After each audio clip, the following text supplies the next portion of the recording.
Okay, we are live. Thank you very much, Ms. Lebec. Good morning, everyone, and welcome to Township of Georgian Bay Council meeting for Monday, February 14th, otherwise known as Valentine's Day. So happy Valentine's Day to everyone. Hopefully not too many people are suffering from either Olympics or Super Bowl hangovers this morning. And with that, we'll call this meeting to order. It's 9:01. And I would like to, as per usual, start with, in the spirit of reconciliation, we wish to acknowledge the enduring relationship between Indigenous peoples and the territories that they traditionally occupied. We recognize and deeply appreciate the historic connection that they have to this place. The land, the water, the sky, and all that live on, in it, and above it.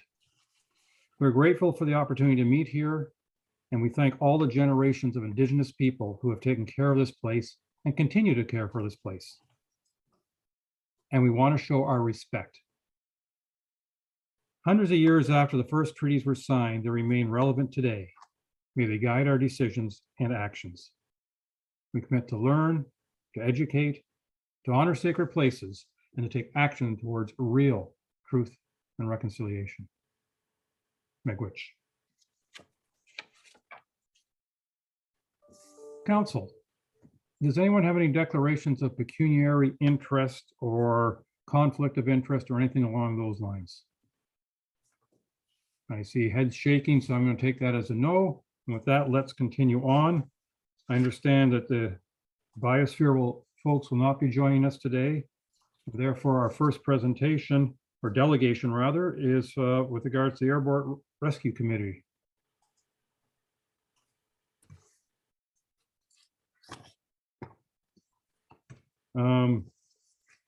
And I understand we had two individuals, Christina Wood-Horton and Sue Cook, joining us. Is that correct, Ms. Way?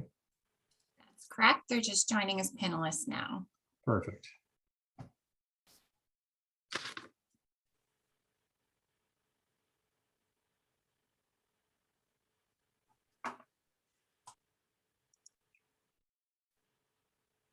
Well, Ms. Wood-Horton and Ms. Cook, whenever you're ready, the screen is yours. Please go ahead.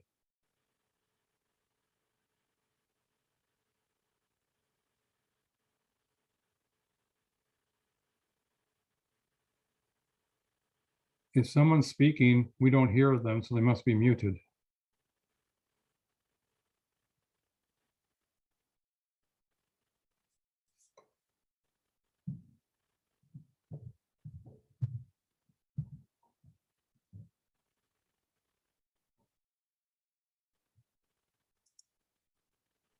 Hello, can you hear me now? Now we can hear a voice, yes. Thank you so much. I didn't realize I was on mute. Good morning, everyone. Thank you for allowing us the opportunity to speak with you today about this important issue. I realize we are in a tight timeline, so I will be moving fairly quickly. Every year in all seasons, people lose their lives on Georgian Bay through drownings, boating, and snowmobile accidents. Municipalities on Georgian Bay have limited resources in this situation. Sorry, Ms. Cook, just to Yes? interrupt. We see your PowerPoint as like the actual PowerPoint and not the PowerPoint presentation slides. If you have multiple Okay. screens, this happens sometimes. Okay, let me try this. Does that work? That's perfect. Excellent, thank you. All right. Thank you so much. Let me try this last time. I beg your indulgence. 3 times the charm. I love technology. Oh, this would have been so much easier in person. Every year, people lose their lives on Georgian Bay. A group of people were impacted by such tragedies and asked, how can we save lives? In collaboration with Fire Chief Sean Amer, they studied the issue, the geography, the resources, and the possible solutions, and they identified an ideal system for the conditions we experience here on the Bay. In this presentation, we are going to provide you with that solution, and with your help, bring it to Georgian Bay next year. This is what we're talking about today, but I won't spend time on that. This committee was launched after a fatal drowning incident, which occurred on January 17th, 2021. The husband and son of Sarah Bremner were found dead in the waters of Georgian Bay after a snowmobile trip. According to police, the search area of wide open water was dark, compromised, and surrounded by broken ice, making search efforts difficult in these treacherous conditions. Consequently, the OPP had to break off their search. This incident also changed the lives of two Tay Township residents, Christina Wood-Horton and Sherelle MacArthur, who witnessed this incident.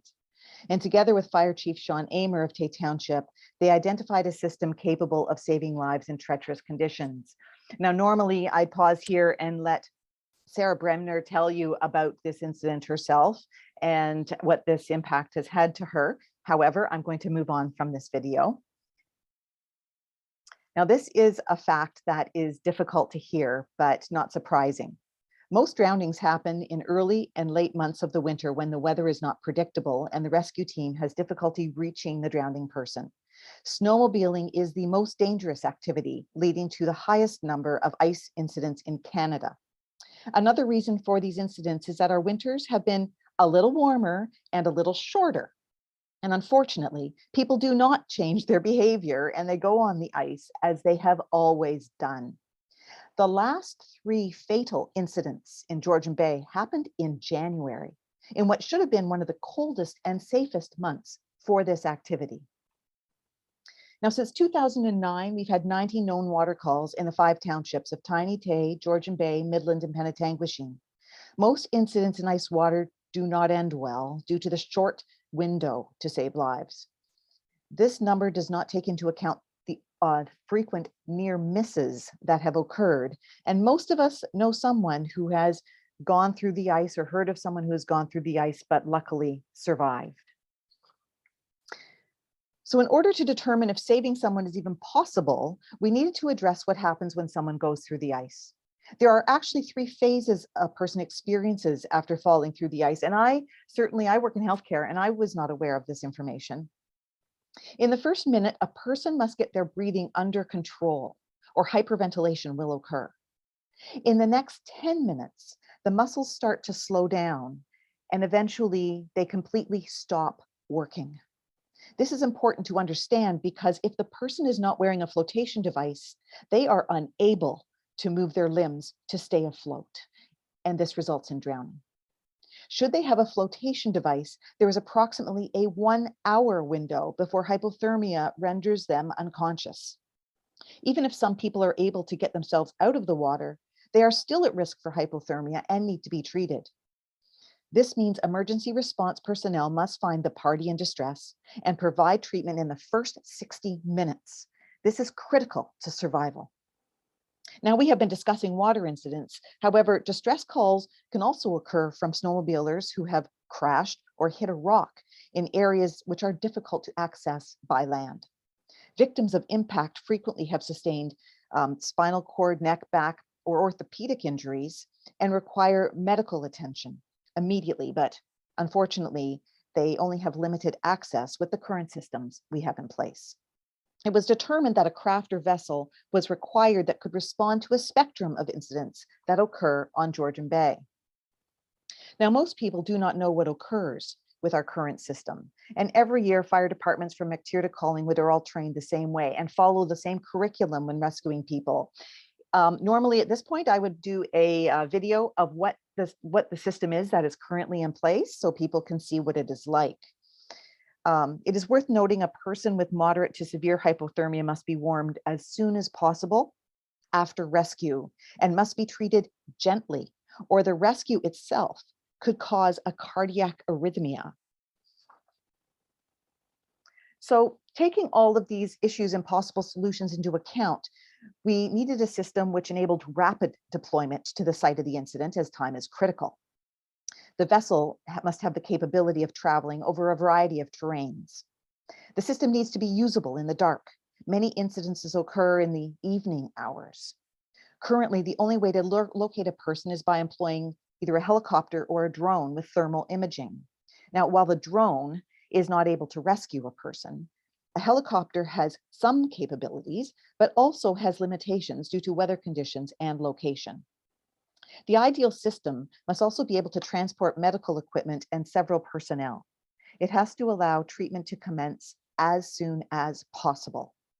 Finally, the system needs to be safe to use for first responders and not put them in harm's way. After reviewing all possible vessels which consisted of the attributes we require in our geographic area with the conditions that occur on Georgian Bay, the Sever model number 650K Airboat was chosen as the best machine for our purposes. Now, in deciding this, members of the committee evaluated all marine vessels, both locally, nationally, and internationally. There are no boats in our area that have been designed to rescue people in all conditions and includes the features of this boat. It marries the best traits of the airboat and the hovercraft. The lifespan of this craft is 30 to 35 years. The best part about the Sever is it can work for the full 12 months of the year due to its capability to navigate in all conditions. The Sever comes fully equipped with navigational GPS tracking and thermal imaging equipment, which would allow for faster rescues by allowing navigation to injured parties through poor visibility. A plotter would provide the safest routes to the rescue location, and then the radar and thermal imagery would pinpoint those in distress. The substantial lighting system provides the visibility rescues require to do their job safely. The Sever has room for 8 people, which would allow emergency responders to start the treatment right away while the driver gets them safely to shore. There is enough space to put a full backboard in the cabin. I'd like you to think of this vessel as an ambulance on water. And given the amount of shoreline we have, why wouldn't we have this type of craft? This is also a fast boat. Now, granted, these speeds must be in ideal conditions, but given its speed, it is very possible to reach injured people in a timely manner within that 60-minute time frame. The large foredeck can carry any additional equipment that they may require due to a particular issue that has happened or a rescue that's needed. An important point is the cabin is heated and offers reduced noise for improved patient care and communication over an open style craft. The injured party can be rescued and immediately taken into a warm cabin with no fumes. Due to hypothermia in the winter months, getting them into a heated cabin as soon as possible is a necessity. Again, think of it as an ambulance on water. The craft does not have a rigid bottom like an airboat. If it did, this would result in an extremely rough ride, which would be problematic if someone was injured. Think of that neck or back injury. It has cushioned pontoons like a Zodiac. The Sever would be stored in Victoria Harbour and would be close to water and would travel to every location on Georgian Bay in our area. Reciprocal agreements are already in place between the townships of Tiny, Tay, and the towns of Midland and Penetanguishene for the shared use of equipment and resources. And the OPP has authority and jurisdiction over the water. However, in shoulder season, they have indicated they are unable to respond. We would normally show a video of the device at this point, but in the interest of time, I will move on. So what does it cost? The goal is to raise $324,500. That is not the cost of the boat, but the cost is comprised of the following items. The airboat itself, including brokerage fees, delivery, and taxes, is $207,000. The cost is similar to an airboat. A hovercraft is less costly, but this craft would be overloaded with more than 2 people, and it would not function under the severe weather conditions we experience here on Georgian Bay. The rest of the cost includes the trailer, the necessary training, the navigational systems, and maintenance for the next 5 years.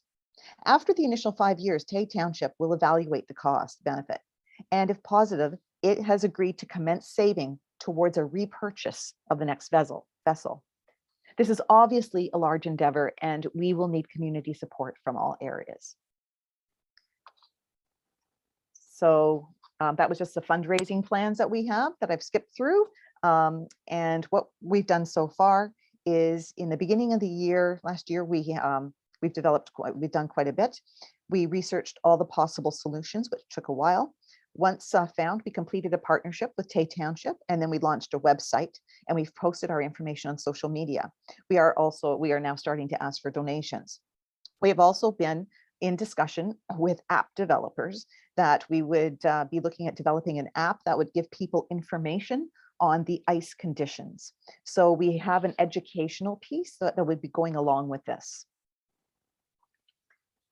We have been raising funds so far.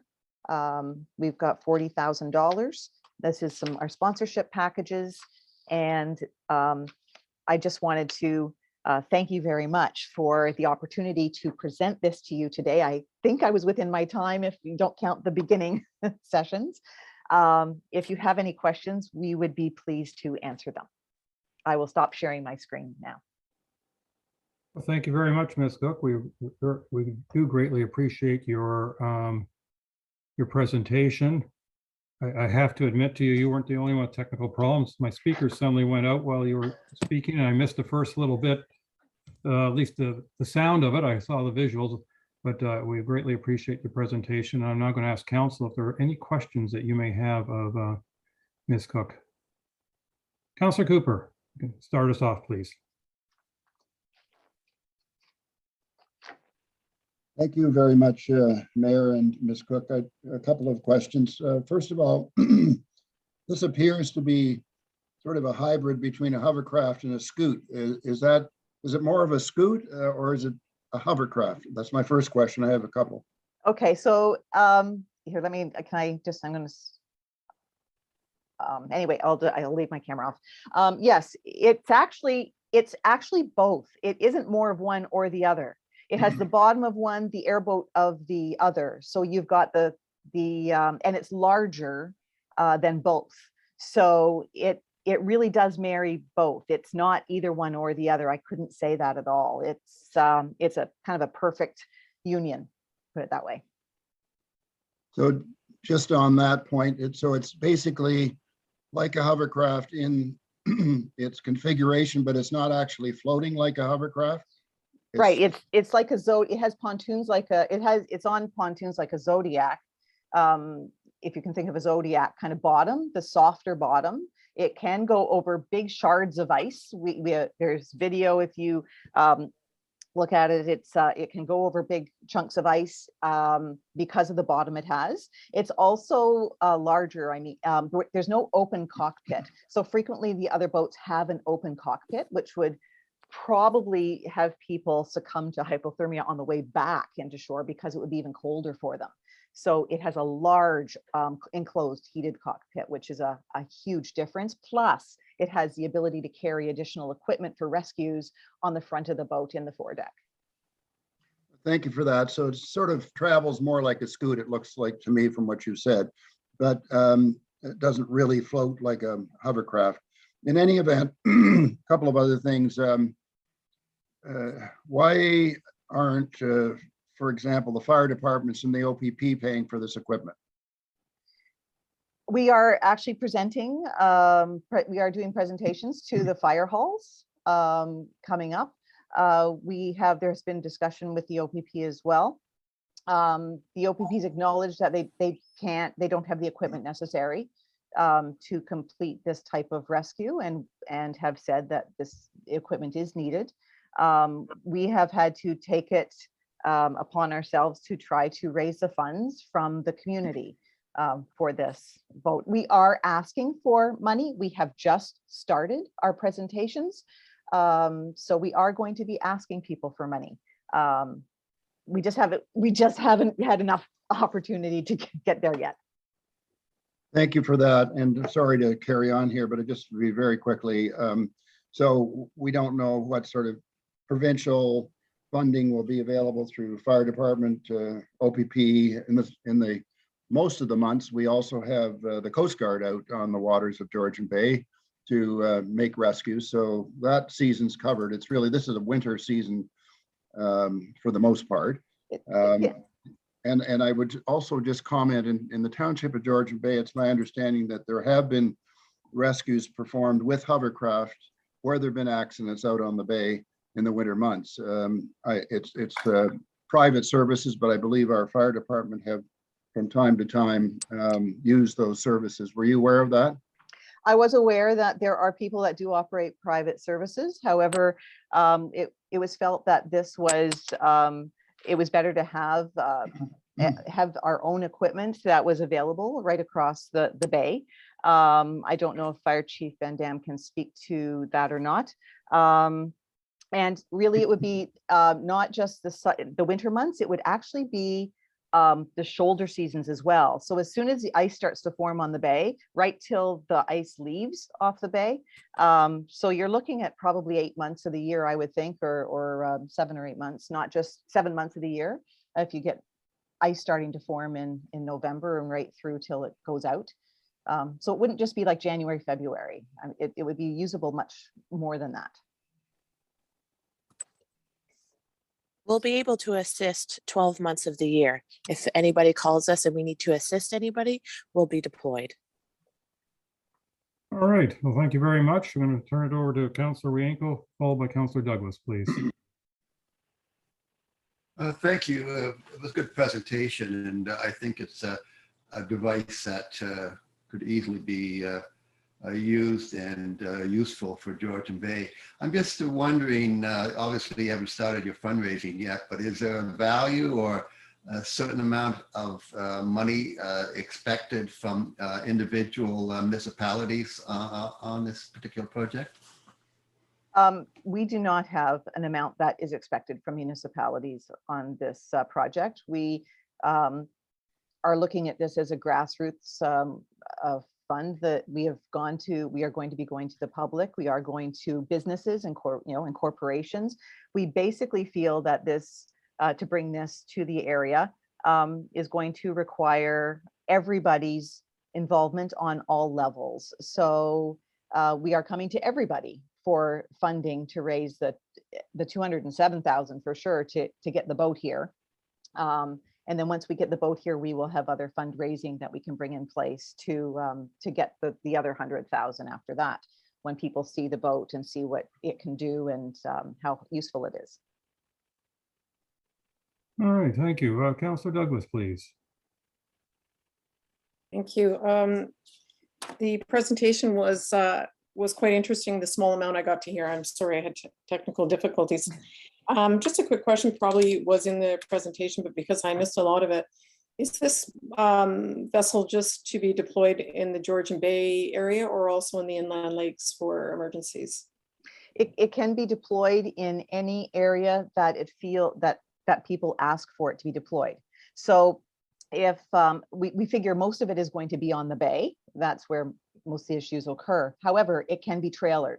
So for example, if there was a major issue on Lake Simcoe, and they have, I mean, more different resources than up here, but if they needed it and it was agreed that it was supposed to be deployed, we could trailer it somewhere. We could trailer it over to Collingwood if we needed to, if there was a major issue that needed to occur, whatever was faster to get there. If it was faster over the water, we would do that. But it could go anywhere that it's needed, given the situation, put it that way. Sorry, can you just tell me what the dimensions of the boat is again? I'm more interested, well, not more interested, but I'm also interested in knowing whether this vessel is capable of being launched in the inland lakes, which are the smaller lakes, such as 6 Mile and Gibson. Christina, do you have that? I don't have it at my fingertips because I have the presentation here. So I believe the vessel is about 23 feet. And it can be launched anywhere. It doesn't need to be launched at a government dock or any. It can be launched on soft snow, soft shoulders, anywhere. So we're not restricted to having it at a marina or anything. And where, again, I must have missed quite a bit of the presentation. Where would the boat be located? So right now we will have it stored in Victoria Harbour in our fire hall. We have an open spot in our bay there that'll be sitting on the trailer ready to go. And because this vessel can be launched on any surface, in Victoria Harbour, we're kind of in the middle and we have all access points around Hoyt and Robbins Point. So wherever is the closest to the accident or the incident, then that's where we will go, where it's the fastest response time. And if I may, just another question. Thank you for that. So this will be sitting on a trailer, and within the presentation, was there any, or maybe you're not down that far yet, conversation about the vessel that, or the mechanism of getting it to whether it be a truck or a tractor, or to get it to wherever you're going to launch it? Yes, so we have one of our fire trucks, like one of our fire vehicles, is able to tow this trailer. So it will also be attached to it as well. Okay, great. Okay, thank you. Thank you for that. I don't know if I see any other hands. Oh, Councillor Hazelton, I see your hand now.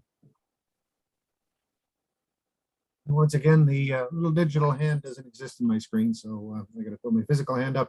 Anyways, thank you for the presentation. Very informative. I do want to just share one thought here.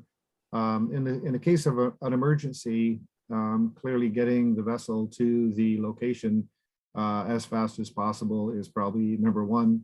And I guess I was a little disappointed to hear it's going to sit on a trailer inside a fire hall where you have to first pull it out and find some way to launch it.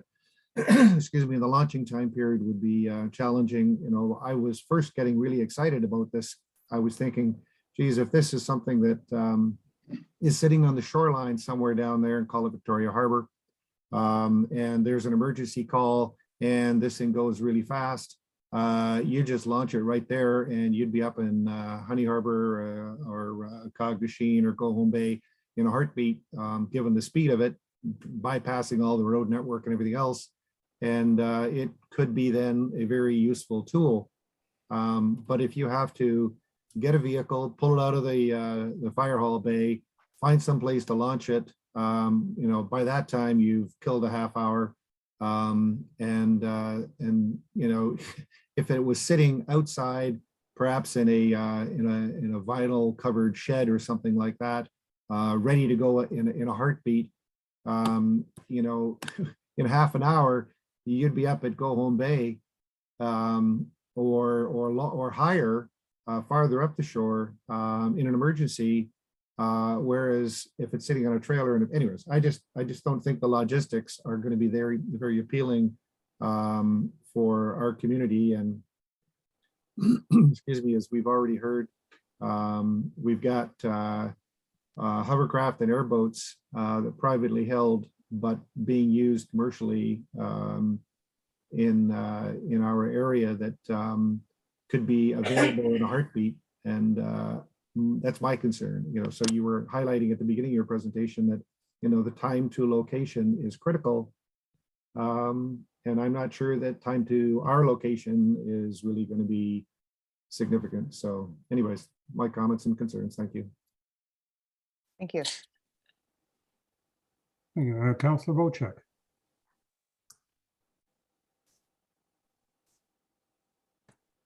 Thank you, Mr. Mayor, and thanks for the presentation. Well received, I think, by all of council.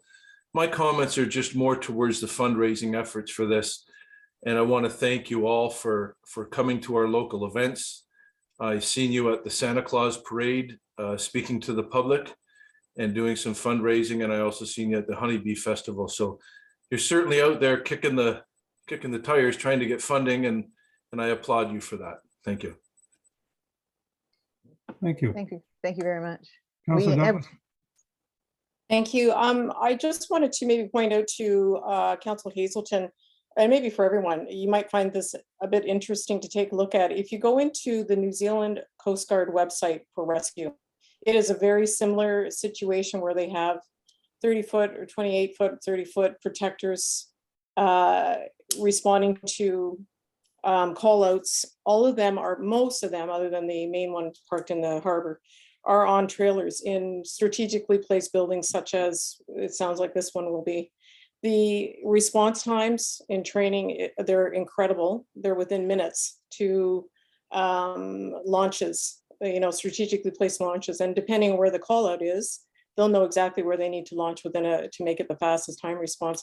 And I think if it's a boat that's going to be available for all of the lake, including Georgian Bay, but all the inland, I think having it sitting on one shore rather than in a building that is accessible with the tow vehicle right there, you would find your response times quite a bit different.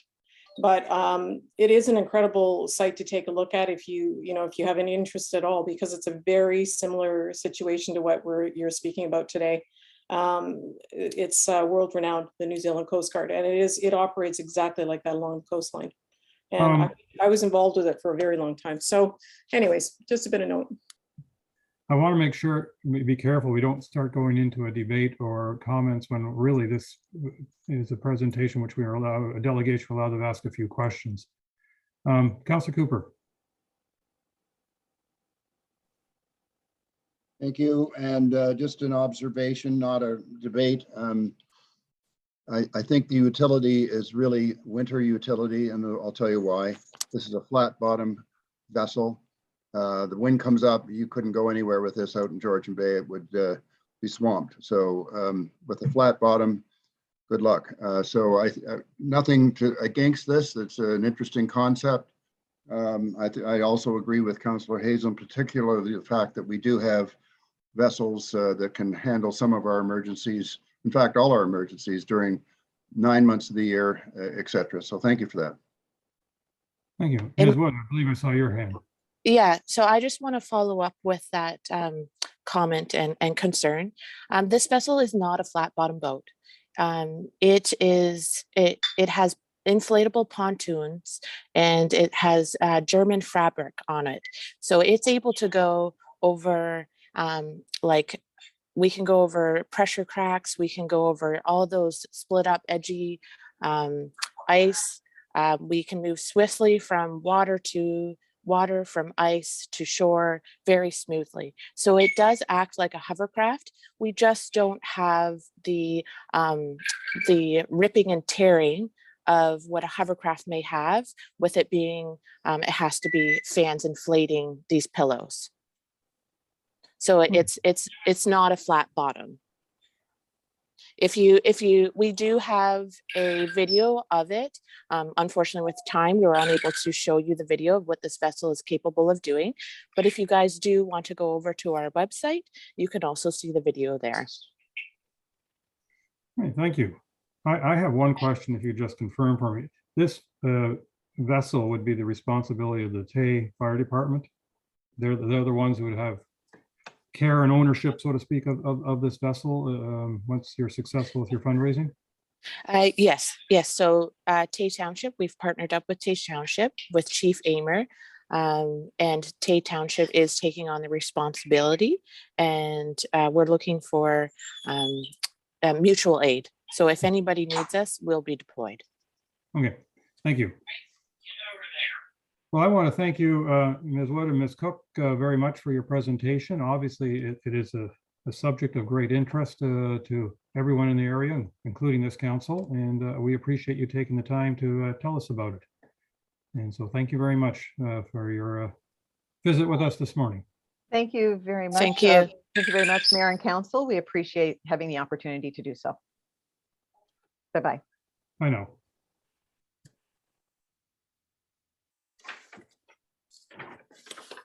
All right, Council.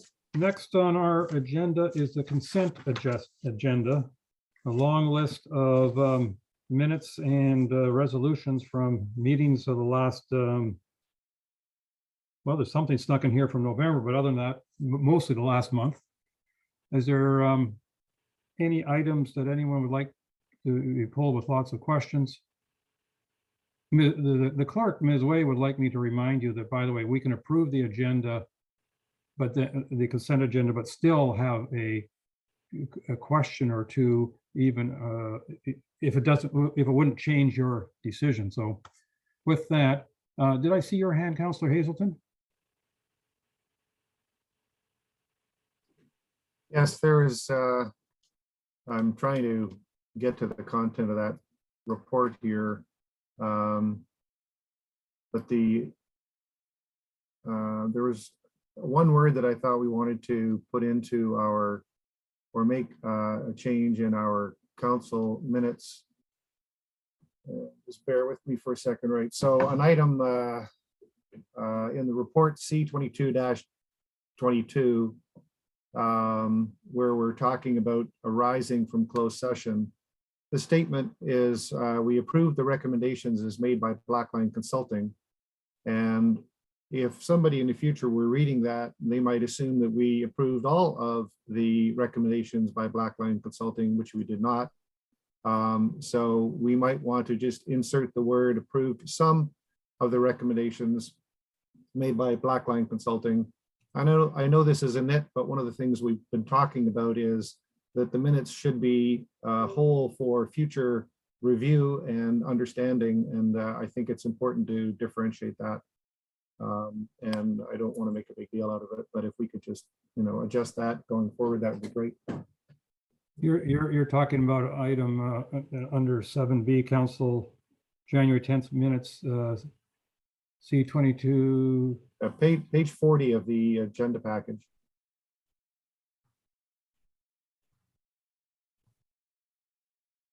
Yeah, okay, and then the actual resolution, I think it was on page 41, was it not?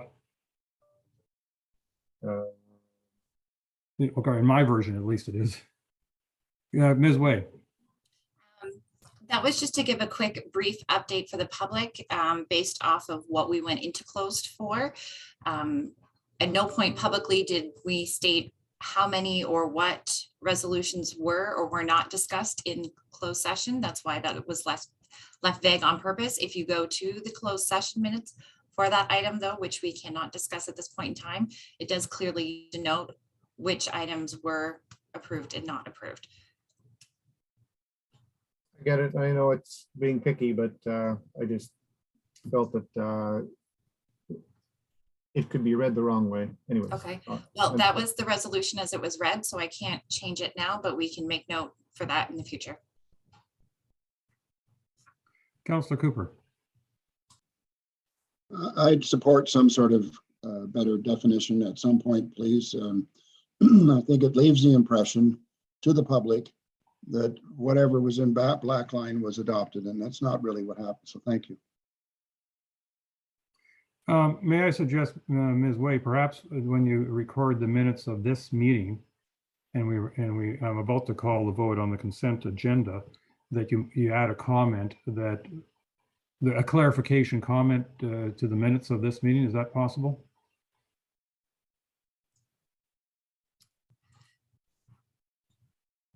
I mean, it's possible, but if there is an issue, it should have been dealt with at the time because that's how the resolution was read. So if there was concern about the wording then,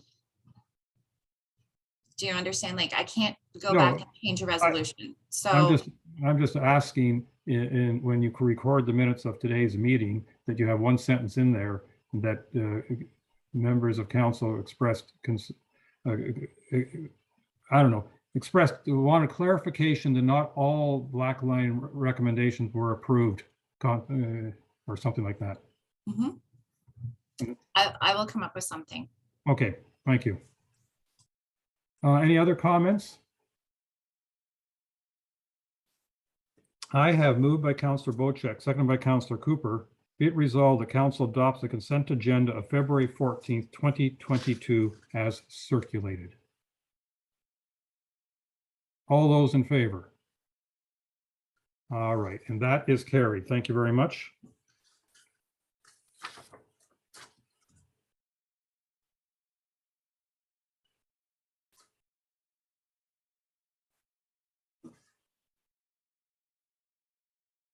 Okay, that means I can go through a fair number of pages here. And we go to open forum. And if I understand it correctly, Ms. Way, we have somebody for open forum?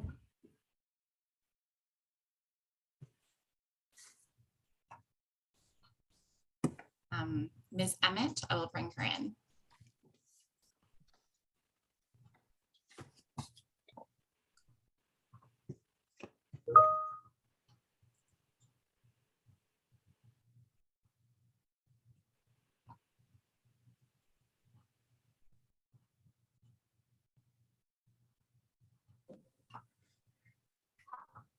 Ms. Emmett. Good morning. Welcome to the Council of Georgian Bay. I understand you've asked to make an open forum. I don't know if presentation is the right word, but you're requested to speak. The open forum rules and regs say you have 2 minutes to say what you want to say. And after that, if council has any questions, the 2-minute deadline doesn't apply to that. Well, good morning, and I am here to speak on item 8 on your agenda, the reopening of the municipal offices. I've already spoken to Mayor Coetzee, my councillor Brian Bochek, and my district councillor Paul Wienko. I only wish I had made these phone calls months ago. Because of this, this item is on your agenda today, and I was encouraged to speak to it. So I will try to be brief. In the interest of time, I have made some prepared notes, which I will read from. To preface my remarks, I want you to know that I am fully vaccinated, and I am very willingly obeying all COVID restrictions. I'm appalled and disgusted by the recent unlawfulness of protesters across this country. I am a permanent year-round resident of Georgian Bay Township. I am an active, long-serving volunteer in our community. Through my membership in 2 local organizations, I'm currently involved in 3 community initiatives. Recently, this work has involved numerous contacts with township staff, including phone calls, emails, text messages, and Zoom meetings. At times, these forms of communication can be effective. They can be efficient. In fact, sometimes they are the preferred ways of accomplishing the task at hand.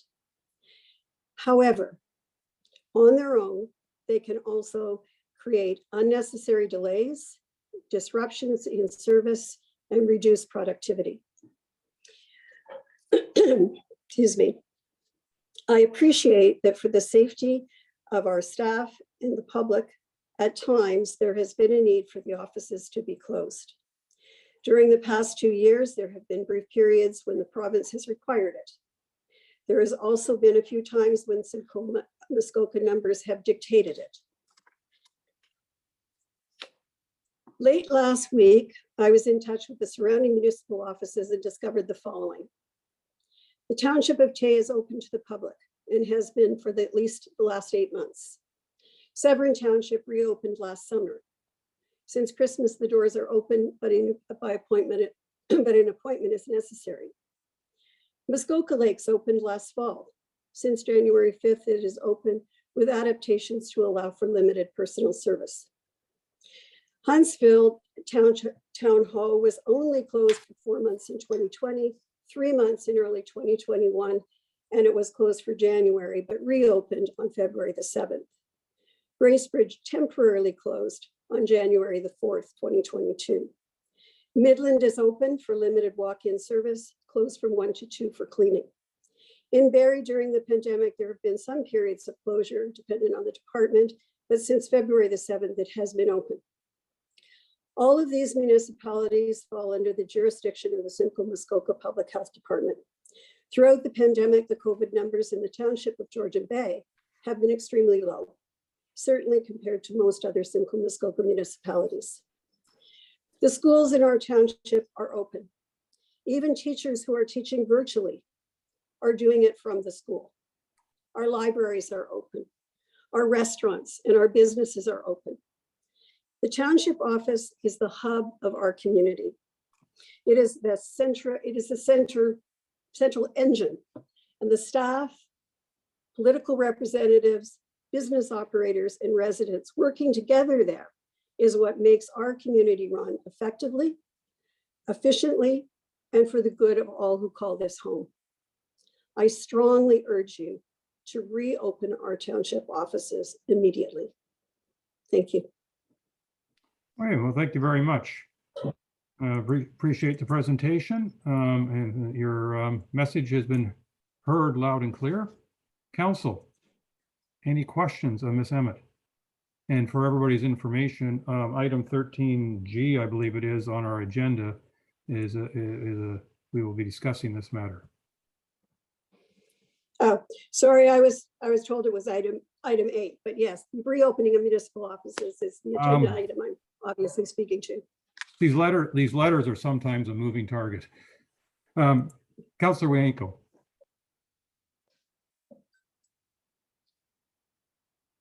Once we approve the minute, approve the agenda, can this item be moved up right away so Naomi can listen in and make a decision quickly on this? I think, my guess is, Councillor Wanko, that the rest of council will approve that, and the next item on our agenda is the approval of the regular agenda. So unless we have any other discussions, we'll get to that right away. Council, I see no other discussions. So I'm going to suggest, Ms. Emmett, that you just stay right there because you might be interested if council approves moving it up. So I have moved by Councillor Cooper, second by Councillor Bocheck. Be it resolved that council adopts the regular agenda of February 14th, 2022 as circulated. And it has been suggested that now on my agenda, it is item 13G. I don't know if that's the final version. That item 13G, which is regards to reopening municipal office, be heard first before we follow the rest of the agenda in its order. With that order adjustment, any other discussion on adopting the regular agenda? All those in favor? And that is carried. So Ms. Way, just because council likes every so often to challenge the clerk, we'd like to go to item 13G first before we do everything else. And I believe item 13G was under new business, and it was an item that Councillor Bocheck wanted to speak to. So Councillor Bocheck, you get to lead off the discussion, please. Thank you, Mr. Mayor, and thank you, Naomi, for coming into our meeting and doing your delegation. I had a good phone call conversation and went into a lot more depth with Naomi about this, and I'm in total agreement with her and all of the constituents that I've spoken to in the past, I would say 6 months. I've been getting calls about this. My concern is like Naomi's, that a lot of people use our township office to get permits, get permissions, and it really hasn't been that effective calling in or emailing in. You need to have that customer service. And my feeling is, if I can buy a hamburger at McDonald's and not put anybody in danger, I'm sure we can have a person at the front counter of the township office taking in applications and such things like that. The reason I put this under the agenda under new business is that I was hoping that the majority of council felt the same way. And by having it on the agenda, we could have Ms. Way put together a resolution that could possibly enact the office being reopened. It looks to me like the province has given up on all their crazy closures and things like that. They've realized that there's really no benefit to being closed or having limits on populations or wearing masks or anything. And trust me, I'm not an anti-masker. I'm vaccinated and wear my mask everywhere and will continue to wear my mask everywhere and protect myself and others. But I think it's time. That office has been closed for 2 years. We got to get back open and get back into business. Our constituents, our ratepayers are not happy not having access to that building. And I'll leave it at that. All right, thank you. Ms. Boutiette, did you wish to respond to Councillor Bocheck before I see what the rest of the council seems to think? Through your worship, I turned on my camera mostly for listening purposes. However, the reopening of the office sits at a management level, and we are not opposed to reopening, and we could definitely discuss it at our senior management team meeting this week and potentially make a decision that would come sooner than later within the next couple of weeks. All right, thank you. Council, any other comments or suggestions? Councillor Cooper. Thank you, Mayor, and just a couple of comments. This is going to be, I believe, a decision of council, not the senior management team. is what was been brought forth here today. But I would, I haven't really come to any final conclusion on this, only because I think the protocols as recommended by the Minister of Health or Dr. Gardner would be helpful. I realize there are some municipalities that are open, and I really would like to see a different approach, especially as it relates to customer service. But I'm not sure we've got that guidance, or maybe our acting CAO can give us some thoughts on the guidance that are coming with respect to municipal government. Anyway, that's really all I wanted to say. Thank you. Thank you. Councillor Yanko, please. There's different ways of, there's different options for opening up. Like, I think having somebody at the front desk, obviously behind some kind of a plexiglass screen or whatever, I think that's doable. And I think having one face-to-face meetings with constituents at the conference table or something, I think is doable. I don't think we're suggesting, it's up to the staff, the CAO, to determine how many people should be coming into the office on a regular basis. But I think what Naomi's after is being able to do face-to-face with some of our senior staff at time to time. And I think that should be allowed as soon as possible.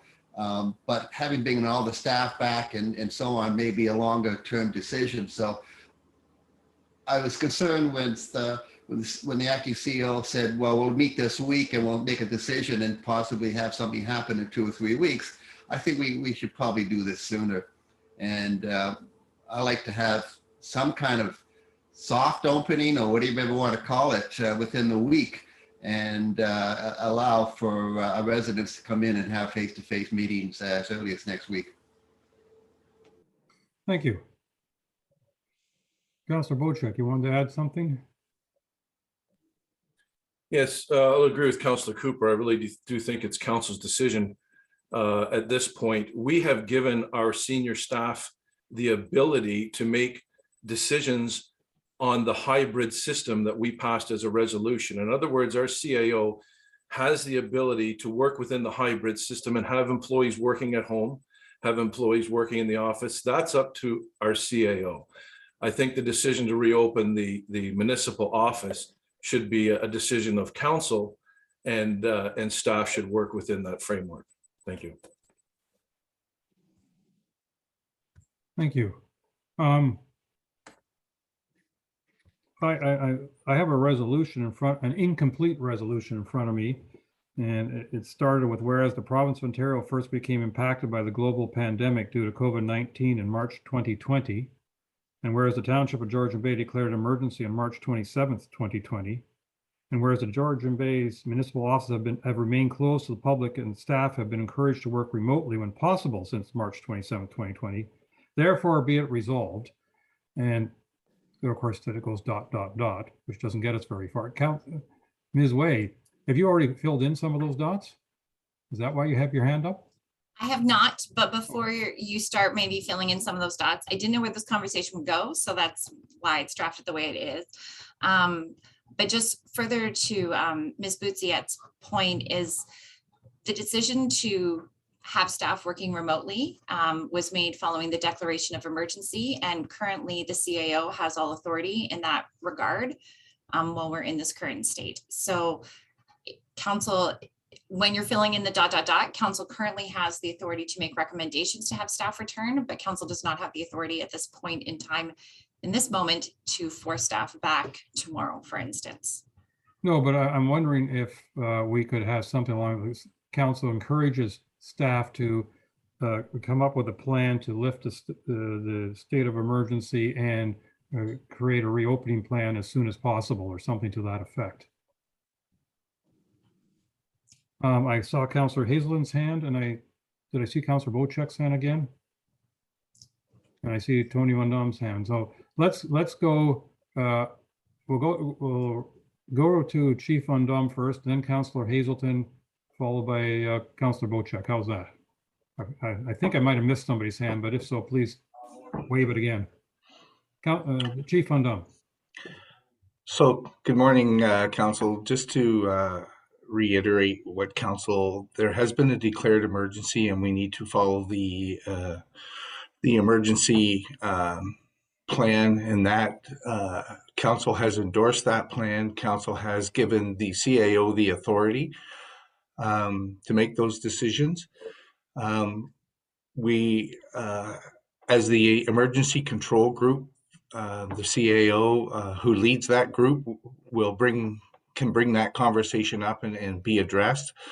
To Councillor Cooper's comments earlier about wanting to hear Dr. Gardner's comments. Dr. Gardner's comments are that he would prefer a slow coming back to work. He doesn't, he's not convinced yet that we are out of the COVID protocol, and his advice is still work from home as much as possible, taking all those precautions. I will let Council also know that there is some legal aspects of it that the acting CAO has responsibility under the Occupational Health and Safety Act. So some of that is, and I'm not trying to lead anybody's decision to open or not to open.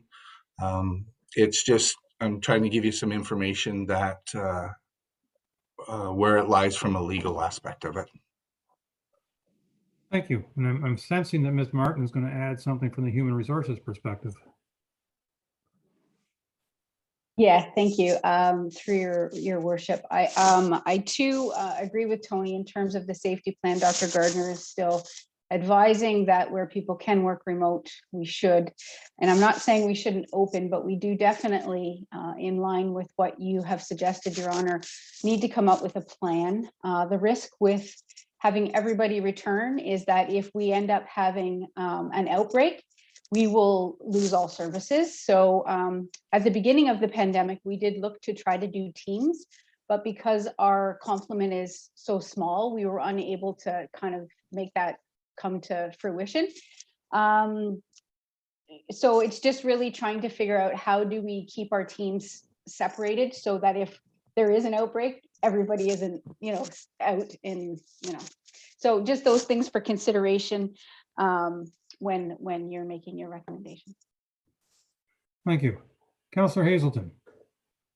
Thank you, Mayor Kutzer.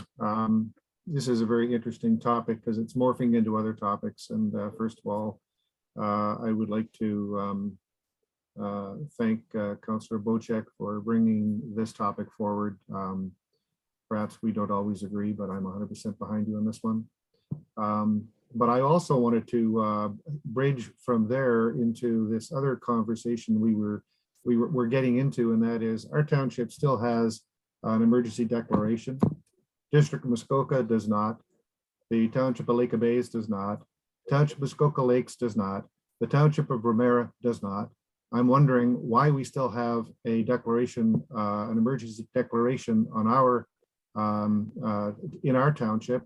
And I think that although it perhaps is a little bit of a tangent, perhaps that is something that needs to be immediately addressed to take us out of this emergency declaration, because if the District of Muskoka and all these other townships have all seen fit to drop their state of emergency and put things back into a more normal operation, then I think that it's high time that we consider that as well. Thank you. Thank you. Councillor Bocek, you wanted additional input? It was all on the same topic that you started with, Mr. Mayor, and Councillor Hazelton reinforced. I was under the understanding that under Regulation 8220 on the Provincial Act, that Council had the ability to steer the reopening or lift the emergency. It was a council's decision in 8220 that Council has the right to remove the emergency order in place. And I may be misreading that but maybe somebody could get clarity on that and get back to me, or perhaps Clerk Way knows. Does council have the ability to vote and lift the emergency order? Who does have the authority? Perhaps Chief Van Dam can speak a bit more to the specifics of making a declaration. There's a whole process to go into a declaration of emergency. There was a whole process to come out of one. It was not a decision of council to go into one. It's a decision of the mayor in consultation with the CEMC. Therefore, it needs to follow that same process to come out of one. That is not something that is necessarily a conversation for a council meeting. As there is lots of details and legal considerations and ramifications that need to be considered and addressed as we go through that process. So, but that being said, I believe making that removing the declaration and us having a soft opening or addressing how we can safely have staff return are two different things. But Chief Van Dam. So yes, the declaration can be dropped. However, there is some concerns that I would have with that. Council, the Emergency Control Group does have the authority to keep moving, and we can open the office without disrupting an emergency. The emergency, what the declaring the actual emergency does is gives I'm going to say the opportunity for the CAO and staff to be able to make decisions that could be affecting it. So for example, if we have an outbreak in one of the departments, and one of the biggest concerns for this time of year especially would be the roads department. You get a large snowfall. We have a standard that says that we will have the roads under minimum maintenance clear by a certain point in time. This gives, during the emergency, if it's staff can't do it because half of our staff is out because of COVID, and that only can happen very, very quickly and overnight, basically, with close contact. So that's why it is, but the municipal office still can open whether we're under a declared emergency or not. So I wouldn't let that cloud the issue of being able to open up and start providing services and meetings going forward. Okay, thank you. Well, then I will say, as a personal aside, I would appreciate from staff their recommendations on lifting the state of emergency and when we can do that. And that, so that'll, yes, I believe I was the one who called the state of emergency. So in theory, I have some power to withdraw it. So I'm asking for staff to get back to me on that. Aside from that, then let's talk about the reopening. And I am hearing very clearly from all of council, even though they may have different levels of urgency, a wish for staff to come back to us as soon as possible with a reopening plan. And so I think I think we can just say, therefore be it resolved that council requests that staff prepare a reopening plan as soon as possible.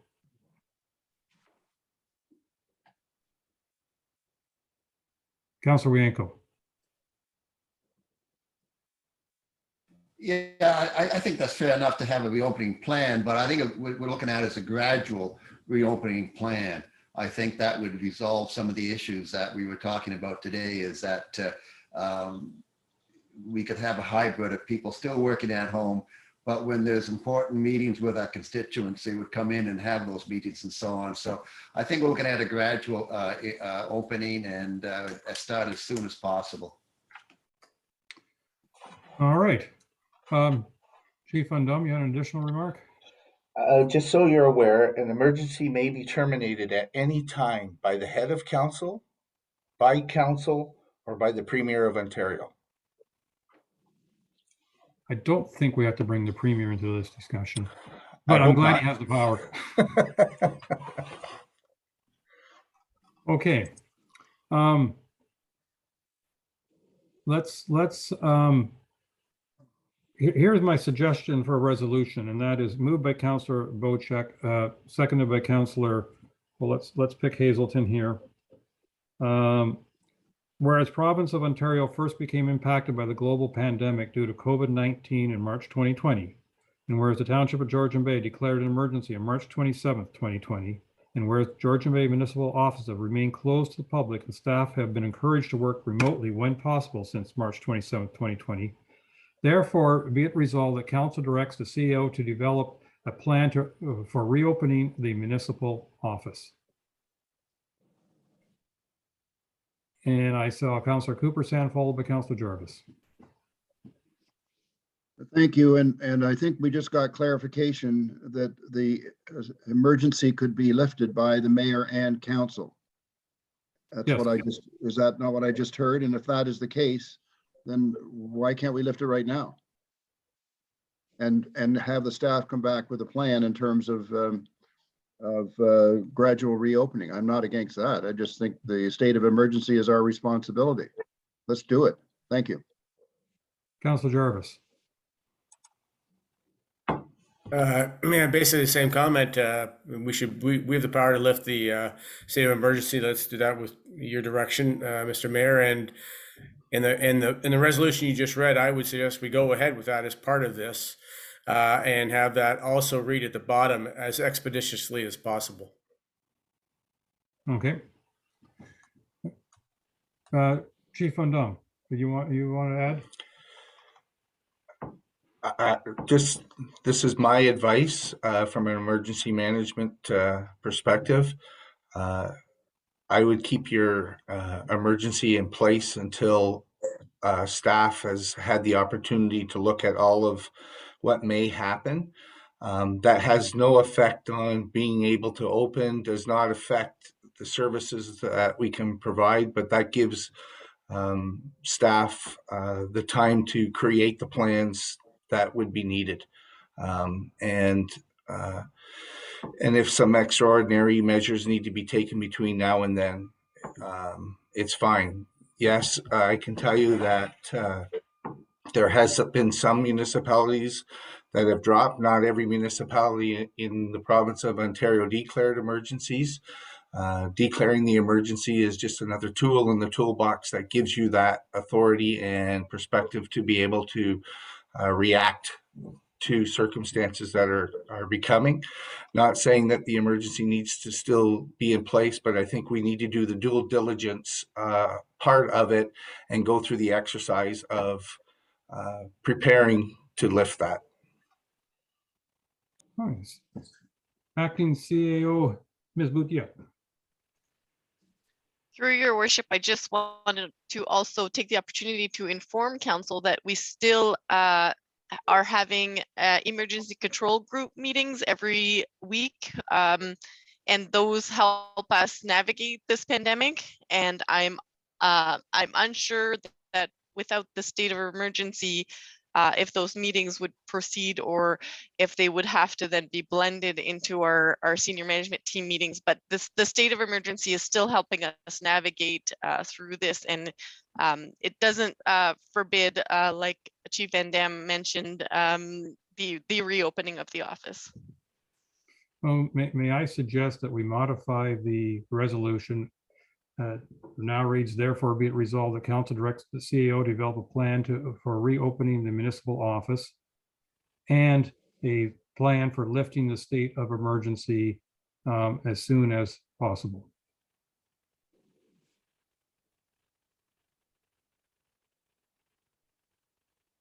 Councillor Bocek.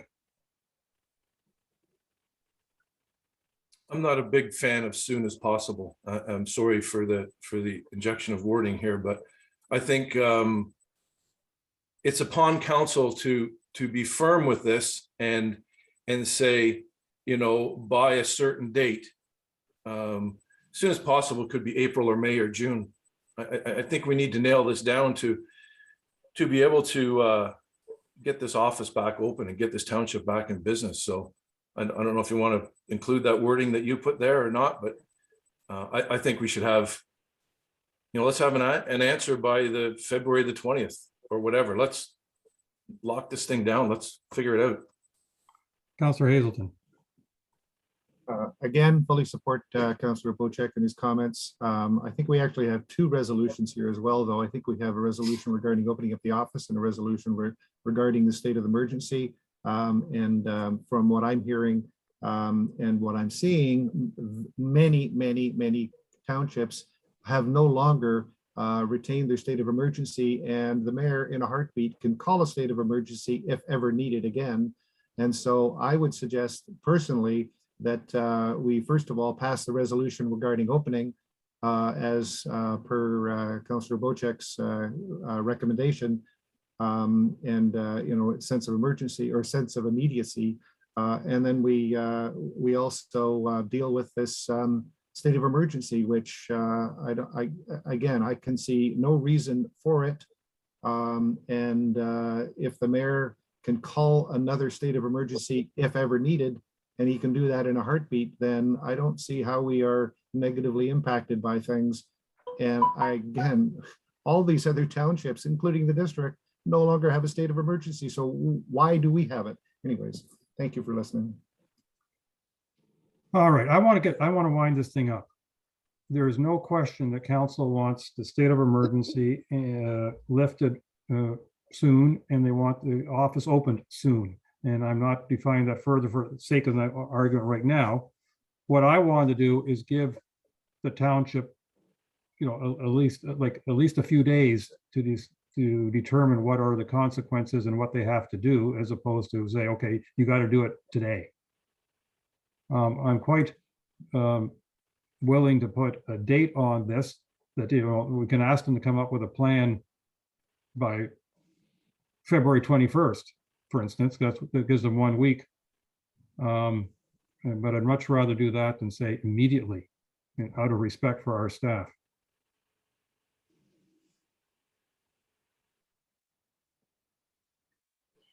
Councillor Hazelton. Just one thing in the world of real-time communication, and perhaps staff already have this, but I just received an email a minute ago stating that Ontario is going to the next stage of reopening on February 17th. I'm intrigued that, if Ontario is doing it and the 17th is a date, that's 3 days out. And soon is perhaps defined as 3 days out, or February 17th, I don't know. Anyways, I thought that we should all be aware that these things are moving along at mock pace, and that soon should be defined as, Councillor Jarvis's comment, as expeditious. There's a certain immediacy about what I'm hearing. All right, well, I'll put the word expeditiously in then. Okay, let's get this done, folks. Moved by Councillor Bocek, seconded by Councillor Hazelton. Whereas the province of Ontario first became impacted, well, we know all that part. Therefore, be it resolved, the council directs the CEO to develop a plan for reopening the municipal office expeditiously, and that council directs the CEO to develop a plan for lifting the declaration of emergency expeditiously. I can't even pronounce the word, but you know what I mean. Fast. Councillor Cooper. For the second part of that, could we put the date that you suggested, the 21st, please, as opposed to using expeditiously? Expeditious could be forever. So I think we need something definitive, and I think your suggestion of the 21st was perfect. Thank you. Okay, by February 21st. All those in favor? And that is carried. Hopefully, Ms. Way, you got all that. All right. Well, thank you very much, and thank you, Ms. Emmett, for supporting and informing this discussion. Thank you very much. Yeah. Have a good day, everyone. Yeah. I look forward to seeing you in the Township office. There we go. All right. Where were we? All right, we've done the consent agenda, we've done the open forum, we've adopted the regular agenda. Now we get communications from council. And councilors, none of you have to say in your presentation that you heard from many constituents about the reopening of the office. How's that? All right. Maybe you don't want to share my sense of humor on that, but I have to stall for a moment until I find the right piece of paper.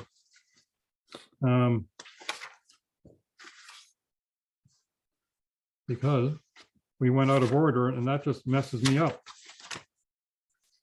Anyway, I can't remember what order we did everything in last time. So whether I'm fair or unfair to everybody, I'm going to do it alphabetically.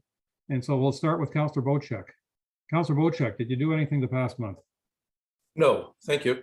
Okay. No, I'm kidding. No, just a very quiet month. I had many meetings with many constituents about the CCAN boat things that are happening out here on Little Lake.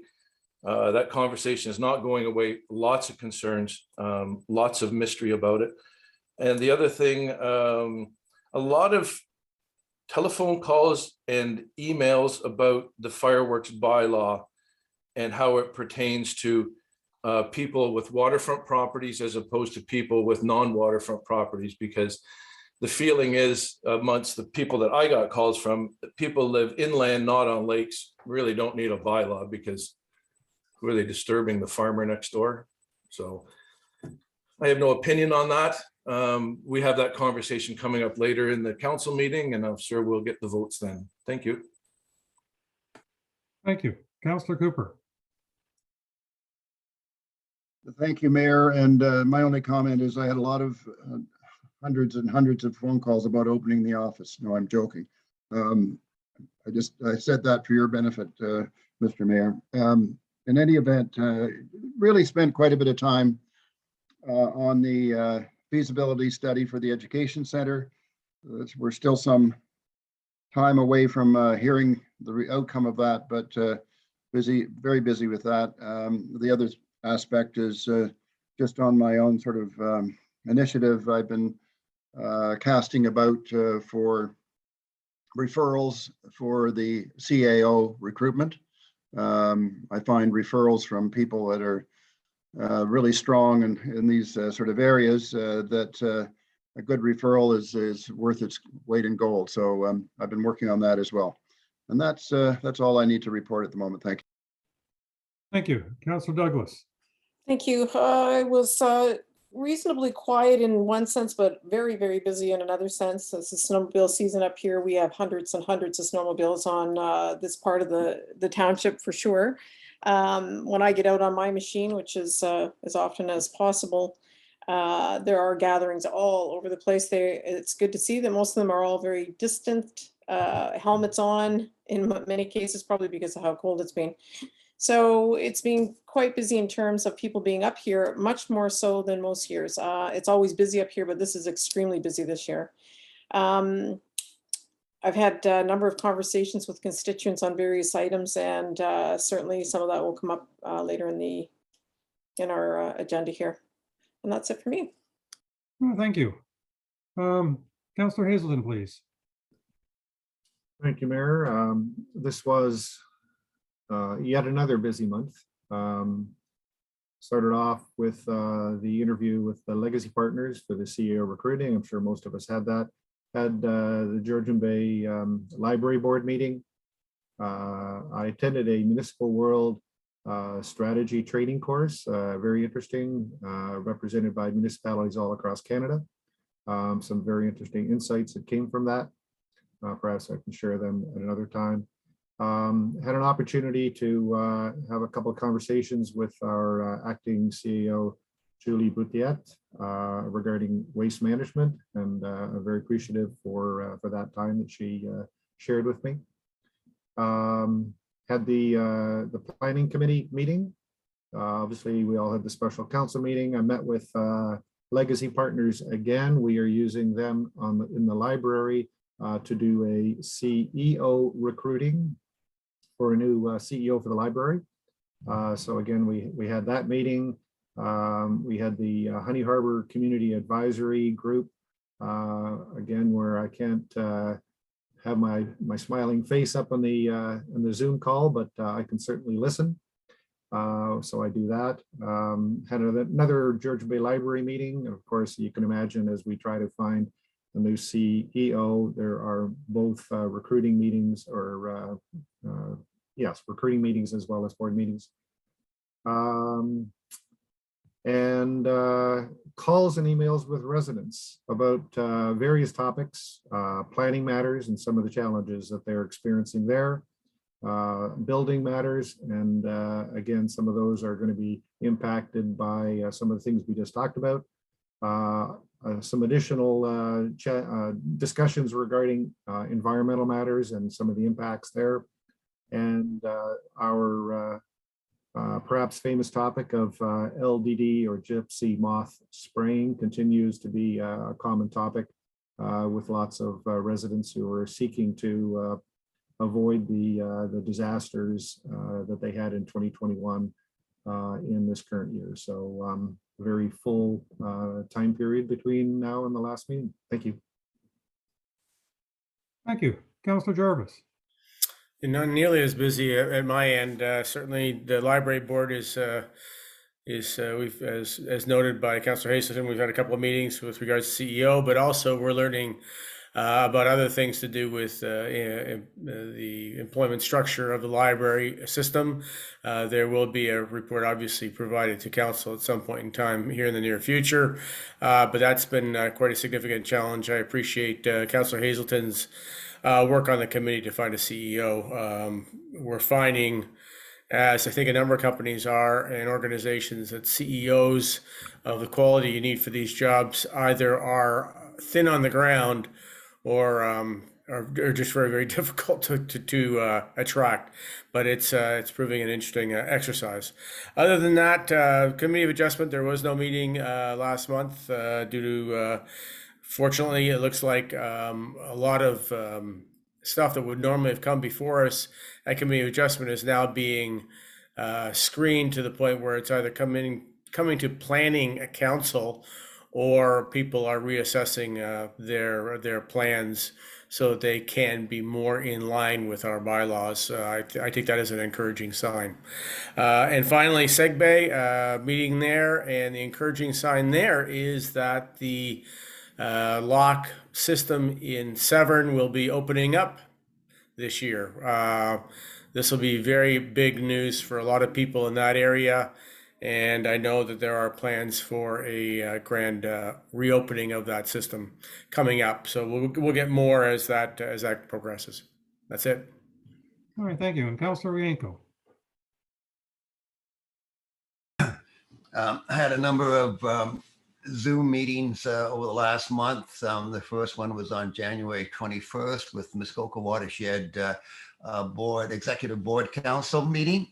And then on the 27th of January, we had a SSCA board meeting, a quarterly board meeting on there.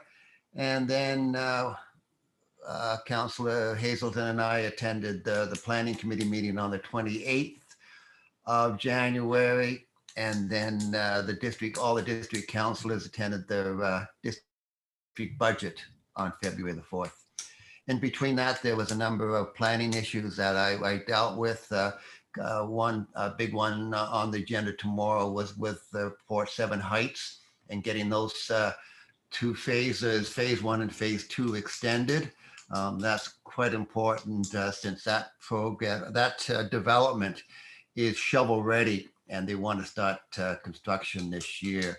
I also had a Zoom meeting with the 6 Mile Lake Cottage Association on some of their issues that they're dealing with, and talk about they're having a town hall meeting on in April on the GFA process. And I don't know if council knows that they've hired Victoria Lemieux as their planning consultant for their GFA issue. Okay, thank you very much. I had a very busy month, lots of meetings. They sort of fell into some broad categories, one being, I'm going to call it our CAO transition, and some meetings with our prior CAO and our current acting CAO, and numerous meetings on that. Lots of meetings on waste management and trying to move that project forward, and we'll hear more about that tomorrow. Also attended the Roma conference on the 24th and 25th. We had a couple of delegations. When I say we, Ms. Boutiette and I. The first one was that ministry with far too many names, the Ministry of National Development, Mines, Northern Development, Mines, National Resources, and Natural Resources and Forestry. I think they just have too many initials there. Talk to them about access to Crown lands. And curiously enough, did I miss Douglas? No, is your hand up? Okay, sorry. And we talked about Crown lands, both the positive and the negative aspects of access to Crown lands, because we have some areas where people are complaining that the Crown lands are being abused and too many people are getting there. And it seems the only way the township can possibly control that is through parking regulations. And then other people who have been complaining to me because there's no place to park if they want to access Crown land. So it's one of those things. And of course, brought up with them floating cottages and how they have to play a role in deciding what is and is not acceptable when it comes to floating cottages. And our second delegation was MECP. And two things. One was I was strongly encouraging them to do more about protecting our waters. I'm concerned about them approving systems that are too close to the water's edge, but also their role in floating cottages, which are, to the best of my knowledge, a source of gray water that's going directly into the lake, and how that, the inconsistencies of rules around gray water, it makes no sense. And I thought in both cases we were received well, and by what appeared to me to be very earnest staff members of both those ministries. So I thought I saw that as a positive. What else did I do? I raised the Crime Stoppers flag at the office. We had numerous meetings around the Honey Harbour Park development, including the possible accommodation for pickleball, a number of pickleball courts and things like that. Other than that, I won't bore you with all the rest, but lots of meetings. It was I think a good month for meetings. And with that, I'm going to turn the screen over to our acting CEO, Ms. Boutiette, for her first time giving the CAO update. And I just want to say, Ms. Boutiette, it's been a pleasure working with you the past month as I get used to your approach to being a CEO versus our prior acting CAO, our prior CAO. And so over to you. Thank you, Your Worship. Under the CAO title, there's the resolution tracking list. And I was also wondering, I'm not going to go through the list of activities I've done this month, as that would be very lengthy. But I have one question for council, and that is the council monthly update that is sent via email to council. And I was wondering if this resolution tracker acts in a similar manner, and if the council updates that are, staff decide what we put in that update, if that has any value now that we have this resolution tracker. And would staff be in a better position to be putting more efforts in the resolution tracker versus the monthly council update? Council, anyone wish to comment? Councilor Jarvis, followed by Councilor Douglas, please. I'm very much in favor of the efforts that need to go into maintaining and moving that action tracker ahead. We've got a number. That's a big list of things that need to be done, and I would be prepared to accept that staff's time is better spent clearing the stuff off that list than providing their reports to council, and they do tend to be the same thing anyway. So I like the idea, Julie. Thank you. Councilor Douglas, followed by Councilor Bochek. Thank you. Like Councilor Jarvis, Julie, thank you very much for that comment and suggestion. I think the staff's time is better spent on the tracker, and it seems to be a little bit of a crossover anyway. So I think providing them more time to work on that would be more advantageous for us as council. Councillor Wojcik. My only concern is that something would be left out or missed. And if we're assured that everything would be included in that tracker, I see no reason to duplicate or increase the workload by 50% by creating two documents that say the same thing. So as long as we're assured that everything that was in our councillor package can be found on the tracker, then I'm fine with this. Any other comments? Well, I would also tend to agree, because I you know, as much as I, of course, read the monthly update, I must say when I'm finding out which vehicle has been repaired, it's not terribly helpful to my position. I'm glad we have somebody repairing the vehicles, but I don't need to know which ones were repaired each month. And maybe that's a poor example, but that's one thing that I don't think is necessary for council to know. All right, you've heard from council on that. Anything else, Ms. Boutier? Besides a big thanks for the opportunity to be acting CAO. Well, we greatly appreciate you stepping into the void.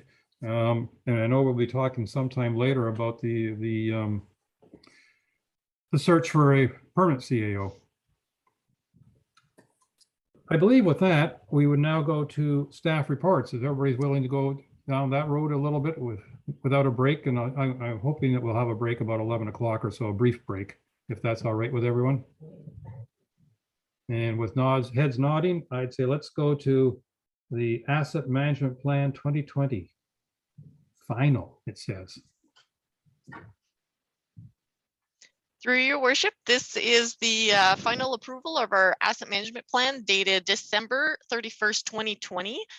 Yes, this is in the past. However, you have to pick a point in time to take a picture of the asset management plan. So this plan has been in development throughout 2021 and is presented for your approval here today. And I believe council did get a draft version in November, and this is the final version coming back for approval and endorsement. And it also comes with, a big financial impact. Thank you. Yeah, that was explained to us. I think back in November, we discussed that matter with the draft. Council, any other comments, or would you like me to read the resolution? Councillor Hazelton. So yes, a very complex or comprehensive report. It's extremely scary as well. We've had, and we'll talk about it later, one of our residents write in about how we are going about trying to satisfy some financial concerns. But I guess what I'm struggling with this report and the magnitude of additional costs that are coming in is that when we first formed council at the end of 2018, in 2019, I thought we dug into our financial state rigorously, and we were being told at that point in time that we were in good shape financially. And when I look at this report and I see a 14.87% tax increase as a requirement for every year for the next 9 years to try to get control of our what appears to be our out of control capital management plan, I guess what I need to understand is, are we truly this far out of control? And what should we be doing in the future? I mean, it almost seems like we should be considering to cancel any capital investment that is new, that will make this an even more rude financial requirement. Because as I understand it, this is not doing new things in our township. It's not keeping things, well, it's just basically maintaining what we've got. And this is a very scary picture. So could somebody please help me understand how we get back to what we were being told in 2019, which is your township is in good shape. You've got a good financial long-term plan, and you aren't likely going to be presented with any huge tax increase requirements, and yet we got this bizarre number in front of us. I just don't get it. Ms. Anderson. Through you, your worship. I was not the original writer of this report, but I'd like to put in some information here for Councillor Hazelton and the rest of council, is that in 2019, there was new legislation where municipalities needed to come up with formal numbers and tracking of their assets. Prior to this, we did not have any formal way of identifying this. So as much as we knew we had roads and we had maybe pipes in the ground or bridges, we didn't have to put any numbers to them. Neither did we have to put replacement or life expectancy, which is a little bit odd when you look at the any other business. All businesses have to account for these, but municipalities were never in that position. So we never did it. We were never brought a proper picture of what our state of our assets were or the need for replacement. So this has been an eye-opener for all municipalities across Ontario, and that was done in 2019, but most of the work was probably done in 2020. So I can't speak to the report that you received, but I can speak to what has happened between then and now.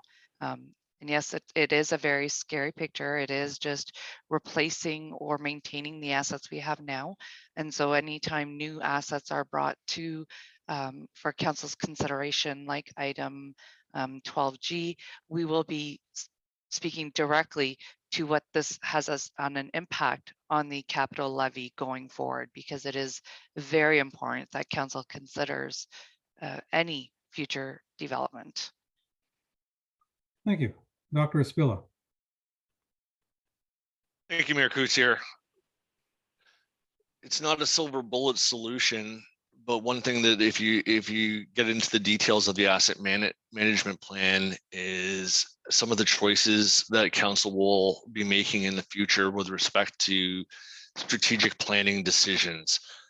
So, for example, the type of form of development, where it's located, we can mitigate some of these risks going forward into the future by the types of development we choose to proceed with, particularly in our core communities.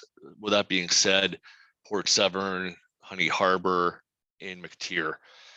So the planning component of managing future growth is going to have a huge impact on how the township's finances are impacted in the future with respect to any new development. Thank you. Thank you. Any other comments or questions, council? I wanted to note a couple things if I could. One is, even though we're talking about the proposed capital levy going up by close to 15%, I think it has to be noted that is less than 4% of the actual total tax bill of our portion, the township portion of the tax bill, because capital the capital levy is roughly a quarter of our total tax bill. So it's not hitting us quite as hard as the 15% might suggest. The other comment I wanted to make is a lot of this is talking about getting replacement, the cost of replacing our assets. But we have found in the past, and I imagine we will in the future, that there at times we can get the provincial or federal government to issue some grants to help us pay for the replacements when that time comes. And I don't think that was taken into account with all these calculations.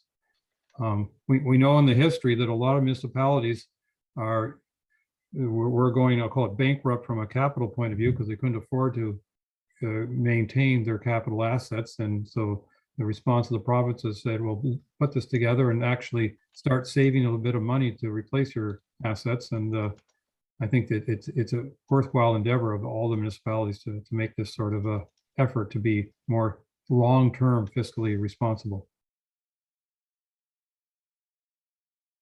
The resolution I have in front of me is moved by Councillor Bocek, seconded by Councillor Douglas. Whereas asset management practices are integral to offering local public services. Therefore, be it resolved that Council approves the 2020 Asset Management Plan, which is an image of our state of assets as of December 31st, 2020, and that Council agrees to the proposed capital levy increase of 14.87% at a minimum, and the Council understands that changes in replacement costs may be required based on needs, service level adjustments, and economic conditions. Although, Councillor Bocek. Question of clarity from staff. What other way is there to raise funding for capital investments outside of raising taxes? The sale of assets, I read the letter that was put in that that's not an answer, sale of assets, but in realizing that we have a property that we sold a couple of years ago that's now way under market value. It's probably increased by 300%, yet it hasn't closed, and the excuse has been COVID. Real estate transactions closed, COVID or not. I'm just thinking that this is a very short-sighted report in that we've only come up with one way of capital funds to offset the negative amount that we have. So my question is there other ways of gaining capital for these other than raising taxes? Thank you. Ms. Boutier. Through your worship, the resolution's last sentence states service level adjustments. That could include tough decisions, closing an arena, closing and selling of an arena. That is an example of service level adjustments that would have significant capital savings, annual requirements for capital. And also that if we've accumulated any funds for the replacement of that asset, for example, those would then go into the pool to be used for other assets. That's an example of how another method could be used by adjusting the service levels. Other methods is user fees, increasing user fees to make up for a capital portion of user fees could be considered when we talk about user fees next time. Things of that sort. Tay just did a presentation on raising funds through a fundraising event for capital items. That too could be considered should council have the appetite for those kinds of means to raise funds for capital items. So yes, there are other means. They can be explored, absolutely. And that last sentence really leaves that the door open to exploring all those other alternatives. Thank you very much for that, Julie. And that's exactly what I was hoping to hear. Thank you. Ms. Anderson, I think I saw your hand earlier, but has your point been made or you something additional to add? Yep, the point's been made through. Okay, Ms. thank you. Yep. Any other questions or comments? Then I'll call the question. All those in favor? And that is carried. Thank you. Mayor, I just wanted to ask a question here. Do we really have a choice? I mean, this is not a voluntary, I want to support this thing because I love it. It's more a, we have to approve it to handle the financial side of things. So it's almost a required approval. Could you just confirm that? I mean, if we didn't approve it, what would happen? I'm going to ask Ms. Boutier, what would happen if we didn't approve it? Through your worship, there probably should have had this conversation before passing the motion, but the amount of percentage which is in this resolution is still flexible because every year we come back with the exact capital budget and so on. But this is approving in principle that, we know that it takes that, 14 of capital levy increase or that 3.8% of overall levy increase. But should council have chosen a lower amount, it would just take longer to get to that break-even point. Because right now we're getting to the break-even point in 5 years and then taking the next 5 to make up the accumulated deficit, capital deficit. So if we would have chosen a lower number, it would have just taken longer to get to that break-even point where we've achieved. We could have went over 20 years and we could have said, you know, we will just highly rely on grants, things of that sort. But there is very few grants for the replacement and rehabilitation, and we know the province is going the other way where they're reducing those number of grants. But again, that number is going to be adjusted every year based on grants and things of that sort that we will have access to, or any service level adjustments we may choose to make. Thank you for that. I guess one final comment, and I think Celine touched on this. I would hope that we manage the township differently going forward than we have in the past. In the past, we've made gung-ho decisions to accept government funding to go and build things that are now becoming albatrosses for us. And perhaps we should have questioned the future expense and cost of those things. And I would hope that, I think what I heard Celine saying is, we are going to be entertaining future investments in potential capital items. We want to know upfront what that's going to cost us as a township before we make a decision. And that has never been brought to us in the past. It has been brought to us actually a couple of times in the past year. Dr. Spillo. Thank you, Mayor Cousier. In response to some of the comments from council, one of the key items in the report is Chapter 5 that deals with the impacts of growth. And as we start to see major new planning applications come forward to Planning Council, that is something that the planning department will be actively addressing, because the form of development, the type of development is going to have big impacts down the road on replacement costs of infrastructure. There are efficient ways of doing it, doing development, and there's inefficient ways of doing development. And it's going to be up to council to make the decision on whether they would like to see inefficient ways of development being approved. For example, very low density development within our 3 municipal core areas versus more greater density development that makes better use of infrastructure. So basically, the longer the length of the pipes and the roads, the greater the cost that the municipality will have to entertain in the future. And that's on planning's radar. Thank you. All right, let's move on to our next item, which is the amendment to procurement policy. And who will be speaking to that? Ms. Boutier? Through your worship, Ms. Anderson and I are going through some transition of who's doing what, but I did draft this report, so I'm going to head the discussion. I arrived at the Township of Georgian Bay in January of 2020, and procurement has always been one of the priorities, ensuring that, you know, everything that flows through the outward facing of funds, that there is some control.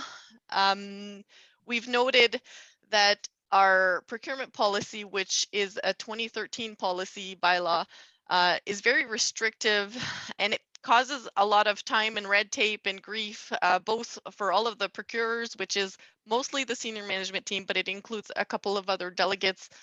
And then through the review process, the limits are quite restrictive, time consuming, outdated. It was my intention to come to council with a full procurement policy, but with the recent changes in staffing, we don't believe that the procurement policy full update is coming to council in 2022. Unfortunately, due to time constraints and the shuffling. So we're bringing forward just an amendment to the limits with a really quick attachment. So this will, Clerk Wade could maybe mention how this will be merged together, because I'm not quite sure how bylaws work, but we're bringing forward this amendment. Anywhere in the 2013 procurement bylaw that discusses limits will be overwritten by the limits in this table. So if there's any questions on the limits or formalities or who can do what, we'd be pleased to answer any questions.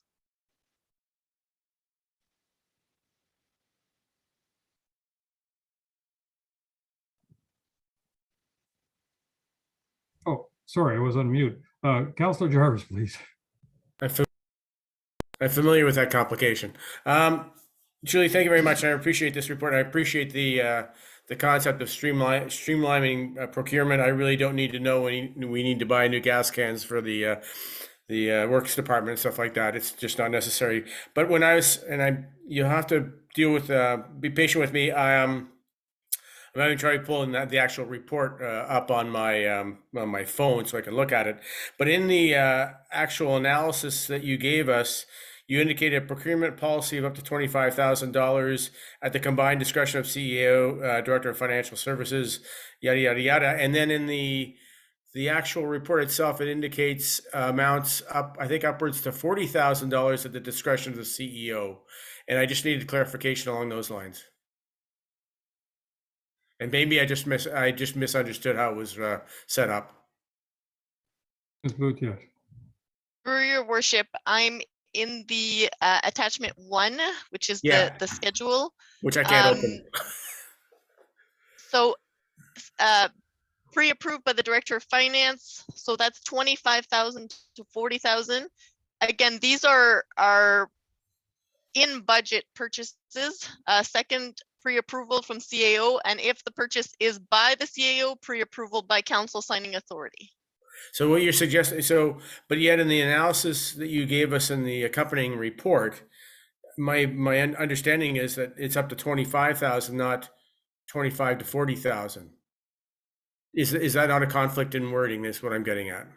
No, in addition to that, if there are exceptions to the procurement policy, this was based on council's, council has mentioned a few times where staff have come to council and said, we need an exception because we went and did this and it wasn't in line with the procurement policy. There's quite a few of these that happened in the last 2 years. Sure. And council was a little bit, why are we wasting our time on approving this? It's in the past, it's already approved.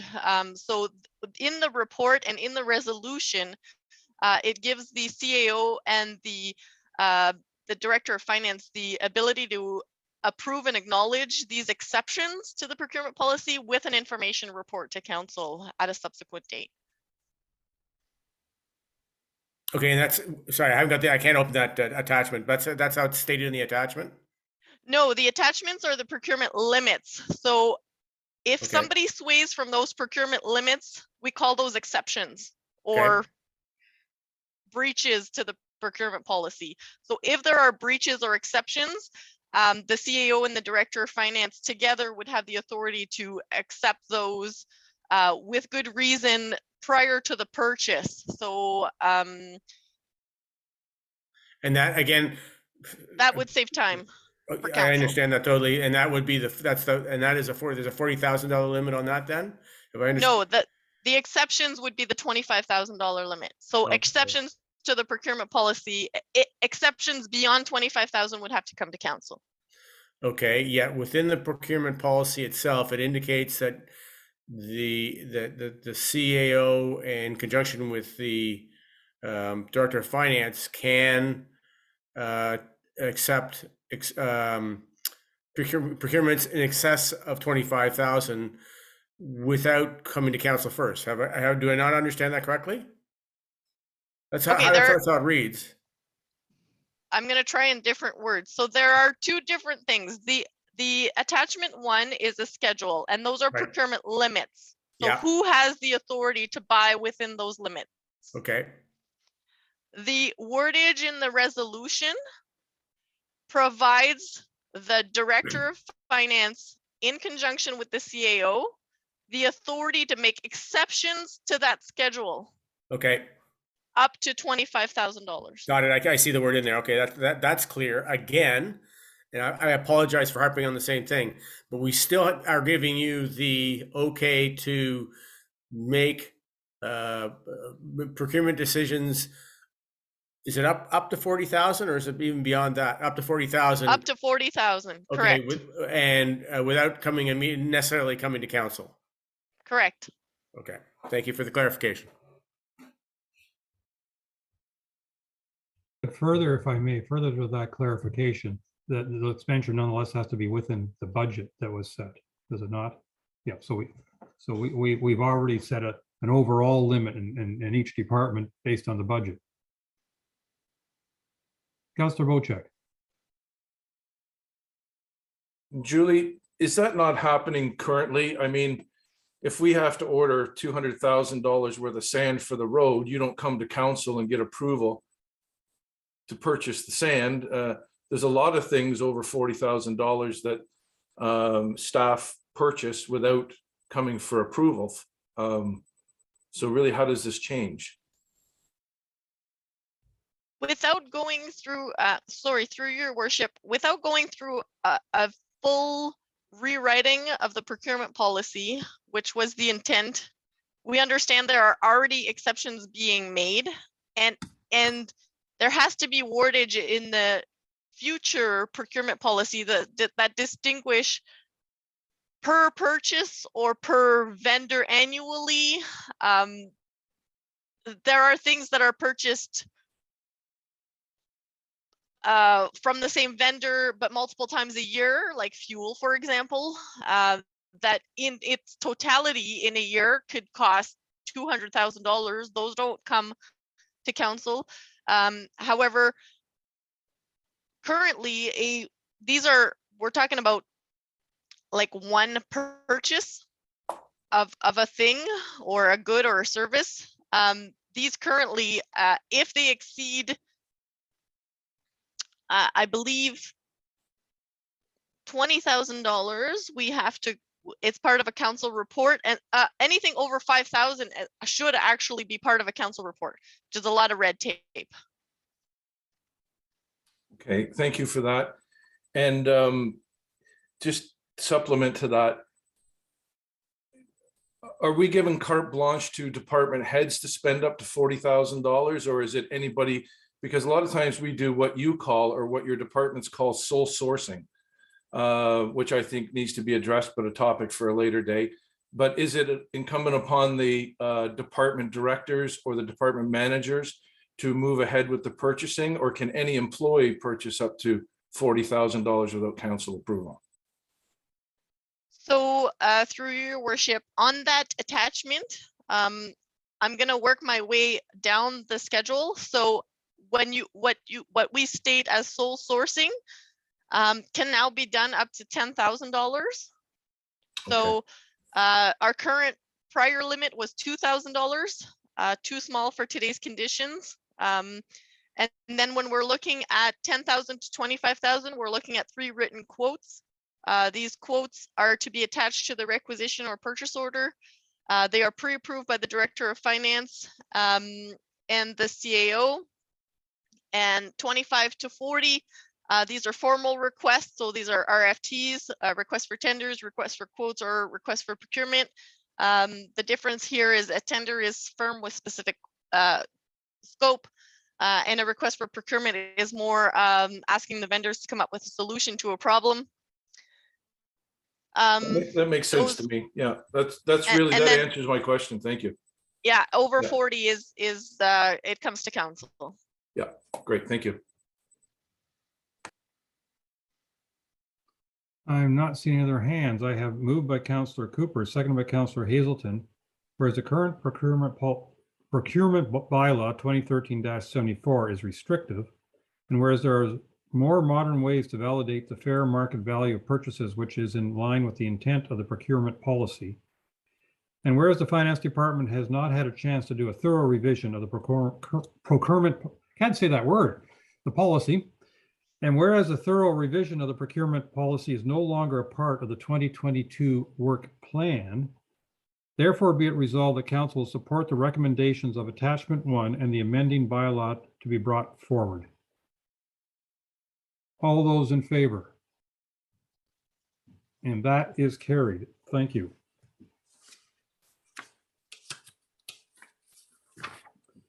All right. Property count report is the next item on our list. And Ms. Boutiette, I see your name on that report as well. Through your worship, the property count has been a subject of debate, I think, since I started working here. We've often talked about, how many properties are waterfront by ward, etc. How does OPP come up with their household count, things of that nature? How does the district use these numbers for waste management? What is the definition? So I really wanted to bring this forward at a council meeting so we could have a discussion. I sent an Excel version of this with all roll numbers to council. And I really wanted to start by talking about the OPP household count, because that was the trigger of that resolution that was passed in 2020 that made me dive into the numbers, because with you guys, I took the numbers from MPAC and dove down and saw that, we didn't have 5,800 unique roll numbers of residential and seasonal residential to make up that number of 5,800 that we were billed for through the district for the OPP. I subsequently dove a little deeper and learned that the roll number is not what drives the household count. A roll number, for example, if it has an apartment in the basement, that roll number will count as 2 because there are 2 households in that house on that roll. Then I noticed a few other things. There are some roll numbers that have 100 household counts. So I dove a little deeper and went, how does one roll number have 100 household counts? Well, these are our trailer parks. So trailer parks, if they have 100 occupancy information on the roll, they will count as 100 household. So that is how the OPP uses the impact numbers to get to 5,800 households in our township. Does anybody have any questions on the household count? Councilor Cooper. I'm not sure this is a question, but thank you. I guess I've been sort of digging into this as well and getting information from the district, and we certainly know that we don't have 7,000 or 8,000 dwellings, residential dwellings. We do have some additional properties that are zoned, maybe incorrectly in some cases, residential, but they don't have a residence on them. So I think what we're trying to get at is, what are we servicing, whether it's the OPP, it's the districts, it's ourselves, whatever. That bottom line is, how many dwellings, how many families are we supporting with our services? And so I'm just encouraging our CAO, acting CAO, to sort of keep that in mind, as opposed to any other numbers like we see with our solid waste. For example, there's a unit number of 8,800, which is insane. We don't have that many. So I just think we need to to be mindful of finding a number that sort of represents our service requirement as opposed to anything else. Thank you. Thank you. Any other comment? Councillor Hazelton, please. Yes, I too have been digging into the numbers, and I appreciate, Julie, the extra explanations that you've been coming up with. I'm not sure we have a lot of double residence, if you will, in one physical building. So I'm a little confused about that, but I know and I understand Councillor Cooper has been working with Graham Good at the district to come up with various listings of property counts and things like that. And to the resolution, if I may, rather than the first statement, I would do the or condition and say that staff be directed to continue to work with Graham at the district to resolve these data differences. So we finally get an understanding of what these things are. And so I think we're making progress, but we have impact numbers, we've got district numbers, we've got OPP numbers, we've got our own numbers. Like, what's the right number? And I don't think we should give up and stop. I think we're making good progress. I think that we need to keep going. Thank you. Ms. Boutier. Through your worship, if the or statement is what council is after, it would need to be very clear what other data is required.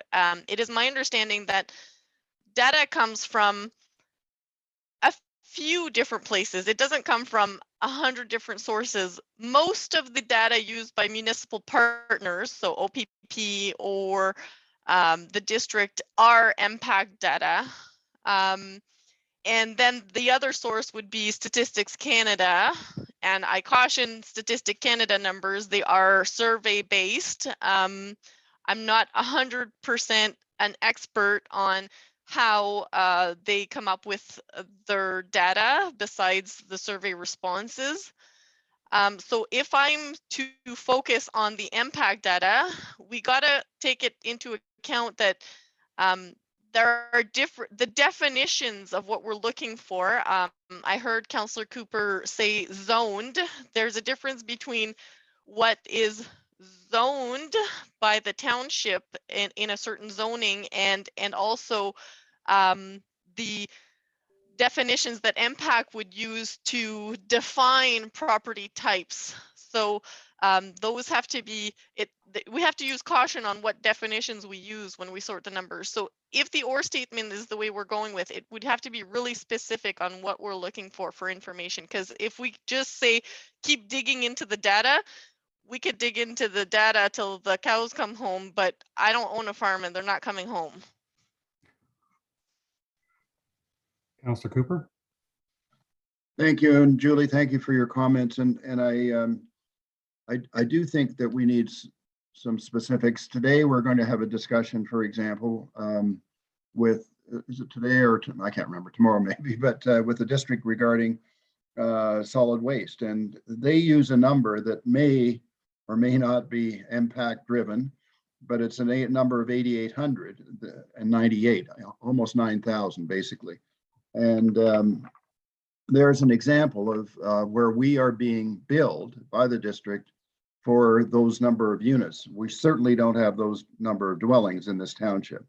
And so that's why we need to get to the bottom of this. And with the, so my encouragement here would be to try and get to a dwelling count. That's why, and I did mention the word residential zoning, because residential zoning doesn't mean there's a dwelling there. Residential zoning means that you might be able to have a building. The truth of the matter is many of these properties are actually zoned residential that got missed in 2014 when we passed our OP and zoning bylaws.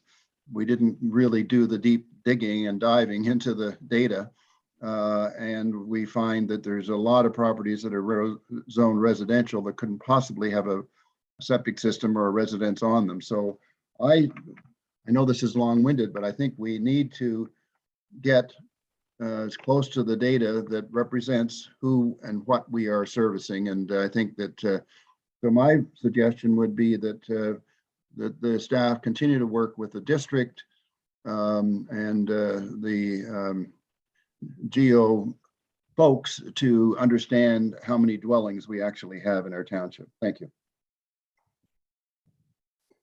Councilor Douglas, I'm sorry, I think I missed your hand last time. I apologize. That's okay. Thank you. I just would like to say thank you to Councillor Cooper for his comments, because really what you're saying, Councillor Cooper, it really hits home. We are being charged for services, from what I can tell anyways, most oftenly from the dwelling count. And I think the dwelling count is just, I just think it's not there. And we've taken a run at this a few times over the past two terms of council, specifically with the OPP being one, and with our garbage collection and so on. So yeah, I encourage that you move forward to try and get that count, however that is possible, to whatever number that is as accurate. So we are not being overcharged for our services, which is the case now, in my opinion. So thank you. Ms. Boutier. Through your worship, if we're talking about the OPP count, and if we isolate that issue, the data, the OPP gets the data from impact. Impact is very clear that they provide the data that they have. So I question, because there's a few trailer parks that don't have 100 or 200 unit counts, and I question why one would have the unit counts of 100, and I'm just using 100 as an example number. I could be more accurate if council wants me to. And then there's another trailer park that only has two or three as a unit count, and I question the difference. And they said, well, if the trailer park owner does not provide occupancy information to MPAC, then we can't count them. So MPAC is dependent on the information they get from the owner, and then they provide that information to the OPP. So I said, so if a trailer park that has a count of 100 or more would come to you and say, remove all occupancy information, would our count go down? And they said, well, no, once that we have it, we're not going to give it up. So it's kind of like OPP is not, the OPP just set a formula that they would use this data for all of Ontario, whomever gets OPP services from them, because there's always the option of, providing your own policing. And this is the formula they came up with. And they're not going to switch the numbers just because we disagree that a trailer park should count as 1 or 2 or 10. Yeah, so the challenge we face, in effect, is that a number of these things are driven by impact figures, and we can question the accuracy of impact figures, which of course has been done in the past, for instance, in voter lists, which they prepare for us as well. And we, obviously in our township, we complicate the matter because we have lots of extra complications that many municipalities aren't used to. For instance, many a cottage property is made up of 2 or 3 lots and potentially 1 or 2 zoning areas. Many of them are water access only. So it's not like impact can do a drive-by and start counting, oh, on this street, there's 10 houses, and they can confirm their numbers that way. So I mean, we can't expect the OPP or even the district with their waste management budgets or that to go out and actually do a physical count of every dwelling, because they're just gonna pick what they were told to pick, and impact is one of their sources. So yes, we question the accuracy of impact. It's almost, and I hate to put it this way, it's almost like you have to hire somebody to look at every single property one by one in our township and create a nice chart to say, okay, what does impact say on this property? What does geomapping say on this property? What does whoever else has numbers, stats can say on this property? And it'd be a fair challenge, especially when some of the stats can data is considered confidential, at least on a property by property basis. Councillor Cooper. Thank you, Mayor, and I certainly concur with some of that. I do want to say, though, that we do have somebody available to us who is able to look at it from a property by property basis, and that's the district and Graham Good in the GIS department. And he's been digging deeper and deeper on this. So MPAC is often quite unreliable. They can track the number of properties that are taxed, but they seem to have difficulty identifying all the properties that have dwellings on them. So I think we need to remember that. And as far as trailer parks concerned, I realize that we do have some, and maybe one of them counts as just one and another counts as 100, but I suspect that even if there's 200 or 300 anomalies there, that relative to the total, it's relatively small. So I think we need to try and work with the district, not with MPAC, not with the OPP, and they have the ability through the zoning work that we've provided them. In other words, our mapping and their mapping, we should be able to get to those numbers. In fact, I provided some of those numbers already, and I think more will follow. So that's what I'm encouraging. Let's go somewhere where we have some confidence, hopefully, in what's being done. And Mr. Good has been very good at identifying what is actually a count or not a count. Thank you. Chief Undum. I just wanted to let council know, I've had a conversation with the Solicitor General's office with some people there, because I found their funding formulas were troublesome to myself. And for example, when they're charging you for service, they're using a count of over 5,000, but when we were eligible for some grant money and all that, our numbers were dropped down to 2,500. So that discussion came up, is when it's it works good for the government, but doesn't work so friendly for the municipality. So I'm hoping that that conversation will get looked at moving forward. But just for council, so they have that knowledge that that's gone on as well. Yes, we've paid a number of times in the past. We faced a challenge that the governments will fund us based on our permanent resident count versus our total resident count. And I just want to add one comment to what you said about Councillor Cooper about Graham Good. I think fair enough, they have a lot of information in their files, but I also question the accuracy of some of it. When for instance, you recently provided a map of vacant residential properties in our township, and I think most of the properties they indicated were probably not zoned residential. They were probably zoned open space. So it could also, again, any report's only as good as the data going into it, depending upon their source. Councillor Hazelton. So I appreciate all the comments that we've been hearing, and I think what I wanted to inject here in the conversation is I don't think we're looking to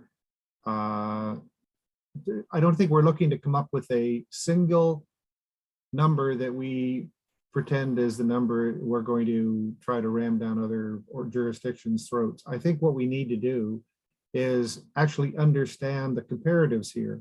And yes, it might create a little bit of a larger spreadsheet, but Julie's already provided us with some data of a assessment count and value by ward, by whether it's vacant or residential or year-round, not on water, things like that. Anyways, where I'm getting with this is rather than us thinking we need to get to the number, I think we need to first collect the numbers that we're getting from these different sources into a spreadsheet where we can have, for example, here's what the district is telling us, here's what the MPAC is telling us, here's what OPP is using, here, here, whatever, so that we can have the data in front of us and start to be able to make decisions from that data.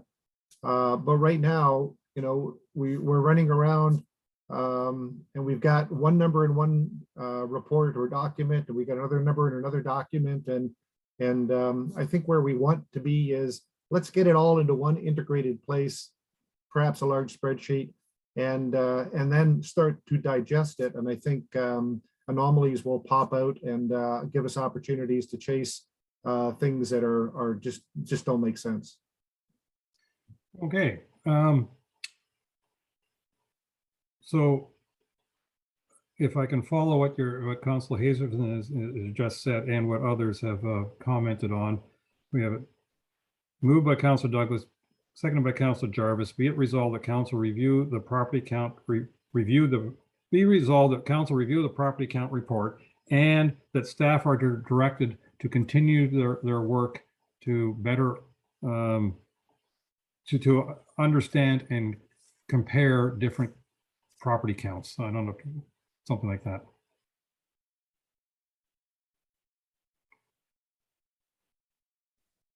Could we say dwelling as opposed to property counts? Because the property counts are way larger and don't have dwelling. If we wouldn't.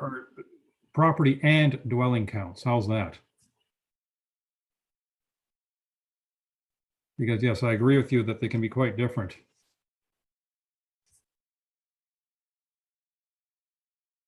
Clerk Way, do you have anything from what we've just said? I do not. Can you just repeat it one last time to make sure I The have staff are directed to further their work on reviewing property and dwelling counts. Thank you. Sorry, Ms. Boutiette, if this passes, your work's not done. So Mayor, can I just jump in and say the counts that we've got, Ms. Boutiette has also included assessment values in that. And I think it's not just a count issue, it's a count and assessment where assessment information is available. I'd like to not exclude assessment. Ms. Boutiette. So just for definition purposes, so household counts, that's not part of this resolution. So that we've just explained today, versus dwelling, because the dwelling can count as multiple households if it contains apartments, and the number of properties, those are individual roll numbers, correct?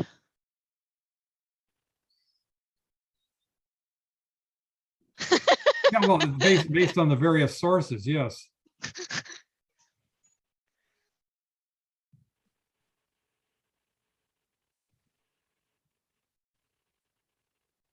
Ms. Anderson. As I'll be through you, Your Worship, as I'll be in Julie's shoes for the next little while, I need more clarification on this resolution, as I don't know what to further investigate. Possibly, I would suggest that if there is a specific report that comes to council that they want clarification from that organization, say the OPP and what they use, then I or Julie could bring that back in providing whether their numbers are accurate or how they came up with their numbers. But at this point, we've provided information on the OPP and what a household versus a dwelling versus a role represents. So I tend to agree with Julie that if more information is needed, then we need to be specific, because we've provided household, dwelling, and role counts, in my opinion. Councillor Cooper. I think what has been said by, I think, Councillor Hazelton is that, yes, you have provided that, but it's in separate bodies, shall we say, of information. And what would be helpful is to say, here's an Excel spreadsheet. This is what COPP says, this is what MPAC says, this is what thus and so says. And one of the counts that we need to have in that list is what is coming from the district GIS folks in terms of dwellings. So there's another list that will tell us what they see in their data, which is actually pulled from our planning documents that are situated in their department. You can look them up anytime. So there's a lot of information there and available, but we need to be able to say then, okay, here are the various data points, and that'll provide us with more information to try and get some sanity around what number to use, or some approximate number, even if it's 4,500 or 4,800 or whatever. But to have 8,800 and 5,000 and 3,500 and you name it is very frustrating. So one of the ways to deal with this is to lump it all together. So if you're looking for more clarity, I'm just suggesting that all the data be pulled together in one place. Does that help? Thank you. All right. I would like us to move on from this topic. So I'm going to try again. Be it resolved that council review the property count report and that staff are directed to whatever I said last time. Contrast and compare all sources of data in regard to this on property and dwelling counts.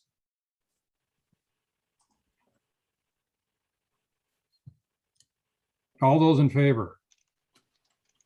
All right, let's call this one carried.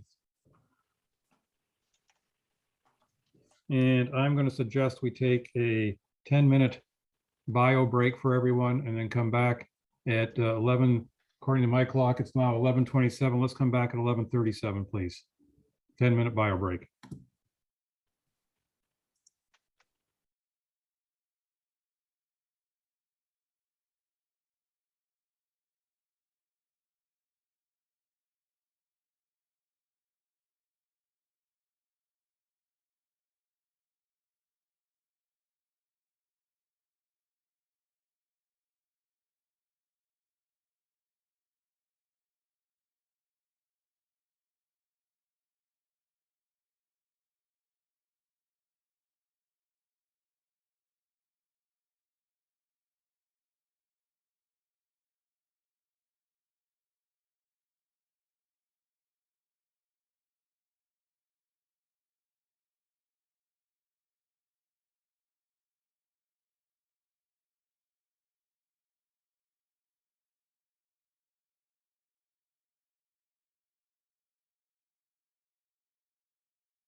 All right, I have 11:37 by my clock.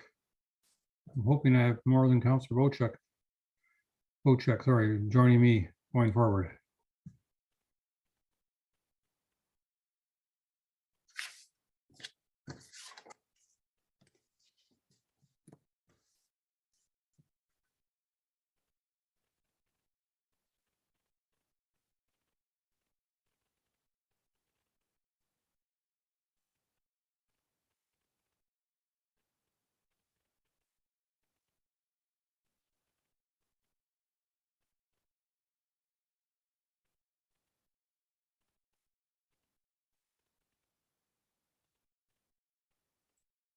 I believe our first report is going to be from Ms. Martin in regards to flexible work policy.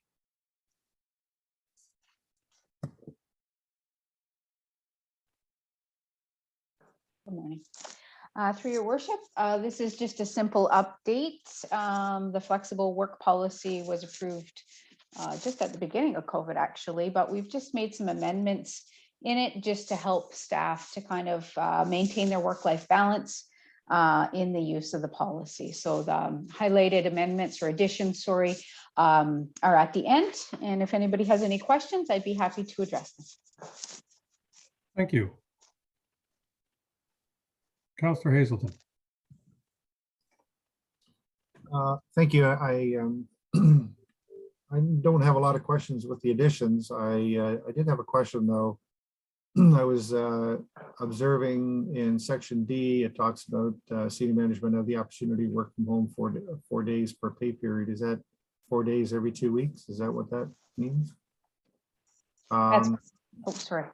And so given that the office is currently or has been closed, all of this is somewhat moot because nobody's coming into the office. Is that what? Yeah, through your worship, currently it's kind of not in play, some of it because we're not in the office, that is correct. But there, just a reminder, in September 2021, there was also a resolution regarding remote work that council had approved once staff were back in the office. And I believe it was going to be left up with the department head to manage each department in terms of remote work, just to allow flexibility there. So each member of the senior management team are constrained by section D, but their staff are directed or constrained only by what the senior management team manager would be directing for their staff. Is that the way I read it?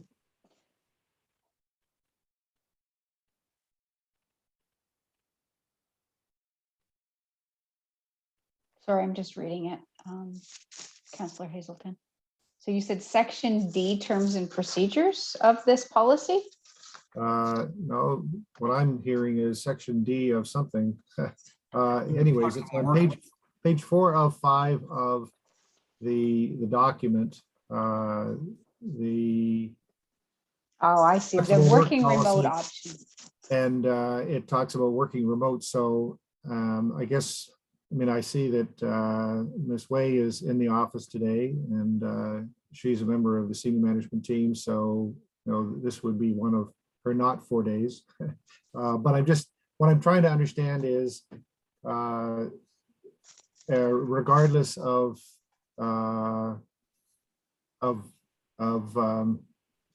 sorry, once the office is open, regardless of the fact that it may have been closed before, the senior management team will be working 4 days out of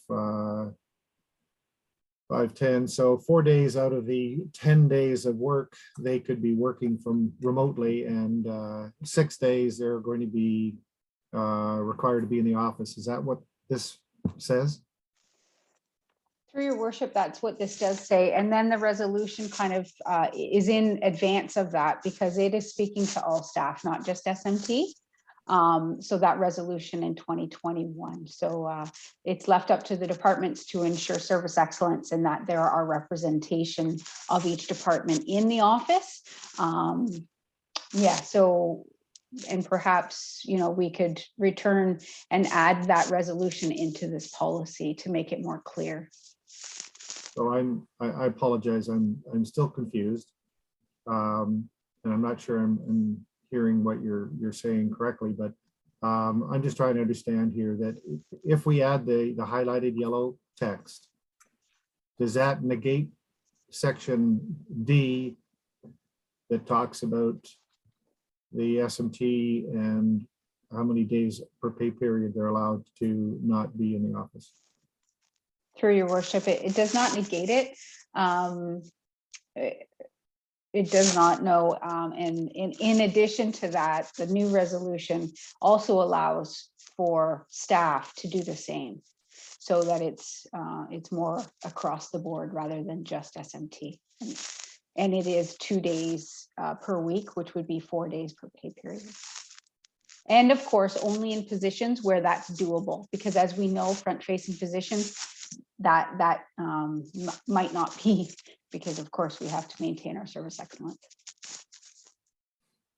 Still not sure I'm clear, but I won't belabor it. Let other people talk. Thanks. Ms. Boutiette, followed by Councillor Bocek, please.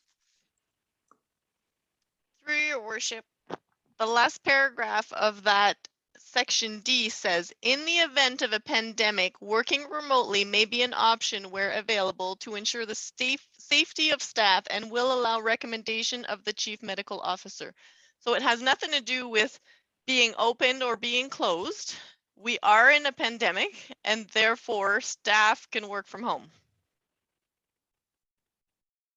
Okay. Councillor Bocek.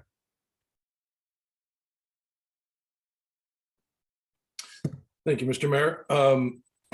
Originally, when this was struck, I supported the vote at council.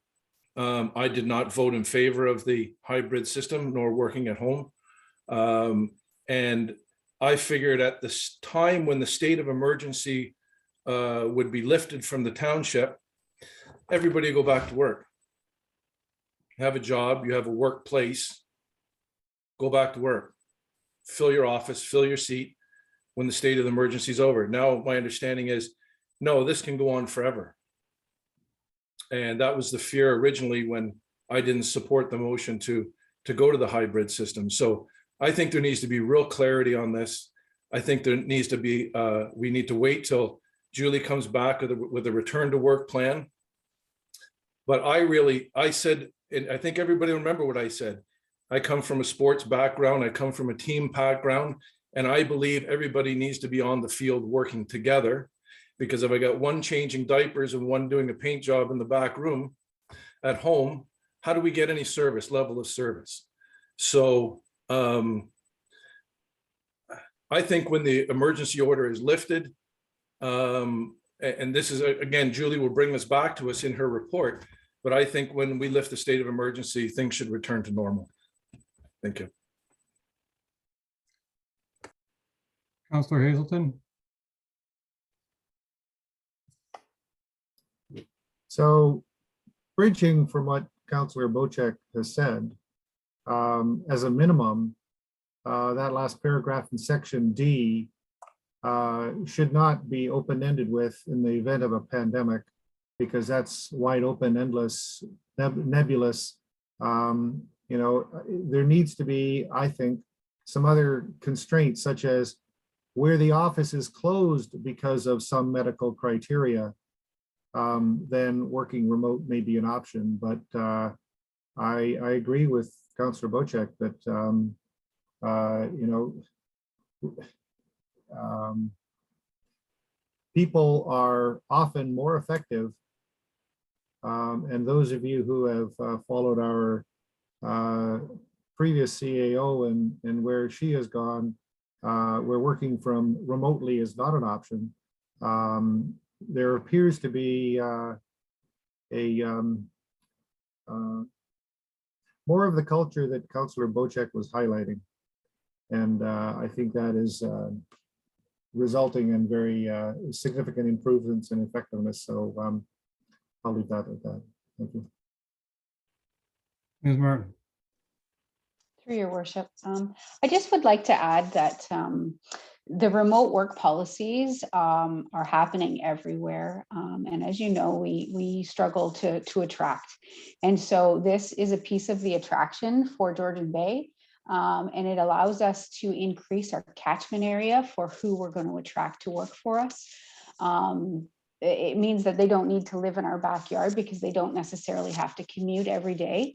It allows them that flexibility, which increases the attraction to work for Georgian Bay. So as much as, you know, I think camaraderie and us being together in an office, also having that flexibility is important as well, because we have learned through this pandemic that we can work differently than what we've done in the past. Thank you. Yeah, I'm afraid that I'm going to disagree with some of the comments made so far, and that I think having a flexible work program and having the option to work remotely is actually better for our township than insisting that everybody be in the office every day, for a number of reasons, not the least of which is if somebody, you know, too much in our history, people went to work even though they were feeling under the weather, and therefore they spread those germs to everybody else. I don't think that's helpful. I also think, I don't know about you, but I can say for myself, working remotely the past 2 years, I've been more efficient at some times. I absolutely have missed getting together with people. There's no question about it. And I'm saying that as an introvert, but I would love to be able to go into the office more often and see people more often. There's no question. But I also think, you know, working remotely is very effective. I'm very glad I haven't had to drive up the Bracebridge an hour each way for a meeting that lasts 45 minutes.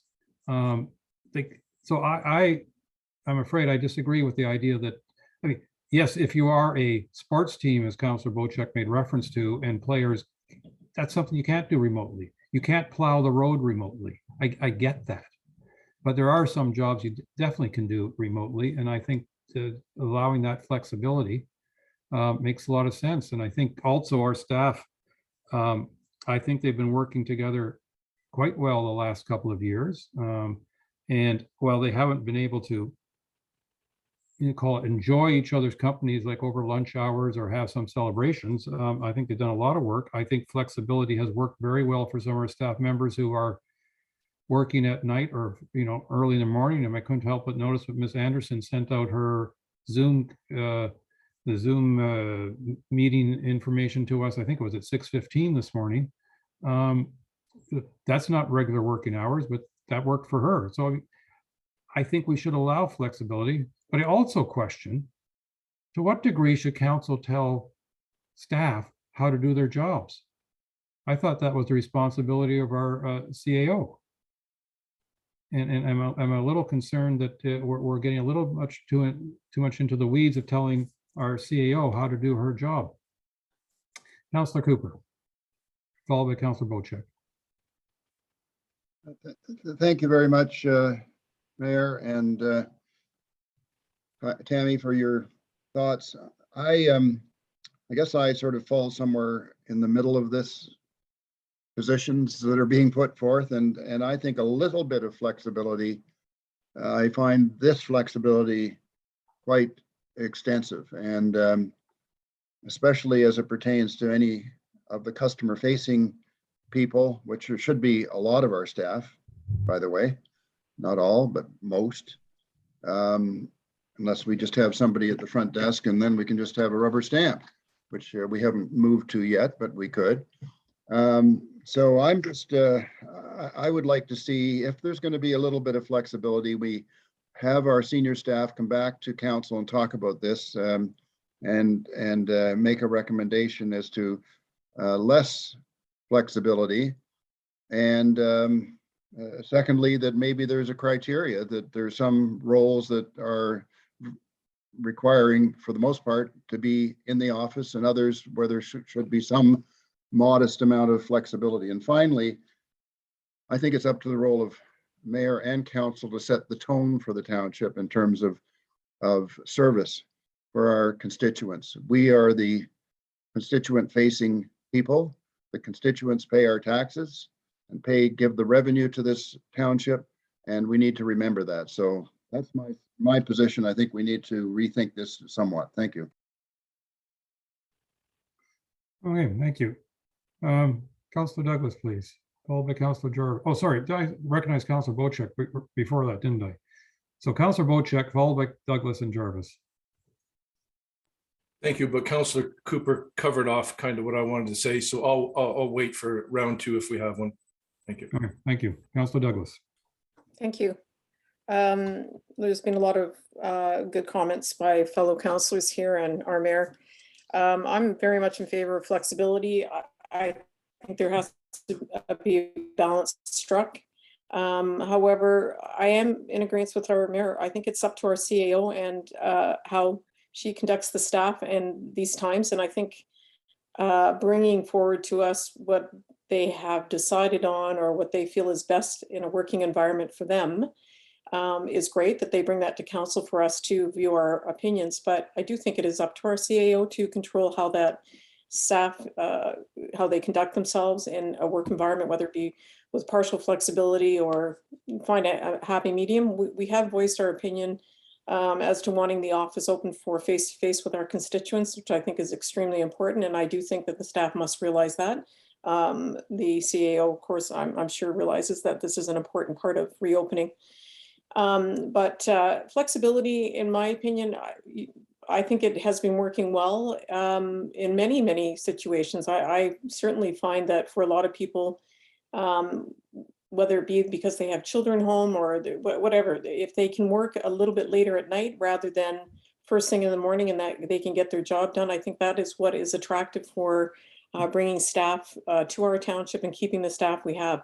If they are effective in their job, and I think our CAO is quite capable of making that assessment, then I would be all in favor for the flexibility. But again, I don't think it is our decision. I do believe it's up to our CAO. Thank you. Councillor Jarvis. Yeah, I'll echo Councillor Douglas's comments as well as yours, Mr. Mayor. My theory is that if the job is getting done, the job's getting done. There's certainly the idea from many people's mind, if you see people working, then they're obviously working, but I don't think it's absolutely necessary for people to be in the office to get the job done, as has been stated. I do think that certain positions need to be manned, so to speak. People need to be on site for customer service, obviously. But again, that's our CAO and our HR department that take care of these things. And I think that if we're finding via feedback from our constituents that things aren't getting done, then that feedback will obviously go back to senior staff and things will get corrected accordingly. So I'd leave it to our CAO and with other senior staff to set it all up, and I don't have an issue with this. Thank you. All right, I want to make one other comment before we see if there's another round, and that is that we've been asked to approve the updates, not the original policy, because I think we already approved the original policy. So the updates basically come down to staff are not required to respond to communication outside their regular hours is really the addition that's being made to this. So I also want to make it very clear that I personally agree that our service standard is actually the most important, and that we have, and we know that service levels have suffered because of the pandemic. And so we know that we have to, that's something that I think we've made very clear to our CAO that we want to see brought back to the standard that we and they have set for service going forward. Councillor Bocek. Thank you, Mr. Mayor. I think I have to disagree with the statement you made vehemently. Council's responsibility is to make policy, and it's the staff's responsibility to respond to our policy. And I think we're dealing right now currently with a policy that council made 2 years ago. So saying that it's really up to our CAO or acting CAO to make these decisions, it's council's responsibility to make policy. And we made a policy, and staff abided by it for the last 2 years. I think it's time to revisit that policy, which is what we're doing now. And I think that the hybrid system working from home is not the most effective way, not just for our constituents, but for council members. I've tried to reach staff, and under the current rules that we were given on how we're supposed to approach senior management it was to go through the CAO. Well, if the CAO or the acting CAO is not in the office and maybe she's on maternity leave or vacation or in Florida or whatever, how do I get satisfaction to my residents when I can't do anything until that person comes back? There's too many things outside that we don't realize that are causing the obstruction to customer service. And I really think we need to get back to work. I've got 2 people off right now on compensation because both of them fell at home, which was their workplace. One slipped down the front stairs, one their chair broke in their office. Both were on workman's comp and they were at home after office hours. So there's a lot of confusing things here. I think council has to be strong. Council has to make a policy. And I think that the staff need to act on whatever policy we make. And if we're amending the existing policy, it should be amended to what council thinks the current state of affairs is and how we're going to address this working at home thing. And that'll be my last comment on it. I'll vote to let everybody know how I feel. Thank you.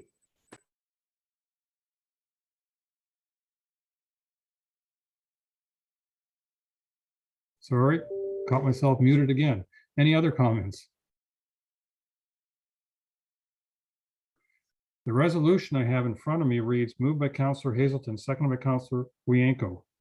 Be it resolved that council approves the recommended updates to the flexible work policy.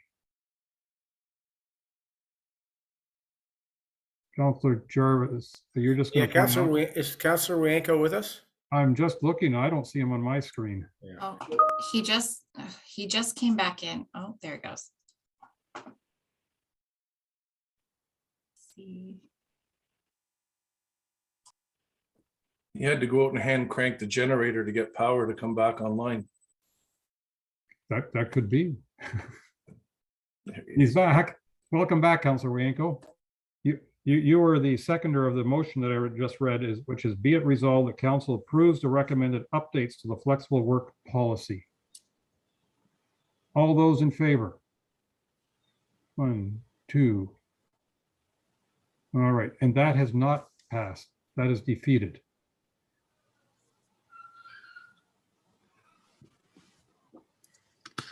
All right. So I guess that means a little more homework for our staff. Councillor Hazelton. Just some personal comments. Just so that staff and council understand where I'm coming from. Where staff should be working, or it's appropriate for their staff to work from home. Working according to some of those highlighted statements, I'm actually in favor of that. If somebody's working from home, I don't think that they need to be bound by the kind of the 8 to 5, 9 to 4, whatever the right terminology is. So I don't have a problem with that at all. I guess I have 2 concerns. Number one, the statement at the bottom of paragraph D where it says the pandemic, and I think that is way too broad of a statement. I think we need more clarity on what should be in there, and if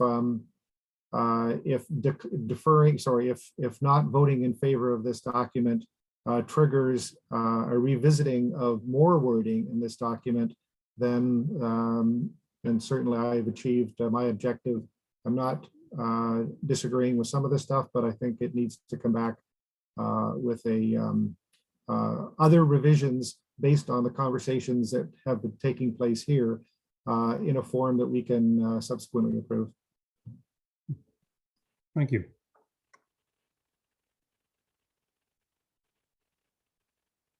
Next on our list is backup generator cable repairs. Mr. Sokash. I believe Thank that you, is Your done. Worship. Council may be aware that the administration building does have backup power provided by a generator that's located adjacent to the Public Works / Fire Hall building. There are control cables that run between the administration building and the generator, and a while ago we noticed that they were not functioning properly. We had them tested, and it appeared that some of them were broken. Now there were backup cables in there for the data transfer, which is the control of the system, that we're able to use, but we do not have any more backup cables available. At the same time, the question arose, why are these cables broken? So we asked a contractor to come in to see if they could determine if the conduit that they're located in is collapsed or if there's another problem that they could see. They tried to move the cable that's in the conduit and weren't successful, although the reason they weren't successful, it turns out, is there is a bit of a bend in the wire that daylights and then goes down underground again before reaching the administration building, and that may have been the pinch point. So the reason we are coming to council with this falls into the procurement policy. We're looking for approval of $5,000 for replacement of the control cables and possibly the power cable. And if we can't use the existing conduit, we will likely have to directional drill or dig another trench to put a new conduit in, and we're asking for an allowance of an additional $10,000 should that be required. So the total project cost could be up to $15,000. Thank you. All right, thank you. Council, any comments or questions? Councillor Wojcik. Thanks for your report, Brad. This seems to be fairly open-ended, and it doesn't seem to be a good approach. I'm just wondering, have you looked at having $15,000 to repair a broken wire or a collapsed cable or conduit? I know a generator that would service that building, standalone generator to service that building, probably wouldn't cost that much. Did you look at the cost effectiveness of just installing a new generator for that building specifically, not tying it in with the rest of our buildings? There's just lights and a furnace and a few computers. So the kilowatt hours and amperage of a generator wouldn't be that large. I'm wondering if you source the cost of a standalone generator for the community services building. Through the mayor, the fire chief and I did discuss this, but it was several years ago, and the costs, I believe, were $30,000 to $50,000. That's just off the top of my head from my poor memory, but it was quite expensive. I would say in the next 5 to 10 years, we're going to have to replace the current generator, and we will look at upgrading it because right now the backup power provided to the admin building is not adequate to power the entire building. Only say half the outlets are powered. I believe all of the lights are, as is the furnace. So I believe it would be quite a bit more than $15,000, and $15,000 is like worst case. We're optimistic that it's going to come in well less than $5,000, but we just want to come to council once with this. And that's why it's been presented this way. Yeah, thanks, Brad. My question to our CAO on this is, with the modifications to procurement policy, would this have come to council?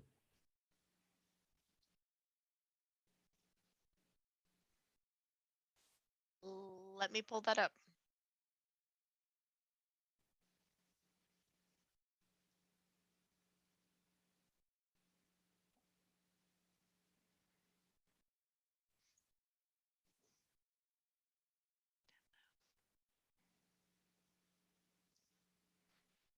$10,000?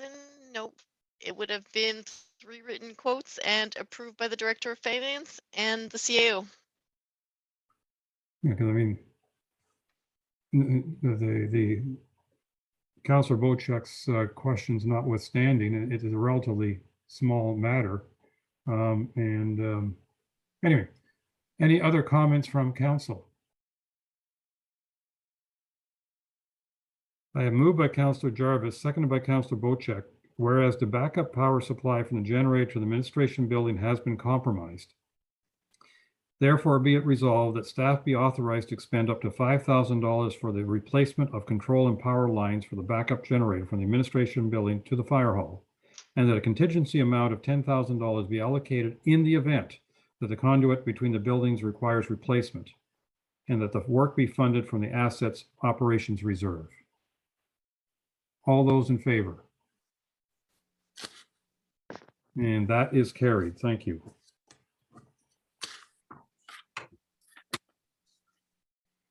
Pratt's Road Culvert yearly hydrovac cost.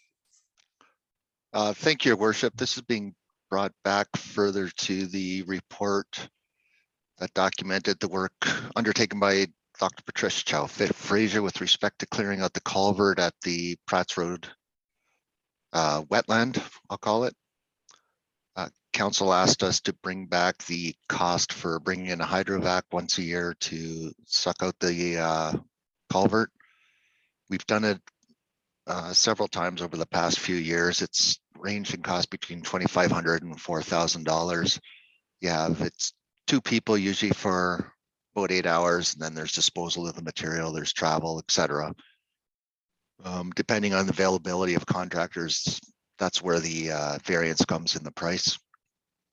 So we've brought this to you with a resolution that we allocate $4,000 a year to clear out the culvert in the springtime, which is usually when it's both accessible because the water levels in 6 Mile Lake being dropped, as well as there's a fair bit of material that's been built up.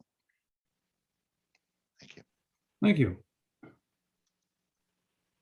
I have moved by Councillor Rankle, second by Councillor Cooper. Be it resolved that staff continue to contract the cleaning of the Pratt's Road culvert using a hydrovac contractor, and the estimated offset cost of $4,000 per year be funded from the general road maintenance budget. Discussion. Councillor Bocek, followed by Councillor Rienko. Thanks for the report, Brad. I'm just wondering if we could add into that resolution and that the procurement or the RFP be reviewed each and every year. I think right now the cost of vac trucks, we own one. Our prices are way up right now because of the shortage of people that are able to use a vac truck. So I think maybe the cost would be quite dear right now. Like you said, Brad, that you've had it done before for $2,500 or less. So I think maybe if we pass this, it should be put out for an RFP every 2 years or 3 years or something, just so that we're not pigeonholed into sole sourcing with this one guy who may be quite expensive. We may find a deal down the road where we can save the township dollars. So I wouldn't like us to be stuck on a huge amount. That's my only comments. I do support the resolution regardless. Thank you. Councillor Rienko. Yeah, I think it's important that we continue our work on that culvert, even though we don't technically or environmentally have to. I think it's worthwhile to keep that culvert open to show a commitment to the issue and so on. So I have no problem with this expenditure. Any other comments? All those in favor? And that is carried. Thank you.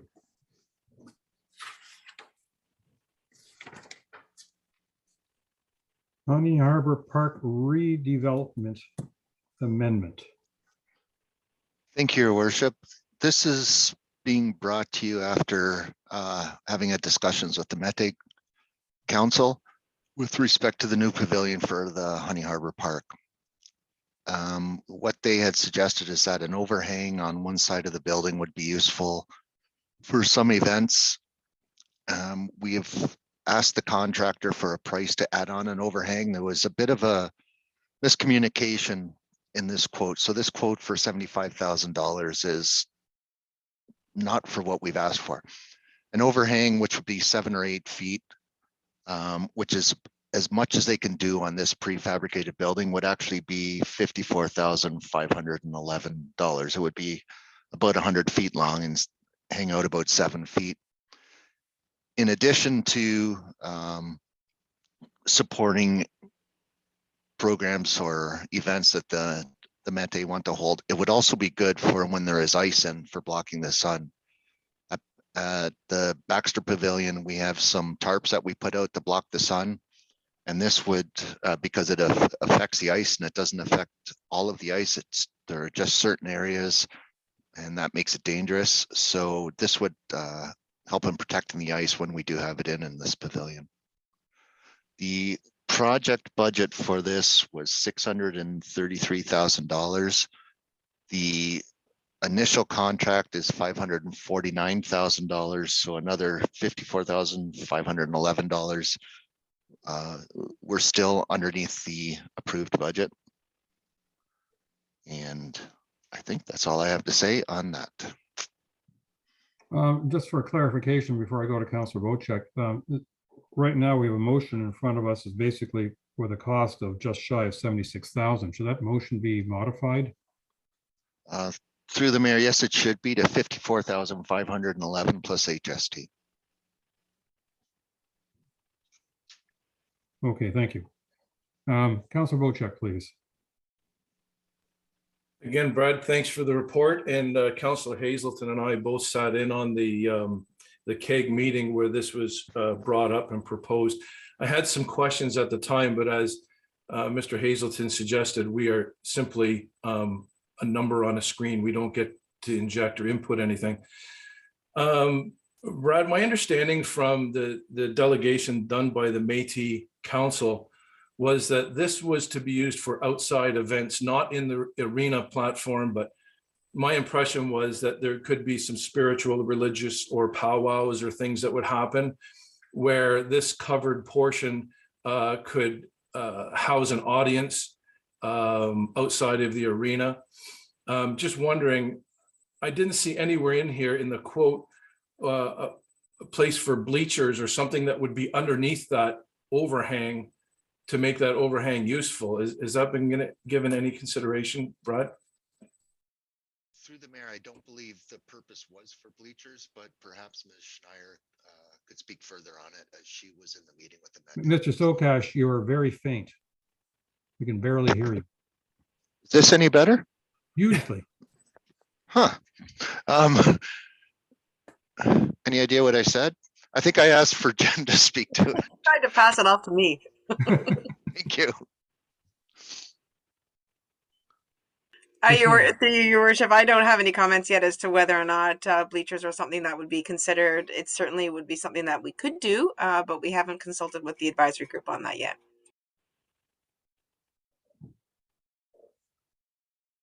Any other? Oh, do you have a follow-up, Mr. Wojcik or Councillor Wojcik?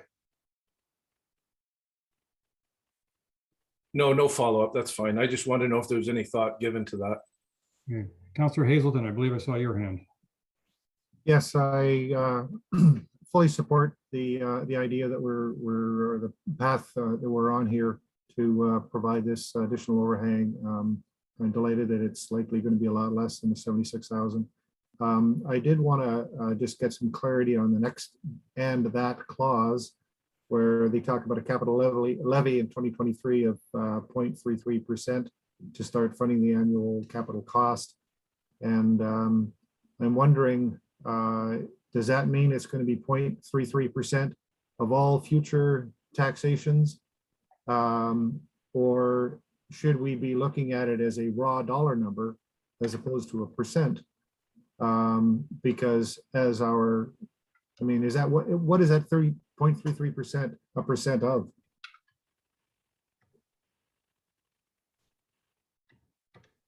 It would probably be best for CAO Bouthette to speak to this. I think it'll be a bit more legible. I think I saw Ms. Anderson's hand up. That's okay. Either one of us, I'm sure, could answer, but since I'm on here through you, Your Honor, the 0.33% is of the capital levy, which does not represent the taxation levy. And Julie, Ms. Bouthette can clarify if I'm incorrect on that. Yes, so it's an increase this year, but it will flow through into future years, and that's an annual requirement. So what we do is we divide the capital cost by its life expectancy, and then forecast out its replacement cost, and that is then divided by how much of a percentage increase that is. So you would see the increase next year, but the increase subsequently is built into the increase that we would have seen in 2023. So it's not a 0.33 increase every year, it's an increase only next year, and then it flows through having increased next year. We're going to recoup the same amount of money annually to put aside for the future replacement of that asset. Okay, I'm just hyper focused based on what you've been telling us about how out of whack we are. I'm hyper focused on anything that starts to drive that number up. And if it's driving it up in perpetuity, I think that we have to be calling this out on every expense that takes place so that we get visibility into it. And since we haven't had it in the past, that's why I'm asking the question. And if I may, further clarification, should that amount not be 0.24%, given that the top numbers only 71% of the prior number? To the mayor, to be even more precise, 0.236. Yes. Well, 0.2369. I just rounded up. It's because it's based on the replacement cost and not the acquisition cost. Councillor Bochek.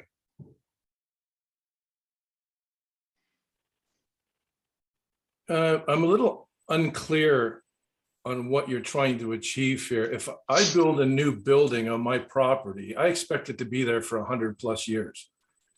This isn't something that's this is steel structure. It's not something that's gonna fall down. It should be there for eternity. There will be maintenance costs and painting and things like that involved, but to actually plan and budget to physically replace a structure of that magnitude, I don't see why you would even consider that. If it was a usable resource or a renewable resource that would get ate up over the next 20 years, yes, I would say we need to have legacy costs in place to replace it. This arena structure should be there for 100 years plus. We're not going to replace it. If anything, 100 years, you tear it down and you make that into something else. But to budget and forecast at this point in time and put money away for something that is never going to need replaced sounds ridiculous to a layman like me. That's my comment.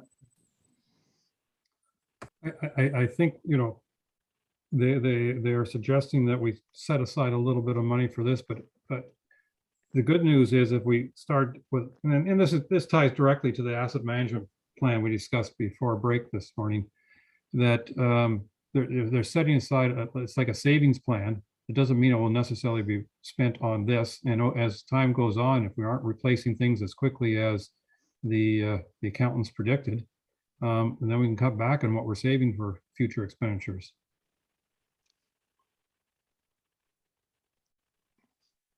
Any further discussion? So I have moved by Councillor Hazelton, seconded by Councillor Bochek.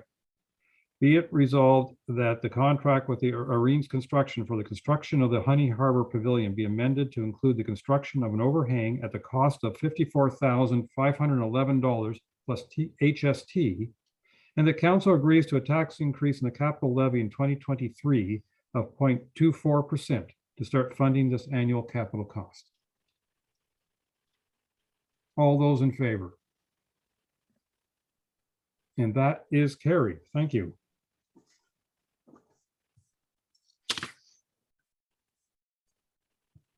And now we're on to our next topic, directly related, Honey Harbour Park CAG complement for 2022. Ms. Schneier, please. Oh, thank you, Your Worship. It's an opportunity to do a little bit of revamping of the present complement of the Community Advisory Group. And it has come from the Community Advisory Group that this is a priority. And in order to appropriately look at how we want to rehabilitate the Honey Harbor Park, it would be wise for us to bring some members of the Métis Council onto the committee so that there is a good solid voice and an absolute understanding that we want to have an opportunity for the Métis Council to be heard. So as part of our Truth and Reconciliation, of course, Your Worship, but also in moving forward, we want to have members of the Métis Council on our CAG. So in fairness to the report, it does state that the Métis Council is going to be a complement of up to 5 spots, and would not appear to be fair in comparison to the non-identifying Métis members of the committee.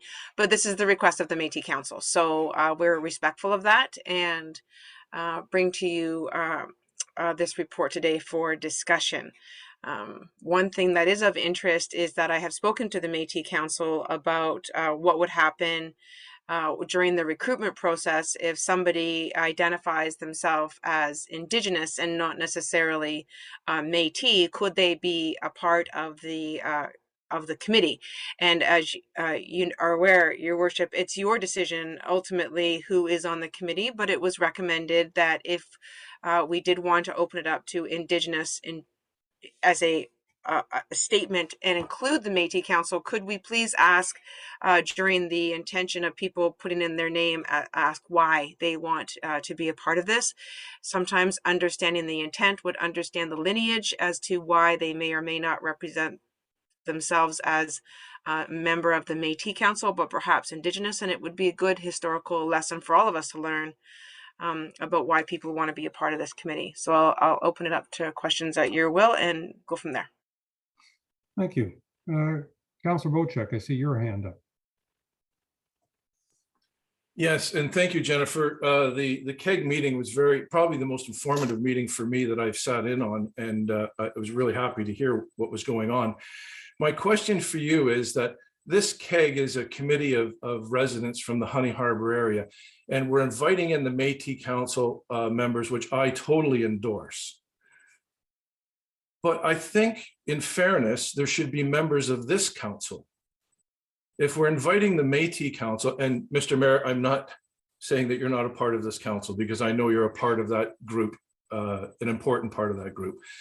But I think if we're looking for new members, I think that council should give consideration to making this a committee of council, or at least have council representation there.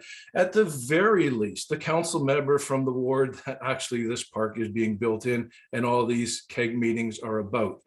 So I put it in front of council that I totally agree with the report that was issued to us here.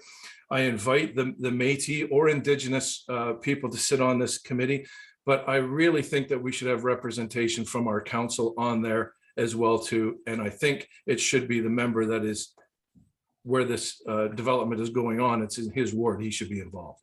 Thank you. Councillor Winkle, followed by Councillor Cooper, please. Yes, sorry for popping in and out today. Maybe some real internet problems, and every time I have to shut down the computer and reboot it. So bear with me. Hopefully I can continue doing that, but I've done it 5 times already today, and I don't know how much more I can do. But the question I had is to Jennifer. Didn't I read in the report that some of the existing members on the committee are Métis, and that there would only be, if we went to 5 Métis, there would only be 2 additional people added to the committee? Can you clarify that? Through Your Worship, Councillor Wayanko, this would just allow people who are already on the committee to choose to identify as a member of the Métis community, as opposed to being traditional community advisory group members. We're just put it in there in case there's anybody that's already on the committee that would like to identify themselves in a different manner. But so there could be a potential of 5 new members on the committee, or what would be the maximum new members you think would happen? The maximum new members that are being represented or are representative of the Métis Council would be 5. Some of those people could be already existing community advisory group members that will choose to identify as a member of the Métis community as opposed to the KEG. I don't know the answer. I Okay, don't- and the CAG has already agreed to this process. Yes, this is actually driven by the advisory group. Yeah. Okay, then I have no problems. Then. Councilor Cooper. Thank you, Mayor. And I would just like to support the suggestion by Councillor Bocek. I think our Ward 4 Councillor Hazelton would be a very appropriate addition to this committee, and I would support that as well. Thank you. Councilor Jarvis, please. Yeah, I think it's unfortunate in the grand scheme of things that we have to mandate that members of a committee have to be indigenous or Métis background. It would be nice to know that the committee is made up with concerned members of the public, and just naturally, some of those concerned members of the public would be representative of the community as a whole, which includes Métis and or indigenous members. And that I don't see why we have to mandate that, but I know that it's being done everywhere as part of our Truth and Reconciliation program, and I understand that. I think it's unfortunate, but I understand it. So I have no objection to the whole concept at all, and I'm prepared to accept this. I just wanted to answer, I think Councillor Wianco was talking about the size of the committee, and I see that in the analysis, you indicate the committee may range in size from 11 to 14 members. Is that correct? You're on mute.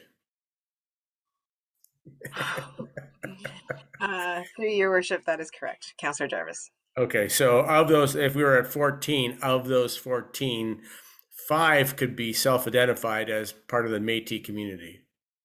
Through your worship, that's correct, Councillor Jarvis. Okay, so my only recommendation here is that we change Métis to read Indigenous/Métis, maybe to be more inclusive of our relations with those communities within our municipality.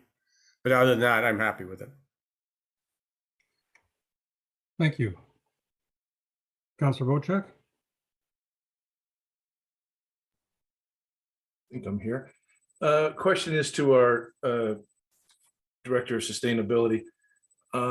Jennifer, was there any thought or conversation with the Métis Council about funding a part of this project, being that there may be funds available to them that are not available to us federally and provincially, and maybe some of the cost of that $58,000 for that overhang could be granted through the Métis Council via funding that they can apply for and get? Through your worship, Councillor Bocek, that is a good question, and we have had these conversations with the Métis Council. They have identified that there are funds available that we will be able to source out going forward. One of them was about a potential statue that could be associated to a cenotaph that could be in the park layout as a consideration. And that would be something that we can get funding from via the Métis Council. In terms of the structure and the overhang, that wasn't a discussion. It was more about elements like the type of plantings that they're looking for and where we can access that. And there was funding for those types of ancillary items. And as I mentioned, the cenotaph concept. So it's very early stages, but I know that the Métis Council has openly identified that there are funders that we can partner with. And supplement to that, there was a little bit of, I wasn't really clear on the part of the KEG meeting where we were discussing, or you were discussing colors. And I think that's quite important. You have a small hamlet, which is kind of, that country backroads feeling. And they were talking about perhaps the colors of the pavilion and the buildings being that of the, I'm sorry, I don't know the name, but the colors off the scarf or the sash that the Métis Council relates their band to. And I'm just wondering, is that something that is going to be a council decision moving forward? Because I think it's important that we keep some uniformity to the Honey Harbour area and that we don't have a big carnival of neon yellows and everything else standing out. So I'm just wondering if there's going to be a discussion about using the Métis colors and how they would be used and that sort of thing. Through your worship, that is something that is certainly being driven by the advisory committee, and everything from the advisory committee comes forward to council. The colors that are in the sash, and you're right, that is the language, are rudimentary colors, reds, blues, and they're not neon or outlandish. And they're actually attractive. It's an attractive sash. When we're talking about things like colors in structures, and specifically the playgrounds, we're talking about the colors of crossbars over top of swings, or the color of the swing, or perhaps the color of the metal that's the painting of the portions of the playground that would be included. It wouldn't. So hopefully that helps you a little bit. It does. It does. Thank Yeah. you very much. That's Yeah. great explanation. Yeah. Well, thank you. I have a couple of comments about this. I'm concerned that the resolution as proposed is too specific. And a couple of comments there. One is what I found very interesting. One of the things that I took from the presentation that the Métis Council made to the Honey Harbour Community Advisory Group is they identified Métis as being people who are descendant from a Indigenous woman and a European man. In other words, they're excluding people who are descendants of Indigenous men. And I think this is in part in reaction to the way the Indian Act read 150 years ago, or whenever it was first put into place, and how there was definitely quite a sexist document in many ways. I think we have a fair number of people in the Honey Harbour community who identify as Indigenous but not Métis. And no, I have not interviewed them to find out how they descended and where there was male or female blood in the background or anything else. So I think this could be improved, and I think Councillor Jarvis also made this observation. It could be improved by adding the word Indigenous, so that 3 members who identify as Métis or Indigenous in the community. I'm also concerned that we have specified the president and vice president of the Georgian Bay Métis Council. And I think I'd rather say 2 members of the Georgian Bay Métis Council because I believe I've already seen correspondence where one of them is not sure he'll be able to attend meetings, and so well, the other one will be representing them at these meetings. So I'm a little concerned that we're specifying 2 roles where, you know, it could be somebody else, and I'm a little concerned when we're getting that specific as to, you know, if we're reserving a seat, for instance, for the president of the Georgian Bay Métis Council, and the president of Georgian Bay Métis Council can rarely attend, and I don't know if that's the case or not, by the way, then I'm not sure that is appropriate. Ms. Schneier.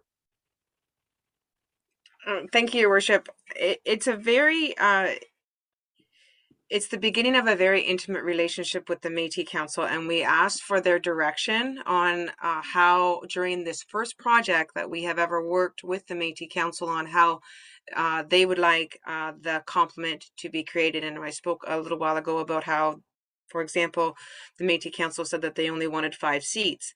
When you're talking about an email that the president did send back and forth, but I think that has been clarified. He's quite interested in being involved in the project. I don't have any issue with adding Métis and Indigenous, but I do want to respect as we redevelop or begin to develop a relationship with the Métis Council, that I do it as they have requested. And this is our first project. And I just want to respect that this is what they asked. And when they asked this, it was done in a manner where the entire council was on the conversation with me. And this was a decision that they came back with. Thank you. Councillor Cooper. Followed by Councillor Bochek.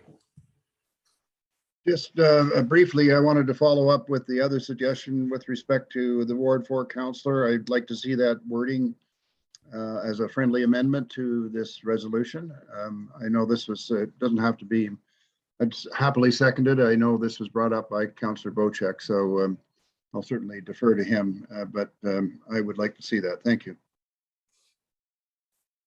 Councillor Bocek. Yes, thank you, Mr. Mayor. Jennifer, another point of clarity here, and I think this is important that council understands this. The Métis people are based all over the province and into Manitoba and Saskatchewan. And when we're talking about members for this committee, we're not talking about somebody from Sault Ste. Marie or the Red River in Manitoba. I believe your wording was that they must have lineage to a family or a lineage dating to Honey Harbour. In other words, that any Métis council member or any members of the public that wish to identify as Métis that we would consider to go on to this committee would have to have lineage to Honey Harbour. Is that correct? Through you, Your Worship, that is correct.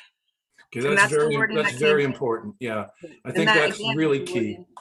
I apologize. I'm sorry, go ahead, Jennifer. I'm sorry, Councillor Bocek. I didn't mean to speak over you. I apologize. That's okay. I just thought it was very important that council understand that point, because that is very, very, very important. We don't need somebody making decisions from a Métis council that's based in Thunder Bay. They have to have lineage and family to the Honey Harbour area, and that's key. Yeah. Thank you. Through Your Worship, I agree with that. It was again a request that came from the Métis Council in terms of how this was to be worded. And as an aside, I do want to let you know that I did reach out to the two First Nation Indigenous communities that are our neighbors. And in one instance, I did get a response back from the female chief of Moose Deer Point, who identified that the way that this is being worded is appropriate, and they agreed with the way that we were trying to go about this without any type of disrespect.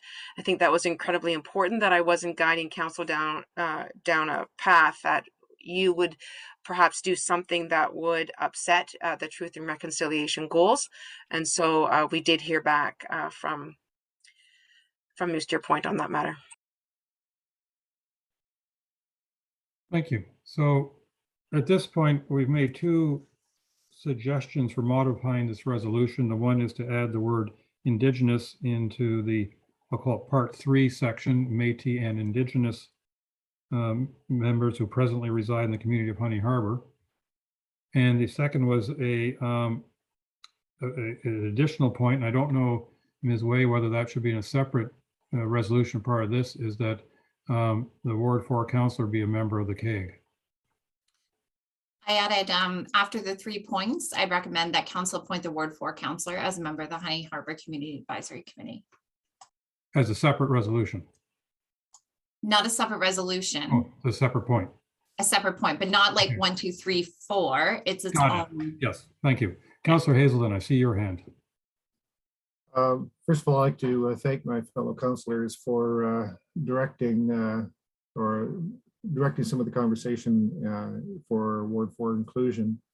I do fully support the direction we're going in here. I do have one administrative type question at the very beginning here before I make another comment, and that is, should we be interpreting that this resolution will in effect change the terms of reference for the Honey Harbour CAG committee? Ms. Way. Short answer, yes, it will. However, updates are required and have been directed, partially coming from the procedural bylaw, partially from the draft that was brought in January, but knowing that there was some changes coming from this item and from possibly another item dealing with the planning committee, I wanted to wait and see where these discussions went, so we didn't have to keep updating and updating. So hopefully in March, these can be changes made today will be encompassed within that draft that comes forward to council. So thank you. That was essentially my understanding. I just wanted to get that clarified. And I think that going forward, I think that the comments about award for counselor inclusion is actually very important. And as we all know, this is an election year. Who knows who's going to be the Ward 4 counselor, but next year and for the future term. But I think that given the importance of this committee, I think that regardless of who that counselor might be, they need to be included in that committee. I think that's a critical thing. In-person meetings, it was very easy to attend and put your hand up and be recognized. Very difficult when you're not visible in the committee. But I do have one other administrative comment here. The resolution that it's currently worded, it starts off with, be it resolved that we accept all recommendations presented to council as direct result of the meeting of the community advisory group. And I think that's a little redundant. We've already approved the consent agenda with all of those recommendations. And so my concern here is, once again, if we put this in here, somebody would have to do a bunch of cross-checking to find out what was actually done. And I think simplicity is probably better, so that we don't need to include that. We just need to follow through with the other wording in the resolution. Thank you. All right, I see Councilor Bochek, Ms. Boutiette, and Ms. Schneier. So let's do it in that order, please. Thank you, Mr. Mayor. Karen, could I trouble you for a minute to say that I believe the process or the protocol is that a member of council would make a nomination and then it would have to be seconded and then a council vote to appoint a member to a committee. Am I correct? I know that's the way it is with all other committees, whether it be the Committee of Adjustments or Policing Committee or anything else.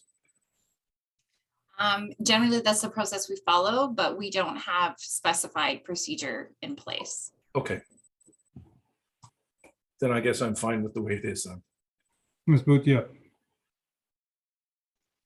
Through your worship, I am just wondering if we could pass the motion if there's no issues with the terms, and if there's more terms or reference modifications, we can bring those back next month.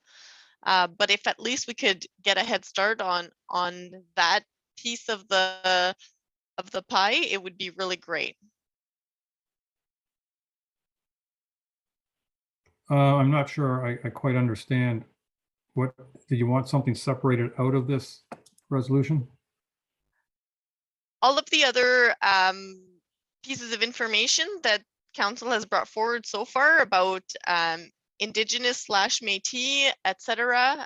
If we could bring that, so the optimal process would be to bring those back to the KEG as proposals from council and have a discussion with them, and then bring those back as a future amendment of terms of reference. But these things have already been discussed at the KEG, and it'd be nice to run it by them first before before changing what they've already discussed. All right, Ms. Schneier. Thank you, Your Worship. I'm just looking up when the next community advisory group meeting is, and because it would be one thing that the community advisory group is very clear on is that we aren't always communicating as effectively as we can with them. And I would love, as our CAO has identified, to give our advisory group an opportunity to discuss the Ward 4 position. I know in the past, there has been discussion about, and regardless of who is in the position, the intimidating feeling of being able to be a community group without having a member of council can at times, although it might not also make it difficult for people to be able to speak their mind. So I just wanted to be able to, as the CAO has identified, to give the advisory group an opportunity to discuss that first. And as I mentioned, I'm just looking to see when the next meeting is. Sydney might be able to tell me quicker, because we might be able to come back in March we might be able to meet with the advisory group and come back quickly so that the addition or not of the Ward 4 councillor can be decided in the coming months. Ms. Wade. Sorry, if I just may add on to Ms. Shire's note, the next CAG meeting is scheduled for April 7th. So if we do want to make a timely decision, we would need to have a special CAG meeting called, which we can do. That's where we're at in that process. Councillor Cooper.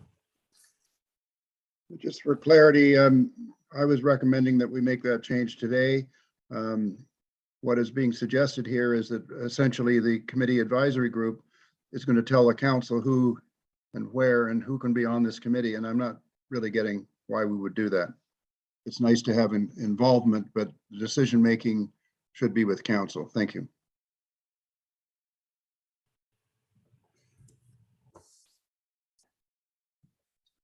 All right. Councillor Hazelton.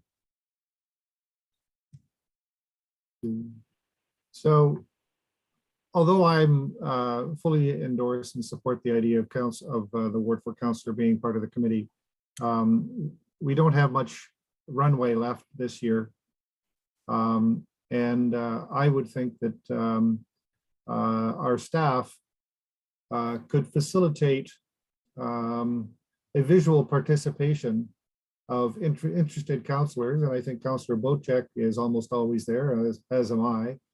And I'm sure that he and I would both welcome the visual attendance and occasionally being able to stick our hands up.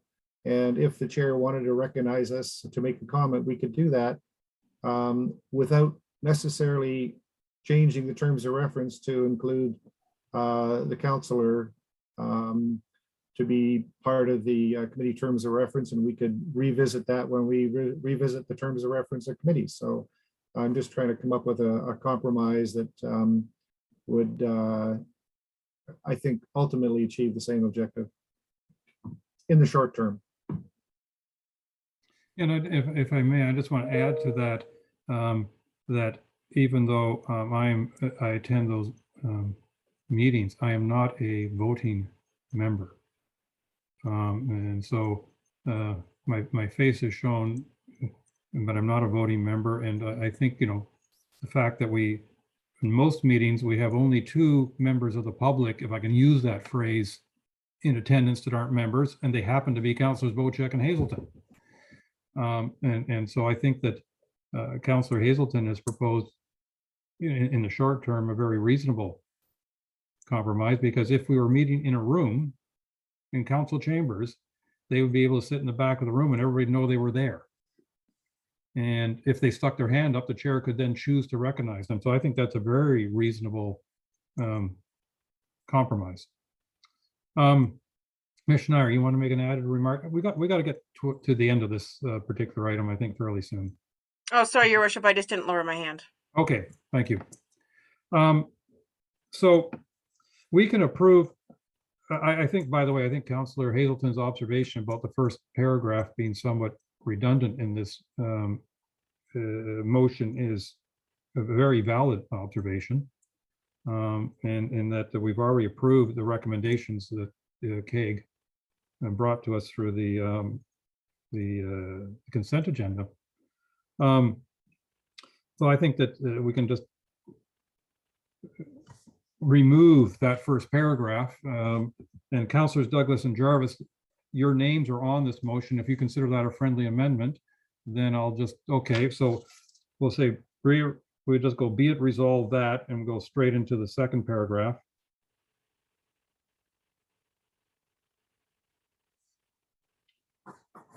And then why don't we leave the rest of the motion as is, and you're suggesting, Ms. Schneider, we shouldn't add the words "and Indigenous" into the number 3 part of their, or you think that is a? Your Worship, I think that when we do the recruitment, you can certainly add it, is the short answer if you want to. But the point of this particular project was to support the Métis that are in the community of Honey Harbour. If somebody has Métis lineage that is now full Indigenous because of many generations, that could happen. I think that the Métis are Indigenous. So if you want to add Métis/Indigenous, there's no problem. The only comment back from the Métis Council with respect to this resolution, when asked over the weekend, was please have a letter of intention. Why do you want to be on the committee as part of the recruitment process? We're going to learn a lot. Yeah. Well, we can just leave it as is, having removed the first paragraph. And let's do that first. And then I'm thinking that if we want to talk about whether or not we appoint any more counselors, anything else to this, it should actually be done in closed, as that's how we appointed the original committee. Right, Your Worship, not for council members. It can't be enclosed. Oh, I thought that's how we did it before, but I love the fact that the clerk pays attention to these details. Okay. Okay, I'm going to suggest we do this resolution as is, having taken the first paragraph out, and then if anybody wants to move a second resolution, then we can do that quickly and then move on to the next topic. So I have moved by Councillor Douglas, seconded by Councillor Jarvis. Be it resolved that council directs staff to follow the recruitment process for the Honey Harbour Community Advisory Group for the total of 5 new members who identify as Métis, and with the following consideration. 1, President of the Georgian Bay Métis Council. 2, Vice President of Georgian Bay Métis Council. And 3 members who identify as Métis who presently reside in the community of Honey Harbour or have past lineage of being a part of the community of Honey Harbour, and report back to the council in March of the names of those who have applied for the resident positions of the Community Advisory Group for appointment. All those in favor? And that is carried. Thank you, Your Worship. And then I'm going to further suggest that, because it'll come back to us in March with a list of names, perhaps that's the right time to visit whether or not Councillor Hazelton is also, or the Ward 4 councillor is also added or not to the list. And at the same time, I'm sure Ms. Way and Ms. Schneier will have the updates in regard to the policy and procedure and whatever else the committee make up rules that changes that might have to be made. Ms. Schneier. Thank you, Your Worship. I just wanted to comment that we are sending out a survey to the advisory group to try to collect comments with respect to some other little matters. And if it's the will of council, I can add in a question about the comfort level of the committee, whether or not a council member from Ward 4 can be added or not. Now, this is ad hoc. I haven't approved this with Julie. I don't know if the rules are okay, but I'm just saying that we will be communicating them in the next week. If you want us to add that in, we can. Councilor Bocek. I think that's a great idea, but I would use the wording of that a member of council would be a part of the committee. I wouldn't say Ward 4 or Mr. Hazelton, because that will not be decided until there's a nomination and a seconder and council ratifies who we're going to appoint to be to that. So just in any pre-consultations you have with your committee, I would simply state that a member of council. Because we haven't ratified anything at this point of who that member is going to be. Yes, through Your Worship, that's fine. And it's your committee. I'm just a staff person. Okay. All right. Can we move on to the next topic, Council? Okay. Not seen one way or another, I'm going to say yes. Dark sky bylaw. Or sorry, I should say amended dark sky bylaw.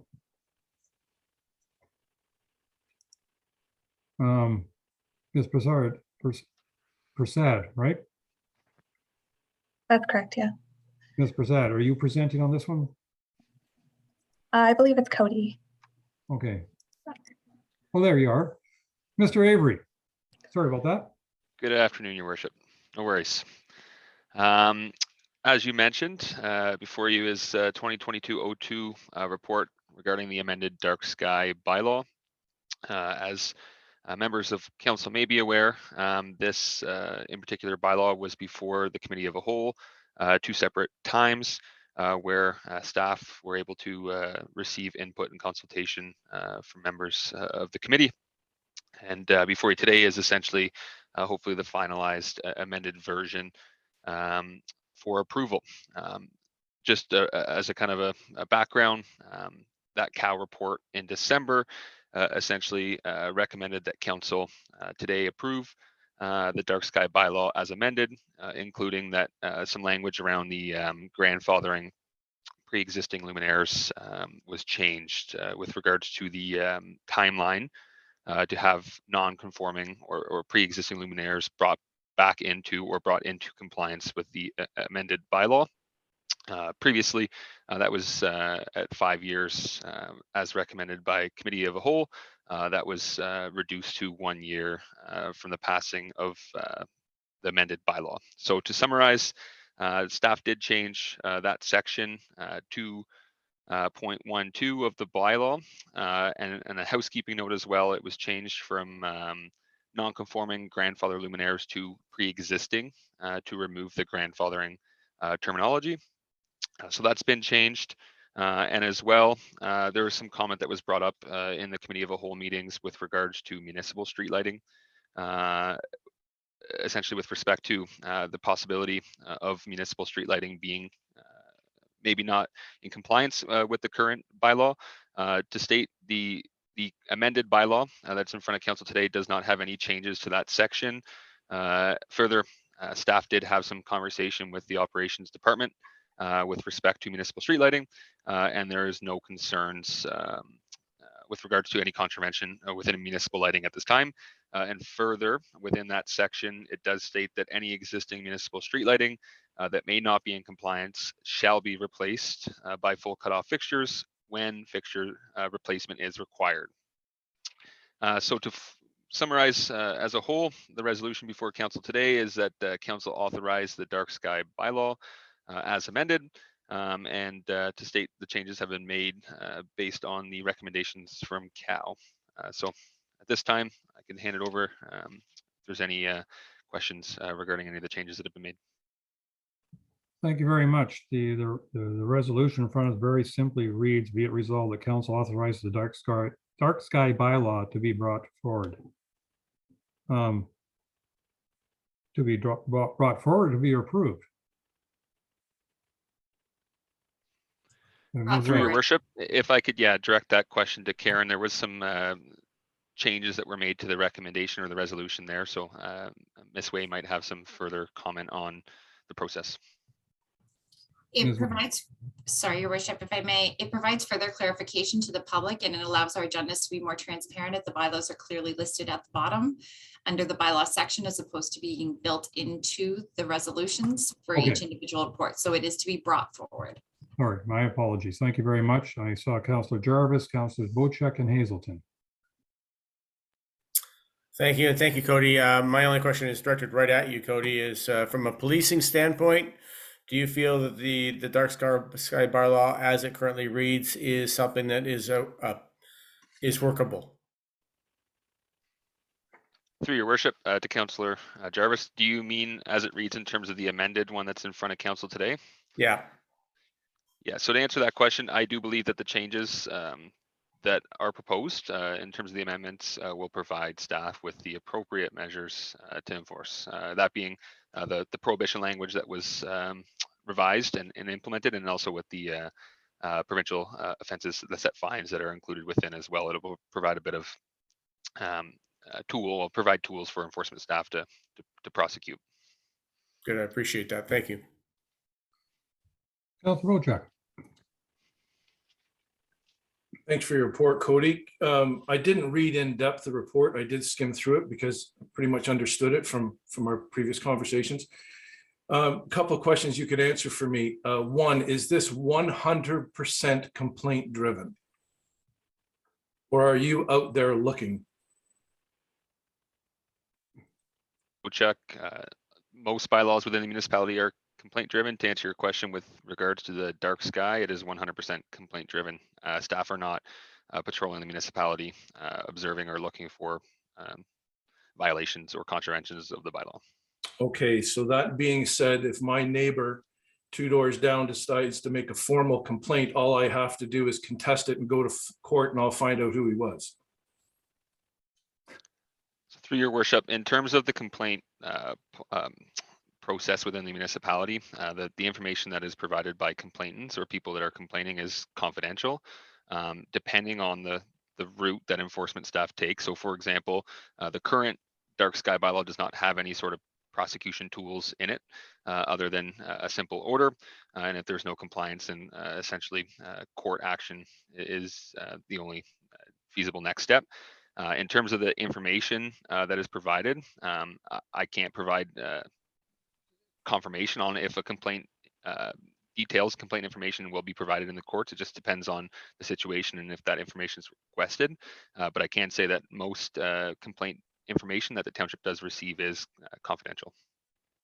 Until a point in time where it does go to court and that confidentiality is right out the window. So through your worship, Councillor Bochek, that is correct. It just depends on the matter of the facts and the way that the court process unfolds. Mm-hmm. Mm-hmm. Okay, thank you. You answered my question. Appreciate it. Councillor Hazelton, followed by Councillor Douglas, please. Cody and perhaps Darcy, thank you very much for bringing this forward. As you may have gathered, I'm a little bit of a nit for detail, and on page 12 of 13, Schedule B, I think 1 year, the word prohibited didn't get tabbed over, and it's showing up on the left permitted side as opposed to the prohibited side, where you're dealing with the billboard eliminated from bottom. And if we're going to use the text of what's produced here as the official word, we probably want to clean up that one positioning of that word so it shows up in the right-hand column.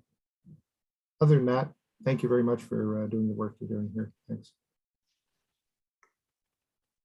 Thank you. Councillor Douglas. Thank you. Thank you for your report. Just out of curiosity, how have we had many complaints? As this is complaint driven, like most of our policies or bylaws rather, have we actually had many complaints on this dark skies bylaw? Through your that we worship, have in place? Yeah. sorry, to Councillor Douglas, last year being 2021, we had 11 complaints, formal complaints on file. Okay, just interesting to know what the numbers are there. I think it's a really good bylaw to have in place, and I just wondered if it was being used. I know some people do complain, but they try to sort it out with their neighbors, but I just wondered if things are escalated beyond. Thank you for that. Councillor Cooper. Thank you, Cody and Darcy, and I think this is handles it exceedingly well. And with respect to Councillor Douglas's comments, not everything always shows up with our department, but certainly I can attest last year there were a fair number of people that raised the issue about lighting, et cetera, et cetera. So I just thought I'd mention that. Getting super picky, Darcy and Cody. In the highlights, regulations with regard to, if you drop the S, please, thank you. I'm sorry to be such an English nut, but there we go. It's regard to, not regards to. Thank you. I've done my best on that score, Councillor Cooper, though I'm told I occasionally still slip. Any other comments? I have moved by Councillor Jarvis, seconded by Councillor Douglas. Be it resolved that Council authorizes the dark sky bylaw to be brought forward. All those in favor? And that is carried forward. All right. And we have pickup truck purchase. I think that's our last staff report. I'm going to propose after this last staff report that we have a break for lunch. It's now after 1 o'clock. So pickup truck purchase for the township, fire and emergency. Chief Van Dam, you want another truck to drive around? No, but I can tell you that this report is changing daily. So Friday afternoon, late afternoon, we were advised by Chrysler Canada that they will build our truck back to the original spec, and but we still don't have a delivery date. So as you read by the report, this has become a going to say a bit of an issue trying to secure some vehicles. Last year we ended up renting a vehicle to meet the needs of the township. So with that being said, we ordered a pickup. We did the tendering process last March. The truck was awarded by the Chrysler dealer in Collingwood. And to date, we still haven't received that truck. And we did receive some correspondence that we wouldn't be receiving that truck in 2021, but they would make it that it would be a new build in 2022. So at that point, we decided to wait it out. Then as we start calling them and try to get an update, it just kept being pushed off, that we finally got a email advising that they were going to change the truck and they needed our approval. So we weren't content with that. We wanted to bring that to council's attention. The other portion of it is that now that we've got that truck back locked down again, back to the original price, I would recommend that council just allow the fleet manager to carry on with that vehicle, as that's going to be our fastest way to get a truck build. As we started to look at new vehicles for the 2022 that are approved in the budget, the fleet manager did some homework, and we were concerned that we wouldn't get any fleet discount for the township. And that became evident at the beginning of the year. They weren't sure if they could, so that was going to raise the cost of the vehicles. I believe you can see in your report, it tells you that last year's vehicle, we got a $13,000 discount. And then as this year progressed and continuing to do work, we were advised that some dealerships would give us a municipal discount. However, it wouldn't be what the normal discount is. And basically, there's a $10,000 loss due to incentives not being done by the dealerships. The next problem came to whether the municipality, if we did an RFP to go to those trucks, and the fleet manager contacted his normal contacts with the different manufacturers, and we were advised that yes, they would partake in a bid process and an RFP process. However, if we were awarded that, we would not be we would be at the bottom of the list for priority of a truck being built. So with that being said, that means that they're going to build all their trucks that are sold. Ford is currently out advertising that come in and if you build your truck with us right on in the showroom, you can have a 16-week delivery, and we would be pushed down the line. So that started to raise a concern for us. So with that, the fleet manager started doing some homework, and because of COVID and the shortage of computer chips in pickup trucks, there's these pickup trucks are coming onto the lots as computer chips become available. However, you need to act right away. They're not there for very long. And I'll give you an example.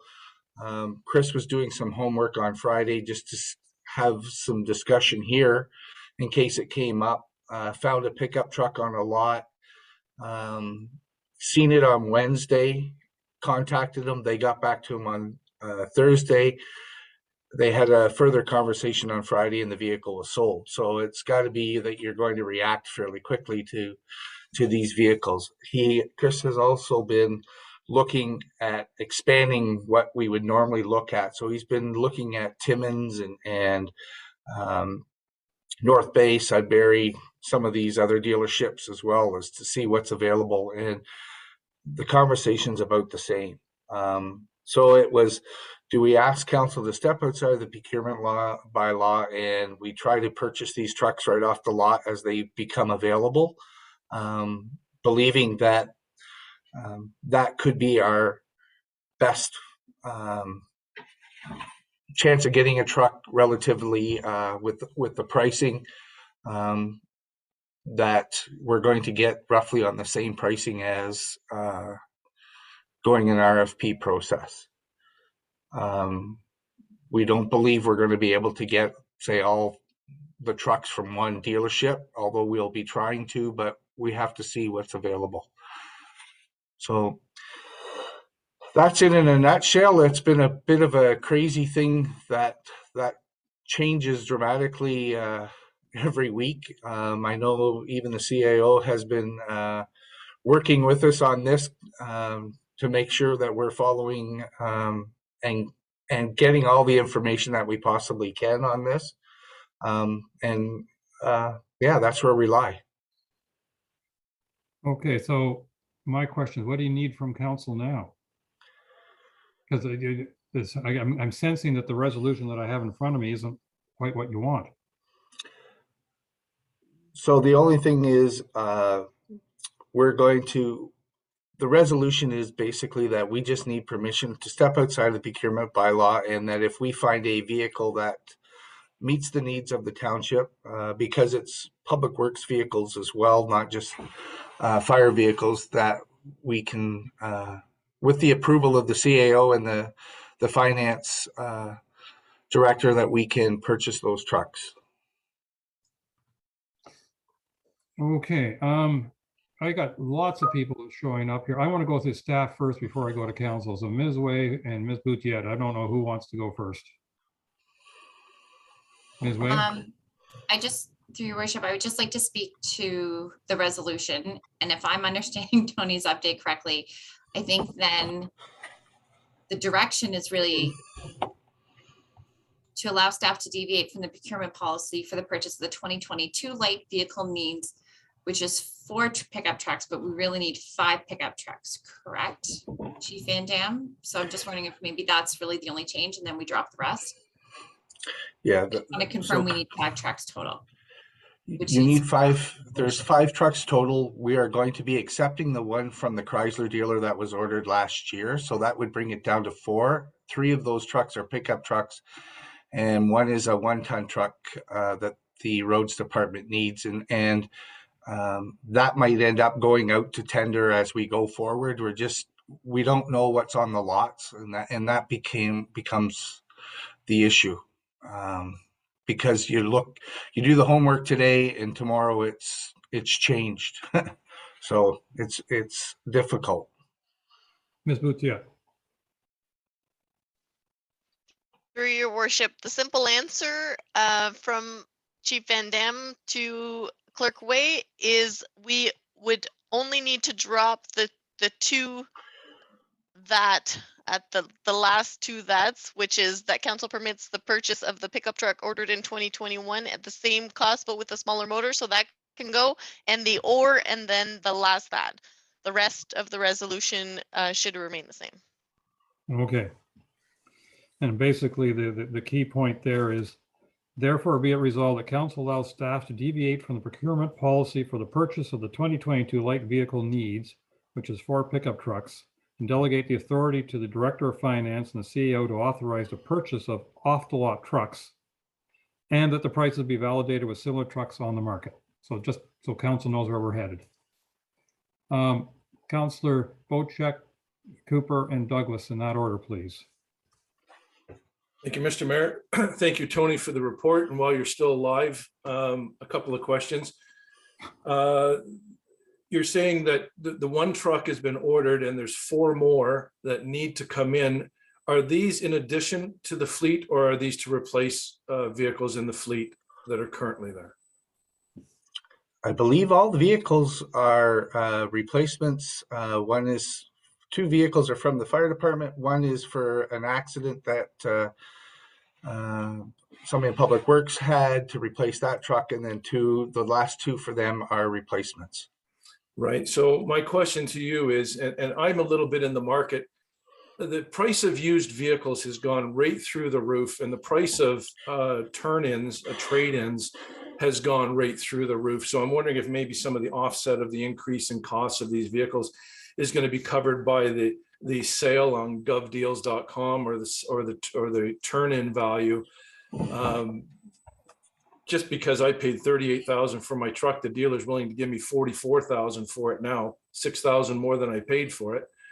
And it's a year old. So I'm just wondering if maybe we can recoup some of the increase in costs by taking advantage of the used market, since these are being replaced, that we market those properly and get the maximum value out of those, which would kind of help us out too.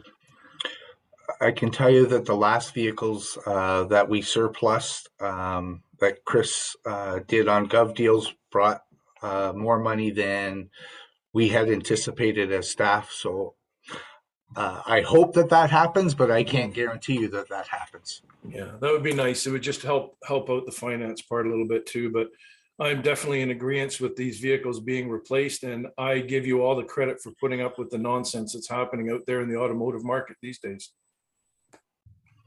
Councilor Cooper, please. Thank you, Mayor, and thank you, Tony. We're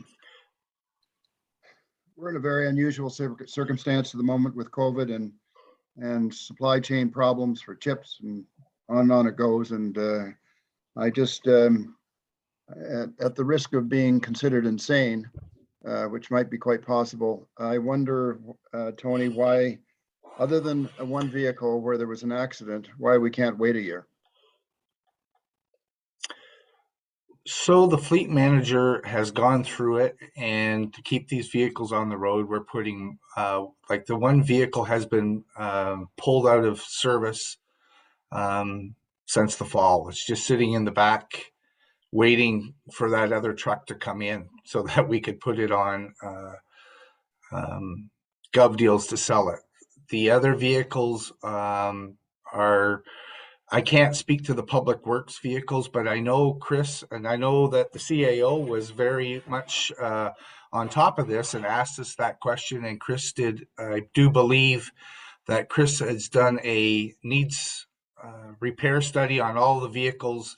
And I believe his words were, I don't want to throw good money after bad. And he did an exercise to go through that to show that it's better off that we move forward with it. Well, thank you for that answer. I still suggest that if we have some vehicles that are absolutely not usable and et cetera, but if we have vehicles that could survive for another year, I think that's really worthy of considering. Thank you. Councilor Douglas. Thank you. Councilor Bochuk covered the questions that I had. Thank you. Ms. Anderson?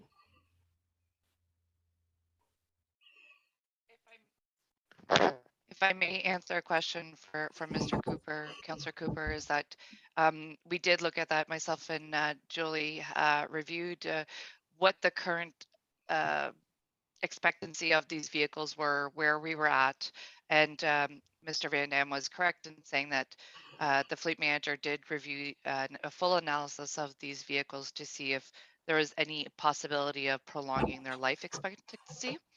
Some of those vehicles had been prolonged already by 1 year. And we also looked at what vehicles would need to be replaced in 2023. Sorry, mixing up my years here. In 2023, so we didn't, it didn't leave us in a worse position in the following year, because we can't be in the same position in 2023. We don't know where COVID will bring us. We don't know where the market will bring us.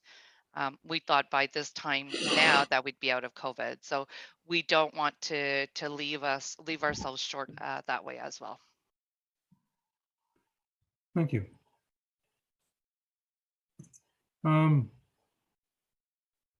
Anything else? I see Councillor Bochek has left the screen. Councillor Bochek, I don't think you had another remark, or it was just your, okay. All right, well, I have moved by Councillor Bochek, seconded by Councillor Wienko, whereas a request for a tender was issued in March 2021 to seek a pickup truck, and whereas the pickup truck was ordered in April 2021, and whereas the January 2022 staff were advised that the order cannot be filled with tendered specifications, and whereas staff is concerned about the time and efforts to issue RFP for the 4 pickup trucks required in the 2022 capital budget. Therefore, be it resolved, the council allows staff to deviate from the procurement policy for the purchase of the 2022 light vehicle needs, which is 4 pickup trucks, and delegate authority to the Director of Finance and the CEO to authorize purchase of off-the-lot trucks, and that the prices be validated with similar trucks on the market. All those in favor? And that is carried. Thank you. It is now 1:23. Can everybody have lunch in 20 minutes? No. Okay, and then there's a smile after no. So I'm going to say let's reconvene at 1:45, please. Have a quick lunch break, and 1:45 we will continue. At that point, we have to look at new business and closed session and bylaws. Thank you.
Hello, Peter. Can you hear me?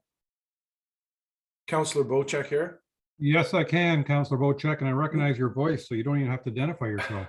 When I tried to get into our meeting, it says you cannot start your video because the host has stopped it. Well, isn't that rude? of- Councillor Bocek, I did Yeah. that because you didn't turn it off. Oh, okay. So you should have a prompt to turn it back on now. She's got your back, Councillor Bocek. Hopefully I had my shirt on when you seen me when I didn't turn it off. Excuse me? You better be careful because I think this is being recorded and That's streamed. okay. I just wanted, it was shut off because I left it on and it's maybe because I was changing my shirt. Oh, Okay. all right. Everybody's coming back. That's good. Ms. Way, you have, oh, sorry. You have some people scheduled for closed. Was that at the 3 o'clock and 3:30? Just 3 o'clock now, but we'll Okay. address that other piece in closed. So as long as we get into close before 3, we're okay? Got it. Nice to have a deadline, even though I hope we get in before then. Mhm.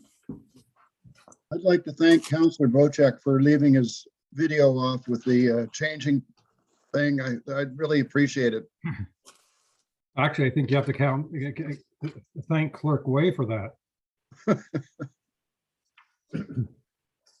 You guys.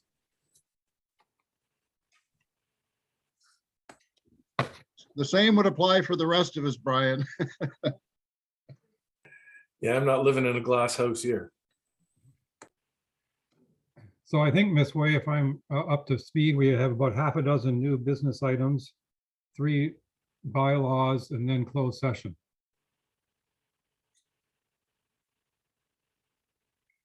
You're making sure we don't stay idle. It's never a dull moment. Well, we have most folks back by the looks of it. I don't see, There's Councillor Douglas now. okay. There we go.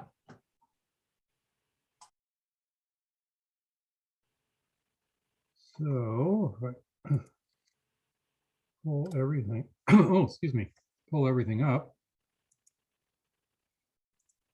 Then I hit the right tab, we're okay. All right.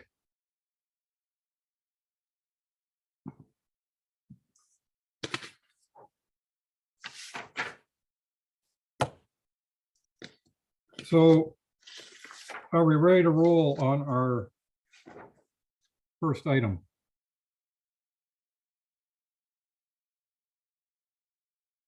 Okay, I'm going to take that as a yes. The first item is to resolve the Ontario Land Tribunal. I gather both Councillor Hazelton and I brought this forward. Councillor Hazelton, do you want to introduce this topic?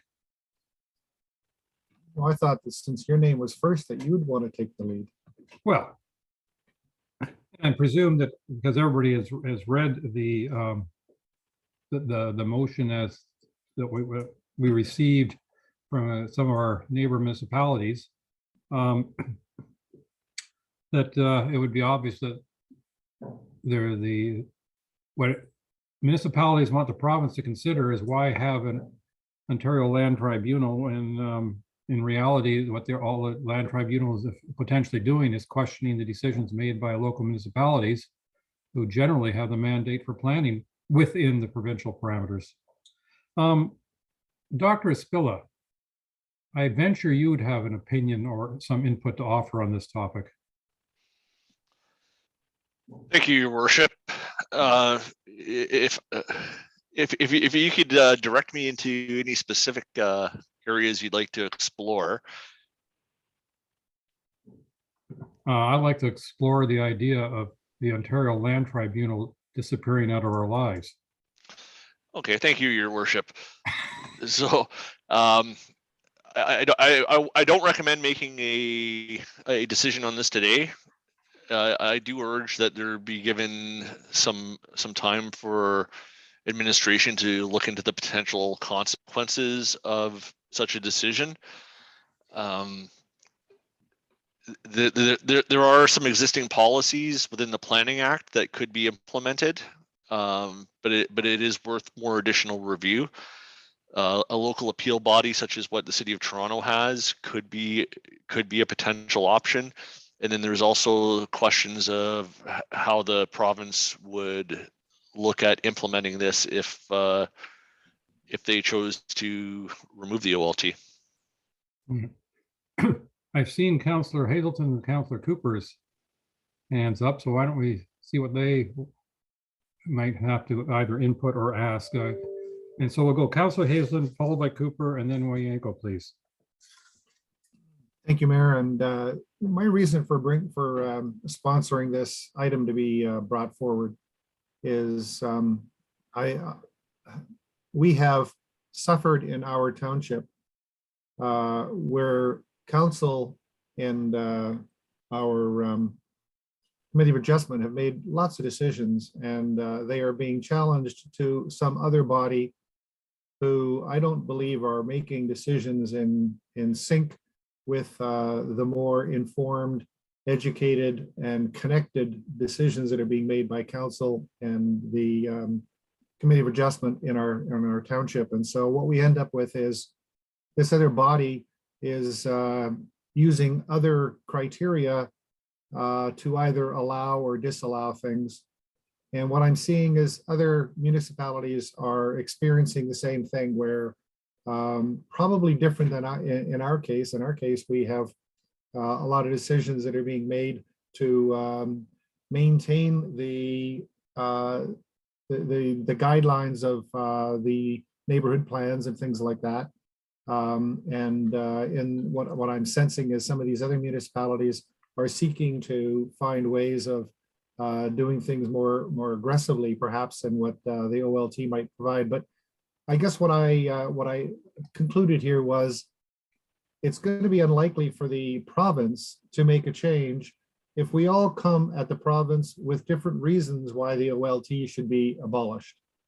And so my thought was, we've got a motion being started by other towns and municipalities where they're trying to say this OLT type process doesn't make sense.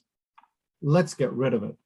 And perhaps, as Dr. Espella has suggested, maybe there's other processes that could be considered, but I'm not seeing any call it enduring value for OLT, given our experience and given the experience that I've seen in Newmarket, Aurora, and some of these other municipalities. So anyways, that's my perspective. Thank you. Dr. Spilla?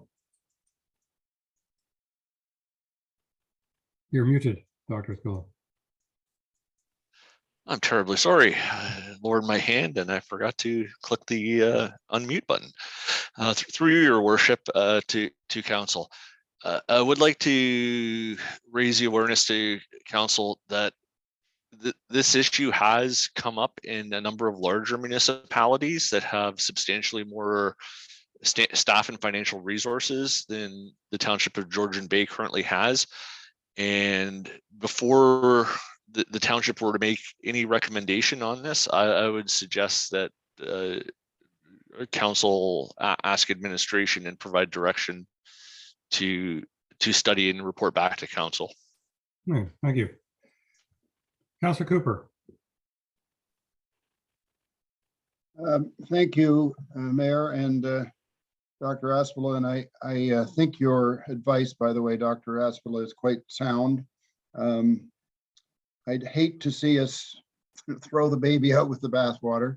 And I'll tell you what my thinking is about this. The OLT, the OMB, et cetera, whatever all the names were, hasn't always been the best. And as many lawyers will tell you, it depends on which tribunal chair you get as to what sort of outcome you're going to get.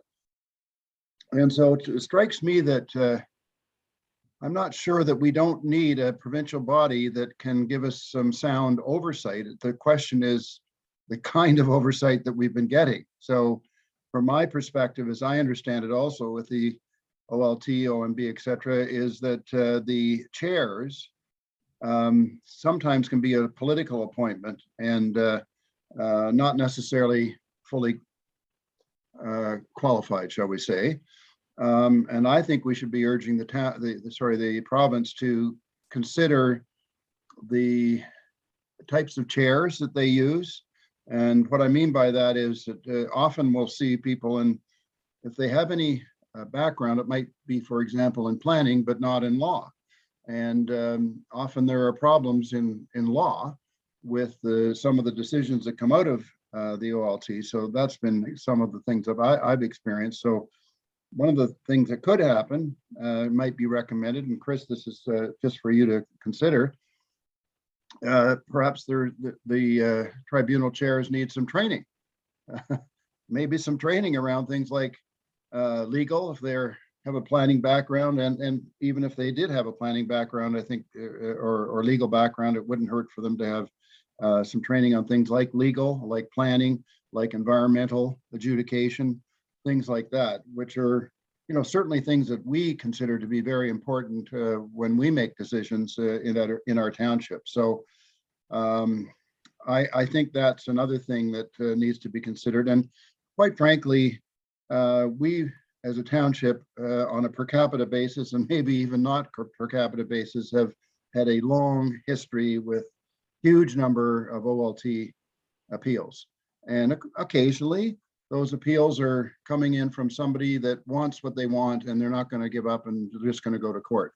But often it's been because of some of the processes that we've followed at the township, and we haven't always followed some of our zoning bylaws or our official plan and the intent of the official plan. So we own some of it too, even if we don't want to acknowledge it. So I would not be in favor of dissolving the OLT per se, just the way it's managed these days and the processes it follows, and frankly the caliber of the chairs that are often being these decisions are being brought in front of. I'd really hate to see us without any other body to go to when there's problems around zoning bylaws and official plans. Thank you.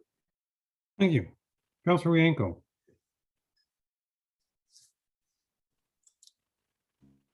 Well, I fully support the resolution. I've been around long enough to realize that it's a rarity at any particular time that we actually win something at one of these tribunals. And it's cost us hundreds of thousands of dollars. And it's basically becoming a way of building these days. You go to council and ask for the moon, you don't get it from council, you go to the OLT and you've got a good chance of getting it. So it's a cost of doing business. And so I think municipal councils should be the ultimate decision body. If there's a problem with the Committee of Adjustments, council then should step in as the arbitrator on that. And I don't think we need to go to an external group at the province level to get those decisions. So I want to get on the gravy train here with the rest of the municipalities who are opposed to the OLT. And I think we should put our name, our township name on it and go forward. I don't think we need to do a review at the township level. I'm sure we have other better things to do. It would be interesting to find out if other municipalities have looked at the pros and cons, but overall, just with my knowledge of the process that's been going on for the last 10 or 15 years, I'd rather get rid of this whole process and have the final decision made by the municipality. Thank you. Dr. Spilla, followed by Councillor Wojcik, please. Thank you, Mayor Kutsier. Through you to council. I will give my advice to council that I think it is very important before any decision is made that if council chooses to be supportive of recommending the dissolution of the OLT, that we have a well thought through scenario where we've taken factors such as staffing resources that are currently available via the OLT for decisions, financial costs of additional litigation, because if there is no OLT, how will matters get resolved? And that needs to be taken into consideration and needs to be evaluated. And there is another mechanism in the existing Ontario Planning Act, and that's under Section 8.1 of the Act. And that might be another alternative, a local appeal body. I'm not going to recommend any of those at this point without studying them in more detail. And I request direction from council on this. Thank you. Councillor Bocheck, followed by Councillor Jarvis, please. Thank you, Mr. Mayor. I have a question for Mr. Apfla. Being that simple decisions made by this council on private properties sometimes end up in the, whatever you're going to call it, and a lot of times we're not successful, and that's fine. I'm just wondering if you have any idea of which way the province is looking at this, because my understanding was that on personal one-off properties, the township would kind of be the final, have the final say, but on larger developments such as subdivisions and well, let's say Oak Bay or the new development that's proposed for Severn Estates, that they would be heard provincially, any obstacles that were in the way, because they are to the tier 1 government to begin with. So in other words, a company like Oak Bay would get their approvals through the District of Muskoka, and if there was an appeal, it would happen from the District of Muskoka through to the OLB, but personal properties would be the responsibility of the township. Is there any truth in that I've read? Through you, Mayor Coetsier, to Councillor Bocheck. So as it stands currently today, if a matter is subject to appeal where the approval authority is the upper tier, it would be the appeal of the approval authority's decision. In that case, for a subdivision matter, or for an official plan number, or for other certain matters, it could be an appeal to the district. But once again, it depends on the very nature of the appeal, and we're getting into the details there. I'm not going to speculate on what the province may or may not be doing going forward with respect to their intentions. We'll have to wait and see to see what direction we receive from the province. Okay, thank you. Oh, sorry, excuse me. Councillor Jarvis, please. Yeah, I mean, from what I see, the province tends to have a flagrant disregard for anything the municipalities recommend anyway. So even the recommendation from most of the municipalities about dissolving the OLT may likely fall on deaf ears for all we know. I'm very much in favor, based on my experiences this term of council and watching when it went on in previous terms of council. The OLT or whatever it was called then it's very seldom ruled on a matter that has been favorable to the municipality, though I know there have been rulings in that regard.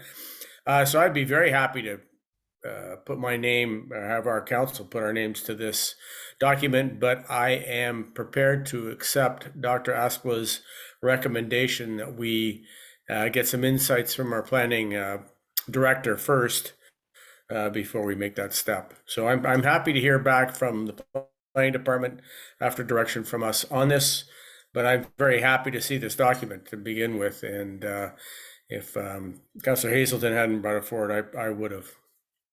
All right, thank you. Councillor Douglas, please. I don't really have a whole lot more to add than what my fellow councillors are saying. It has been quite disappointing to see the results of what the OLT or the OMB or whatever it's called now has turned out, and has not always been in favor of the council, which really is a loophole for perhaps someone who's disgruntled with decisions that are made by what I think is usually a good rulings from not only our planning department's information, but a council that may be, of course, the council of a committee of council for making some of these decisions. And I think it's just a bit of a loophole. And as Councillor Jarvis says, I don't know if our province has opened any of these ideas, but certainly if they don't start hearing from their municipalities on force, there's going to be no move at all. So I agree that, you know, we should get some more information back from our department, our director of planning, and try to find a way through this that we can somehow get on board with our fellow municipalities to start requesting some other way that may be more effective for us. Thank you. I guess I have a few thoughts on this. One is, I recognize that we are a relatively small community and not of that much importance to the province. And therefore, in spite of the fact that I believe that Dr. Spilla would give us a fairly comprehensive report as to what would be the alternatives, I'm not sure the province would care. No offense to Dr. Spilla when I say that. I think that one of the reasons this has been circulating is because what the message that various municipalities want to get across to the province is, oh, by the way, province, most of your municipalities are frustrated with the OLT. And frustrated for all the reasons that some of you have already spoken to, that when the member shows up, many a person experienced with the OLT will know where the decision will go, regardless of the, dare I say it, the facts in the case. We know that a lot of the member appointments are political. We also know that our municipality, let alone other municipalities, they do vary back and forth between whether they're pro-development or anti-development, pro-environment or not terribly interested in the environment. Like we have that that variance, and this particular council this time next year might have a different makeup than it does now. Only time will tell. We don't know.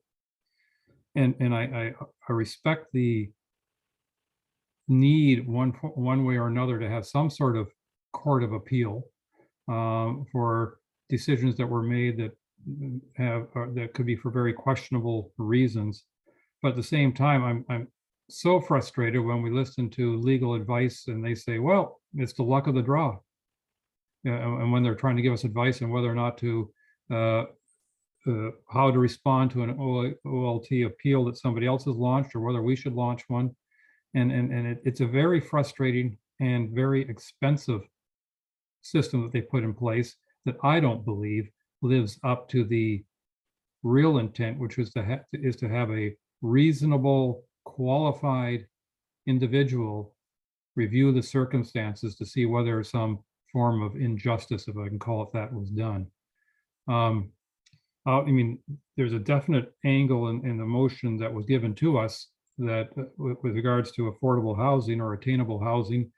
And I think our issues are broader than just that factor. So I'm not sure you know, if it were up to me, I would reword this resolution a little more specifically to our needs. But I think, you know, one of the things we have to decide now is, you know, we can approve it as is, or we can ignore it, defeat it.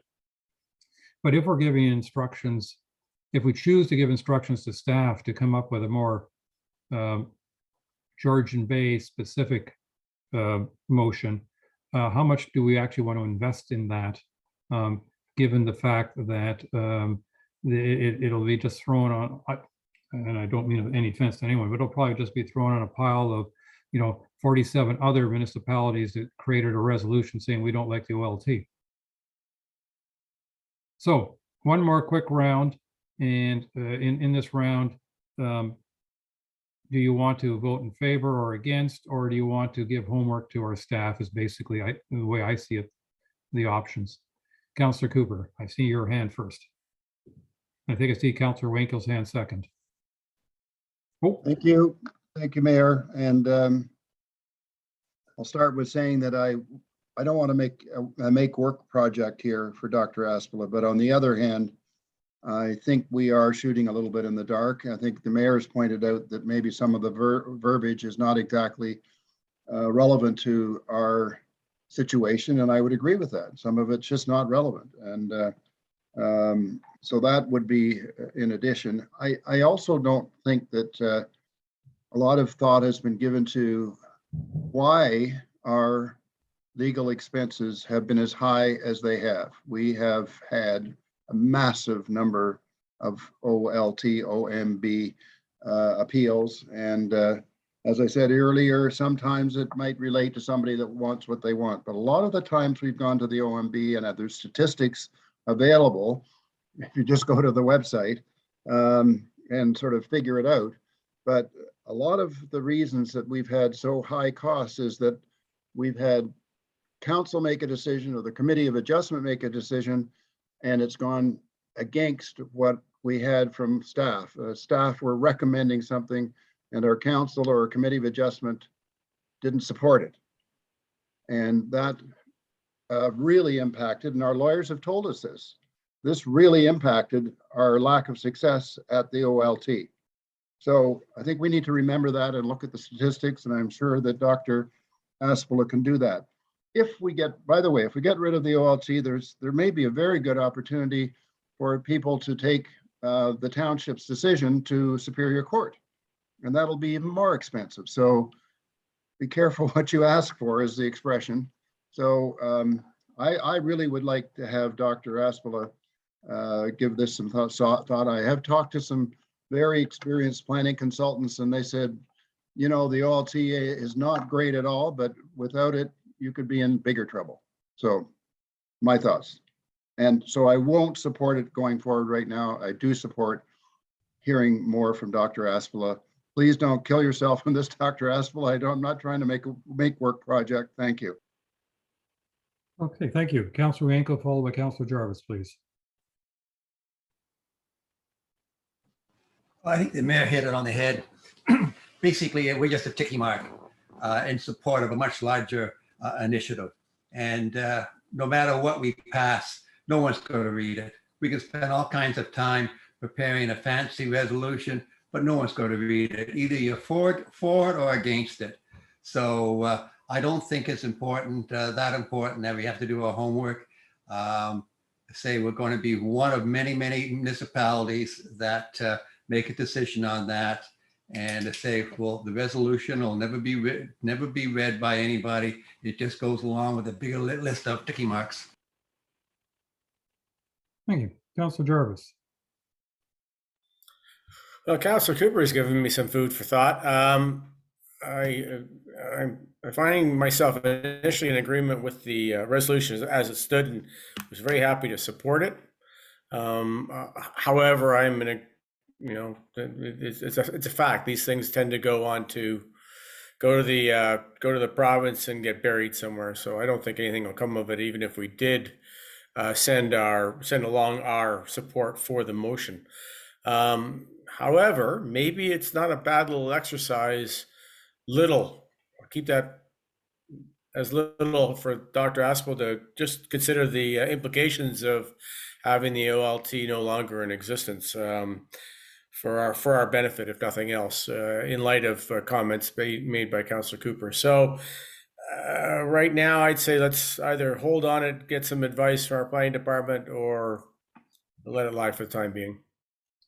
Thank you. Councilor Hazelton. So I was glossing over the document when I started off here. Although I'd read it in detail, I didn't want to drag people through the wording, but these topics have come out, so I just think it's useful to review it. And what the resolution says in one of the whereas clauses is that planning decisions made by municipal council are only subject to appeal by a judicial review, such as issues with law and process. Whereas in Ontario, it's the only province to have a separate adjudicative tribunal to review and overrule local decisions by applying provincially approved plans. So those two clauses to me say that we have a problem here in Ontario we've seen the problem firsthand. If we don't have an LPAT, it's going to go to the judicial process where they're going to focus on questions of law and process, which is probably what we want them to do in the first place, because we should be the experts in our township on planning related matters impacting our communities. So I think those are important clauses to understand in this thing. But as our mayor has said, and other councillors have said, we have no significant stance at the provincial level. And the only way we have any ability to drive this thing, to impact this thing, is to pile on. For us to spend money asking our director of planning to go off and come up with some recommendations, etc. I think, yeah, that might be useful. But if we didn't have an LPAT, we're back to a judicial review based on law and process, nothing to do with planning. And so I'm not sure that, a review by our director of planning is really going to do anything that helps get around this OLT, LPAT, OMB thing. So I'm absolutely prepared to vote in favor of piling on, recognizing that regardless of what we might think we come up with, it's going to have, in my opinion, zero impact at the provincial level. Thank you. Dr. Spilla. Thank you, Mayor Cousier. I want to reiterate for council, there is a mechanism in the Planning Act as it exists today to establish a local appeal body. That's under provision 8.1 of the Planning Act. That might be worth looking into. That would address matters at the local level rather than at a provincial government prescribed level. It would be something I'd take a look into. Thank you. Thank you. Councilors Bocek and Douglas, you haven't joined the second round. Any interest? No. Councilor Douglas. Thank you. Dr. Spila, I just wanted to ask you, when you say that there's a provision, if that was to, well, I don't know what that provision reads as, but if that provision was put in place for specifically for our township through the Planning Act, would the, well, no, whatever it is, sorry, too many different acronyms for that one now. Would people still have the option if we implemented that to go to the LMB, or would that take precedence, or would we have to do away with one before we could implement the other? I'm not quite sure what you're saying on that. Could you just expand a bit, please? Through you, Mayor Cousier, to Councillor Douglas and Council. So there is the option to hear matters at the local level by establishing a local appeal body similar to that the City of Toronto has done. Recognizing the City of Toronto has a vastly different scale and scope of planning applications than the Township of Georgian Bay does. That's one of the reasons why there's been such a large drop in the number of appeals that have occurred to the OLT within the past year. Toronto's established its own appeal body. So my understanding, and it will require further research, is this would be a potential alternative in place of the OLT. If there's still procedural matters, they'd still go through the Superior Court system based on my current understanding of the process. If I can just take that one step further, if, like in the case of Toronto, do any of their cases, are they still have the option of going to the OLT if they're not satisfied with what the appeal board, the local appeal board found? Through Mayor Cousier, I'm not aware of matters going to the OLT beyond Toronto's system that they've deployed. I'd have to look into an answer for that question. Thank you. That was my question. Thank you. Thank you. Mayor, if I could just ask one quick question here. Could Dr. Aspila not explore that with the district? In other words, we could, if the OLT disappeared, could we as a district not, or have the district not set up a sort of tribunal per se that could cover off our 6 municipalities might be one alternative that could be considered. And that would be more made in our area as opposed to what we've been dealing with the OLT. Dr. Asplund?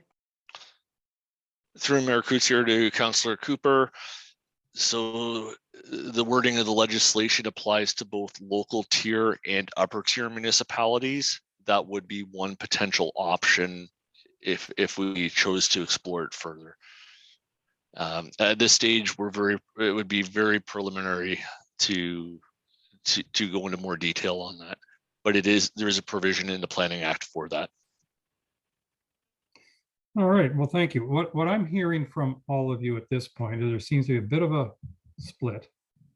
And one side of that split was let's vote in favor of this, regardless of the fact that it's not precisely the wording we would use, but at least it adds our vote to those of everybody else in the province is basically saying the OLT isn't really working as well as we'd like. I mean, they can say dissolve it, but really best case scenario is all these resolutions going to Toronto and convince them to perhaps look at it.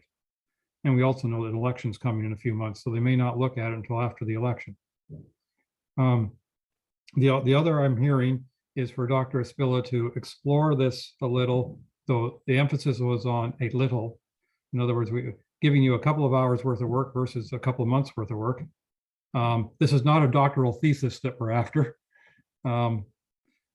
And so I think that's the choice in front of us now. Do we give Dr. Espilla a bit of homework as a direction?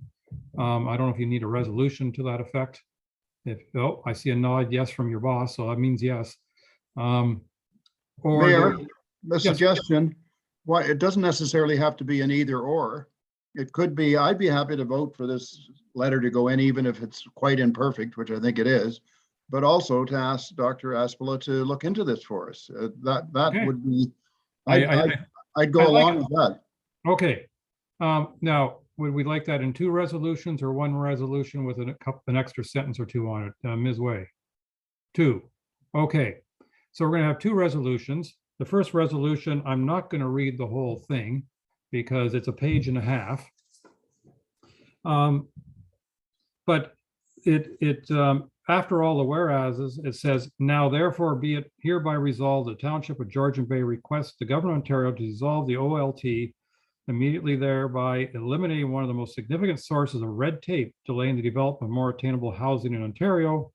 And be it further resolved that a copy of the motion be sent to the Honorable Doug Ford, Premier of Ontario, Minister of Municipal Affairs and Housing, the Leader of the Opposition, the leaders of the Liberal and Green Party, all MPPs in the Province of Ontario, the large urban mayors caucus of Ontario, the small urban GTHA mayors and regional chairs of Ontario, and further be it resolved that a copy of this motion be sent to the Association of Municipalities of Ontario, AMO, and all Ontario municipalities for their consideration. All those in favor of that motion, and that is carried. Second motion, because that little stally to me reading at least part of it gave our clerk a chance to type away. Oh, by the way, sorry, I should have said that was moved by Councillor Hazelton and seconded by Councillor Cooper. And now we're going to have moved by, let's say Councillor Jarvis, seconded by Councillor Douglas. Be it resolved that council directs staff to investigate options per the Planning Act if the OLT is dissolved and report to council. But I'd like to add as an understanding to that.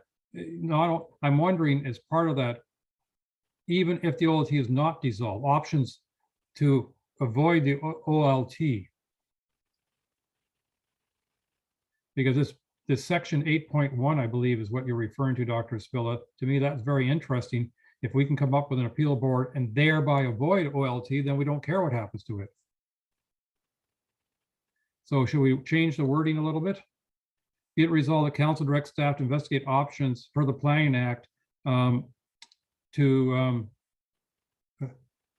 avoid the OLT. Can I read that to the point? Okay. Be it resolved, now what our clerk has come up with, be it resolved that council directs staff to investigate options to mediate appeals without OLT, dissolved or otherwise, per the Planning Act and report to council. Councillor Bocheck, did you have a question? Yeah, question or a statement. I'm quite aware of the backlog of things that are in our planning department and all the people that are sitting waiting for their applications to be heard, that have been waiting 3 years, 4 years now. I don't think this is a good use of our Director of Planning's time at this point in time. I'd like to get the backlog cleared up first, get a little more staff in the planning department, and then impose this burden on our Director of Planning. Don't think the timing on this is right. So I won't support the motion, just because I think, you know, if we heard back later in this term or early in next term, would be fine for me, because the province is going to basically dictate what's going to happen anyways. We've sent a letter off stating that we weren't happy. But I don't think Dr. Phyllis time needs to be taken up with this right now. Yes, it needs to be done, but not now. We got too much backlog here, way too much. Thank you. Could we hear from Dr. Aspila?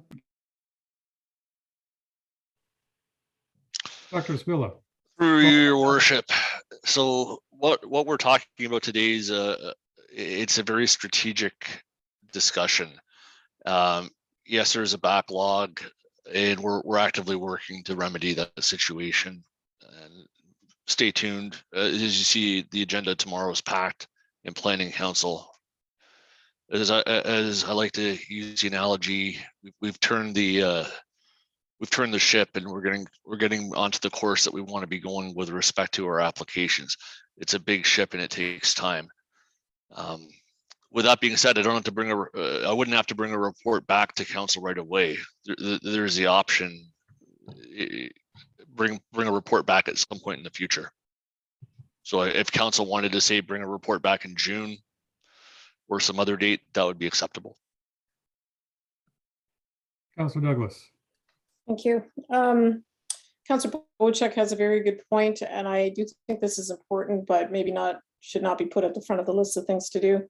The one thing that I think would be of great interest for all of us on council is just a confirmation that if in fact we could put together our own township or district-wide council similar to the OLT, that it does circumvent the OLT if the OLT is still operational.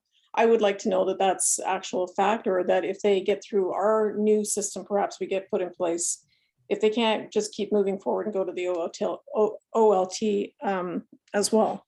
That is one thing I would like to know, but as far as any further details on it at this point, I think it's probably not our highest priority right now. One of the priorities, but given our new staffing situation and trying to do the backlog, clear up the backlog, I would agree that we don't need to hear from it right away. All right, I think it's worth pointing out that the resolution as crafted by Clerk Wade does not include a deadline. And so I'm going to have it moved by, let's say Councillor Jarvis and seconded by Councillor Bocheck. Be it resolved that council directs staff to investigate options to mediate appeals without OLT, dissolved or otherwise, per the Planning Act, and report to council. All those in favor? And that has carried. Thank you. So not. Okay, next on our list is the Greg Badger letter to the Georgian Bay Township budget. Councillor Hazelton. This came in after a frustrated first attempt, and I think what we all need to understand is this fellow Greg Badger is a very successful businessman, and he doesn't take his financial considerations lightly. And he's basically saying that we're making a huge mistake in the way we're going about doing things rather than finding more ways to cut back on our budget. We're selling land, and so I don't want to make a mountain out of a molehill or a mountain out of a small mountain. But I think what we need to understand is we're not doing the kinds of things that I think our residents expect us to do, which is manage the township effectively on a kind of cost and cost recovery basis.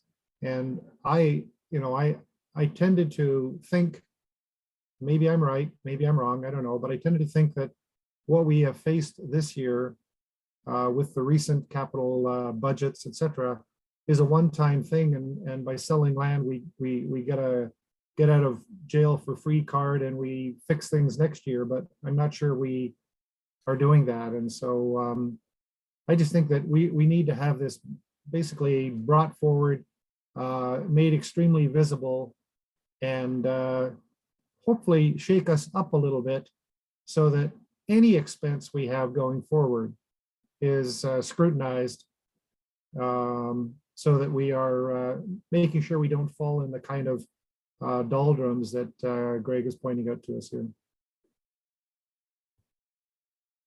All right, now, was there any resolution that you want to attach to that, Councillor Hazelton, before we get everybody else's input?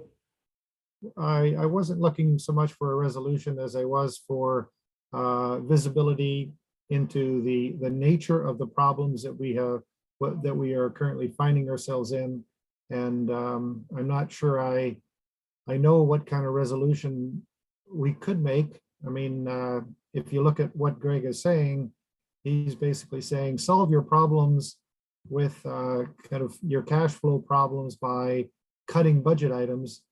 And we've gone through that process very painfully, and we haven't been able to find any of those things. And I'm not sure that I have a path out of what I think is a current dilemma, but I'll let other councillors speak up. Thank you. All right. Without a resolution, I don't want this to go on to a 2-hour discussion on what we think we should or shouldn't do in our budget, because we've already discussed the budget. I'll allow each councillor a comment, but then without a resolution, I would then like to go to the next item. And I'm going to go in the orders of councillors Jarvis, Bocheck, and Cooper at this point. Thank you. And really my comments are going to be similar in many respects to Councillor Hazelton's. I think it's really important that this stuff has been brought to our attention by a constituent. I really appreciate the input he has brought forward, and I think we really do need to manage our municipality in a way that we live within our means. Again, I think I'm reiterating what's already been said, but I'm definitely on side with this. We had a concept, I think, when we first started in council, that we would be living fiscally responsibly, and we seem to have gone outside that the boundary on that, and we've got to get ourselves back in, because I don't think, as has been stated, selling land is a one-time opportunity to clean things up, but we got to clean things up. So we got to keep this in mind for going forward. Thank you. Thank you, Councillor Bocheck. Thank you, Mr. Mayor. I completely understand where this letter comes from as a businessman and CFO that's been responsible for a lot of corporations, but I think you have to read it and understand it in context. If the letter was written that you don't sell your snow plows and your lawnmowers and your pickup trucks to get money to make the township in a position of solvency, I understand that. But we're not talking about that. And the letter didn't address what we were talking about originally, which was surplus. Surplus lands is not an asset to the township. Roads and bridges and everything else are, but surplus lands that are deemed surplus have no use to the township, and they can be sold off, and the funds be used for capital budget expenditures or whatever you want to use it for. I'll go back to, we sold some property there on Lone Pine Road for a good deal. It hasn't closed. The property's worth 10 times as much now.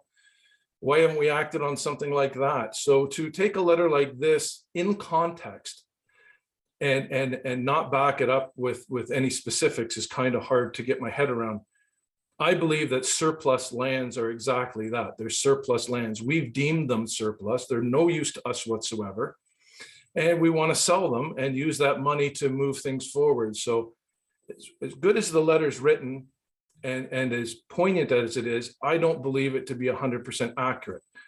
And I think we have some good financial people in our finance department that are responsible for this. And if they thought that we were making a mistake, would they not bring it to our attention? So I take the letter as being written seriously with grave concerns, but at the same time, I don't think we're talking about the same thing in this letter. So that's my comments. Thank you. Councillor Cooper. Thank you, Mayor Kutzier, and I've certainly listened to what others have had to say. I have heard the same kind of comments that are being expressed in this letter from other constituents. A concern about our fiscal responsibility, whatever. And I take that seriously. I think, as I recall, we have surplus properties that we identified on Lone Pine Road, which we sold some time ago, although the sales haven't gone through, as I understand it. But I thought also one of the things we discussed was disposing of the town center library property as one of the properties that might be sold. And that I don't think is the same thing as surplus land on Lone Pine Road. So this comment may come from having heard, this person, by the way, apparently listens to all our council meetings. So as I recall, there was the mention of the property in Honey Harbour near the town center. So that might raise a concern from our community as why would you get rid of something that's so centrally located? Anyway, that's I think that's what we're hearing here.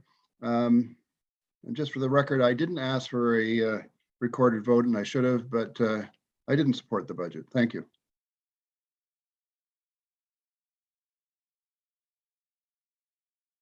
I'm still muted. Any other comments? Okay. Councillor Wojcik, you've already made your comment.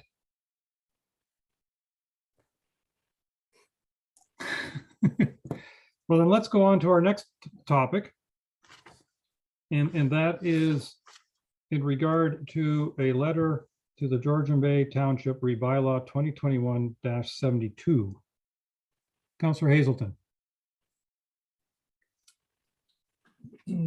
Thank you. So I think, as we all know, the Eastern Georgian Bay Protective Society attempts to represent different groups in our community to try to bring forward matters that are of common interest to those groups. And in the letters and the package of information that has been provided, what the Eastern Georgian Bay Protective Society appears to be telling us is that there are clauses in the, first of all, in the ECA that indicate that we have a responsibility to make sure that whatever is being implemented complies with all applicable law. That apparently is written explicitly in the MECP's ECA.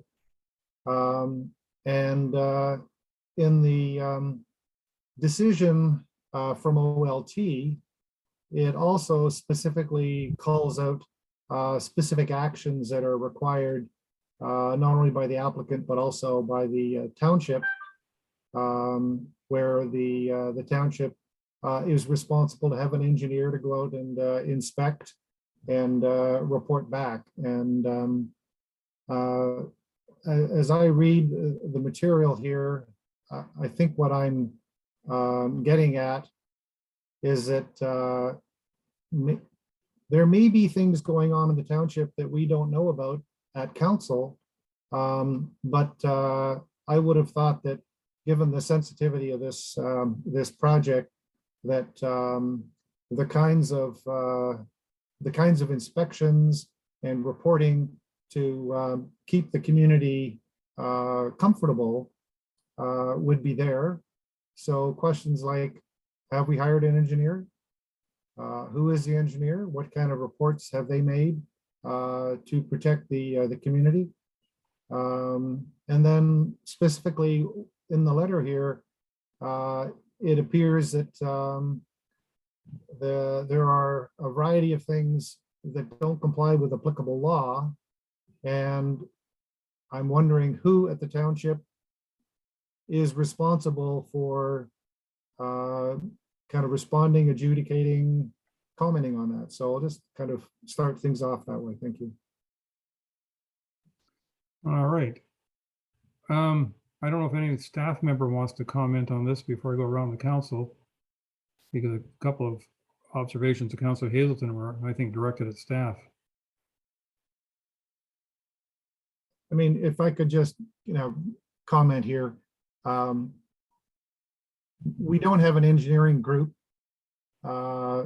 We do have a planning department, and the planning department, I think we're trying to staff up with, engineering or environmental resources.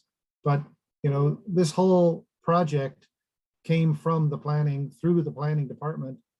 And all of these clauses that are being kind of covered in the letters and other documentation all appear to be, as a minimum, planning related documents. I'm just wondering who owns the responsibility here? I mean, who owns the responsibility to hire an engineer and do the inspections? Who owns the responsibility to receive the reports that are supposedly coming in or should have been coming in the process of doing the work that's being done on site today? I mean, so many questions, no idea where the answers are. CEO Boutiette, do you want me to go to you first or to the Dr. Spilla or Mr. Fedori? For your worship, I would defer this subject to Mr. Fedori. Okay, Mr. Fedori. Welcome. Afternoon, everyone. So back in 1998, the sewage system's 10,000 liters and less was downloaded to the townships. They're governed by the Ontario Building Code. The sewage system on Brandy's Island, you take the whole island, is over 10,000 liters per day. I don't have any jurisdiction from a building code point of view to enforce it. I can't issue a permit. I can't issue a stop work order for that property. Okay. Thank you. Dr. Spilla. Thank you, Mayor Kuchar. If I could ask the clerk to bring up a copy of the OLT decision on screen, please.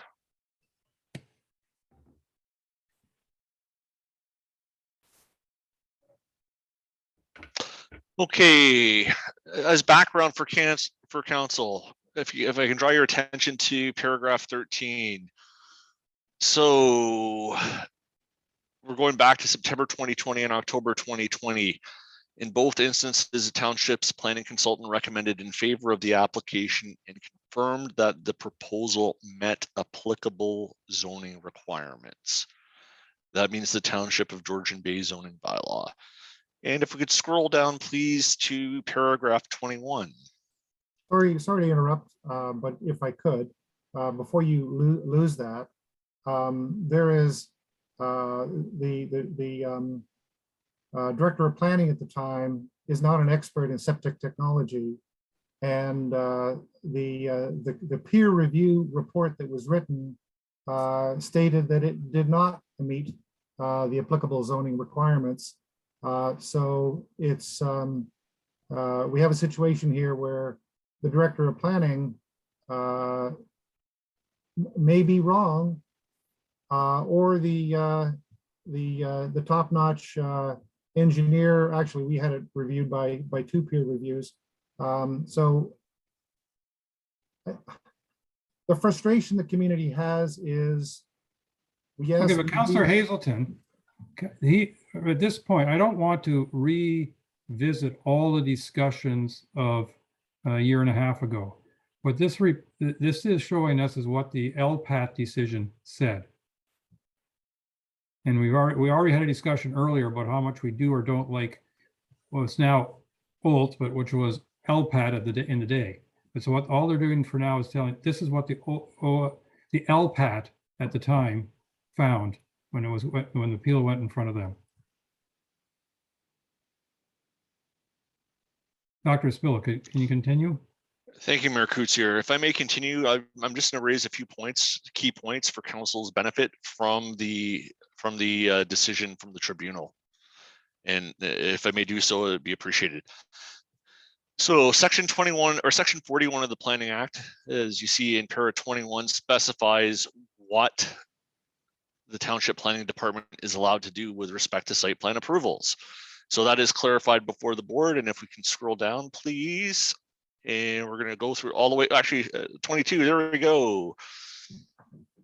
So the decisions of the municipality or tribunal are made under the Planning Act. So what the township is allowed to do.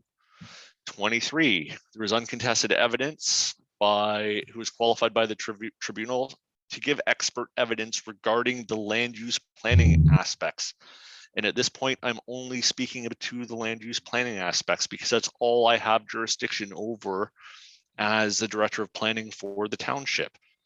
So that's established by the tribunal. And 24, it states the Planning Act triggers a requirement for the tribunal to have regard to the decision of the municipal council. And then we go on to 25. Any decision has to be consistent with the provincial policy statement that was in force on the date of the decision, none of which apply to this application. The tribunal notes, and it notes in paragraph 26 that the uncontested evidence of Mr. Hunter, that the application was consistent with the PPS. So next item, as council's all aware of, any decision that we make has to be consistent with our official plan and our zoning bylaw. The tribunal found that. And it also heard evidence from Mr. Hunter that the site plans, which were reviewed and attached in Schedule B to the proposed site plan agreement, are appropriate to the plans pursuant to the Planning Act. So if we go to the final point on this section 32, the totality of the land use planning evidence before the tribunal, both direct evidence from Mr. Hunter and the written opinion of the township's planner, support the approval of the site plan amendment.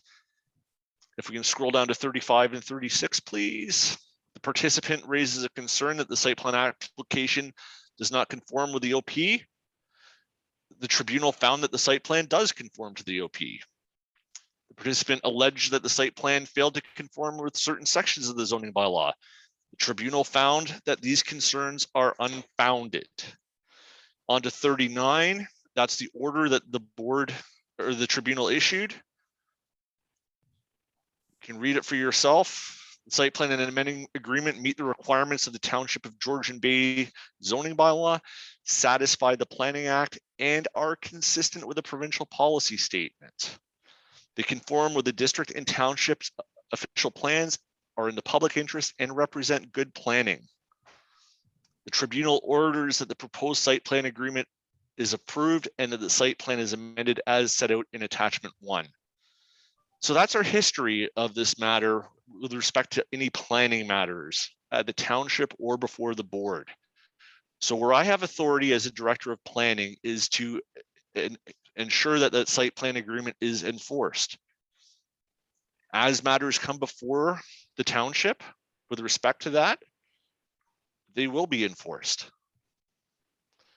We have a senior municipal law enforcement officer who has the powers to ensure that the Planning Act measures are enforced, and we will continue to do so. Thank you. Thank you. Councillor Wojcik. Yeah, just I'm going to ask Dr. Appola to answer this if he might, and this has got to do with what Councillor Hazelton was saying earlier about engineers, and we don't have an engineer, but my understanding is, and can you correct me if I'm wrong on this, that when an engineering report comes in, our council has the ability to ask for a peer review. That peer review would be done by an engineer of our choice at the expense of the proponent. Am I correct in that?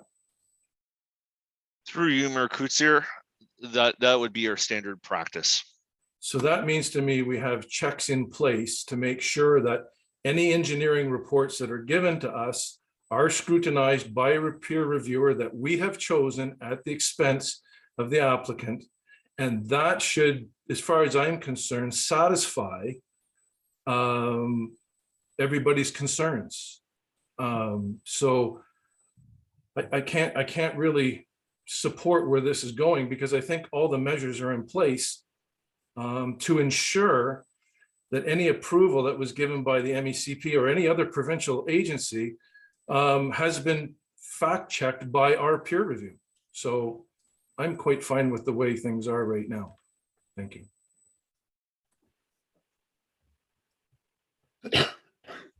Any other comments, councillors? Councillor Hazelton. So first of all, I appreciate what Dr. Espilla did. Sadly, the community was not represented at all at the OLT, and so all of the planning evidence was highly skewed by the proponent's planner, and there was no competing planning evidence. So sadly, we have another example of an OLT decision that did not include any community or township expertise. But what I'm trying to understand here is, and I think it's in that decision as well that you had there, Dr. Espilla. It explicitly talks about having a township engineer getting involved with reviewing things. It specifically talks about the applicant producing, having the entire system reviewed and supervised by an engineer, and reporting being produced. And I'm wondering, you know, as I need to report back to the community, and they're all very, very concerned about this. Are these reports coming in? Do we have an engineer who's doing these inspections?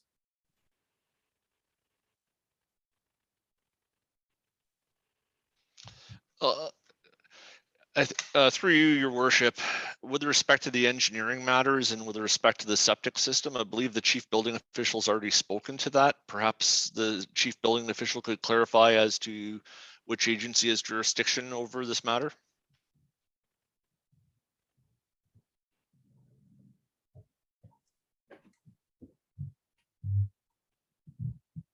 The sewage system is governed by the ministry. They're doing their inspections. I wasn't aware that we were even getting any documentation pertaining to that. Perfect. That's exactly what I wanted to hear from you, because it's exactly what is not defined in attachment 1 of the OLT decision, where it explicitly says the owner shall complete under the direction and supervision of the consulting engineer, who will certify the construction and provide those plans to the township, and the township engineer and his or her authorized agents may enter the land at any time, blah, blah, blah. So we appear to be told by LPAT that we have a responsibility, first, to receive reports on the construction, and number 2, to have an engineer to go and inspect those reports. It further goes on to say the consulting engineer shall submit a letter to the township outlining the terms of his or her retainer prior to the township's execution of the agreement. And I'm concerned that these explicit directions by OLT to the township in their decision seem to have fallen on the wayside. For you, your worship, at this point, there's been no additional site plan application brought forward. There's been no additional planning act matters brought forward to the township, further than the direction provided by the OLT to implement the site plan agreement per their decision. But Dr. Espilla, What I'm talking about is the direction of OLT to our township of township tasks that need to be done while this project is underway. And so I would I accept that our CBO has said that he doesn't have responsibility for ECAs, but the OLT decision explicitly calls this out and tells us we have responsibilities. And so I'm asking, who at the township has this responsibility? I don't know, I'm just a counselor, but that's essentially kind of the core of what's going on here. We have a project that has been rammed into our township by OLT, and do we just pretend that somebody else is looking after it? Somebody else is ensuring that it complies with all of the requirements? Are we inspecting the applicant's engineer and their credentials, as it said explicitly that we couldn't sign the agreement until we had a letter from the consulting engineer outlining the terms of the retainer? I mean, there are lots of little things here that for the community are not so little, because they are elements of comfort and a surety that we, the township, are doing the right thing to protect our community. Ms. Boutier. Through your worship, I understand Councillor Hazelton's concerned and happy that this topic was brought forward. If I may bring this back to the table and have a conversation with Dr. Espela and CBO Fedori, and report back at a future date, at a soon future date next month, possibly, so that I can get to the bottom of this, and that way the conversation doesn't have to go on for a long time today. I understand that, we were directed to have responsibility, and we don't seem to know where that responsibility lies. So I'm going to take it upon myself, and we'll dig into this one a little bit deeper. Thank you very much. Councilor Bochek. I think that's a great idea, but I think what the OLB was meaning, and in the wording, is that when the project is probably finished, there'll be a report issued by the engineer, and then it'll be peer reviewed by us to sign off on it. But a report coming back from to council with specifics would probably be of great value. I think we've discussed this long enough, and so and we're not having a resolution coming out of it because we've already had our CEO offer to bring back a report after she's reviews the situation.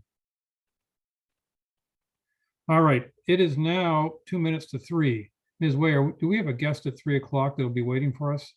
So I'm going to suggest we go into closed now, and then we'll come back to the rest afterwards. But Ms. Way has her hand up. I'm wondering, your worship, if we pass a motion to extend, go into closed, do everything we need to do in closed, and then come back out and finish the rest of new business and bylaws. That might be a smoother transition. Where would I find that particular? Page 36. Yes, I just got there.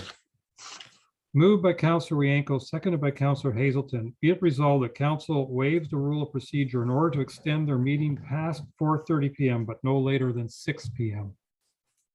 All those in favor? And that is carried. Thank you.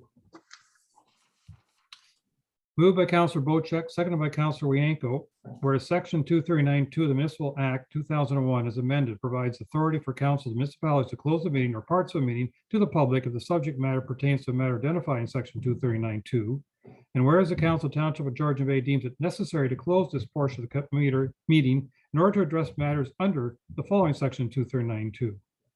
Council closed meetings of January 10th, Planning Council closed minutes of January 11th, Special Council closed minutes of February 1st, CEO recruitment, which is obviously a personal matter, Council relations update in regards to a personal matter.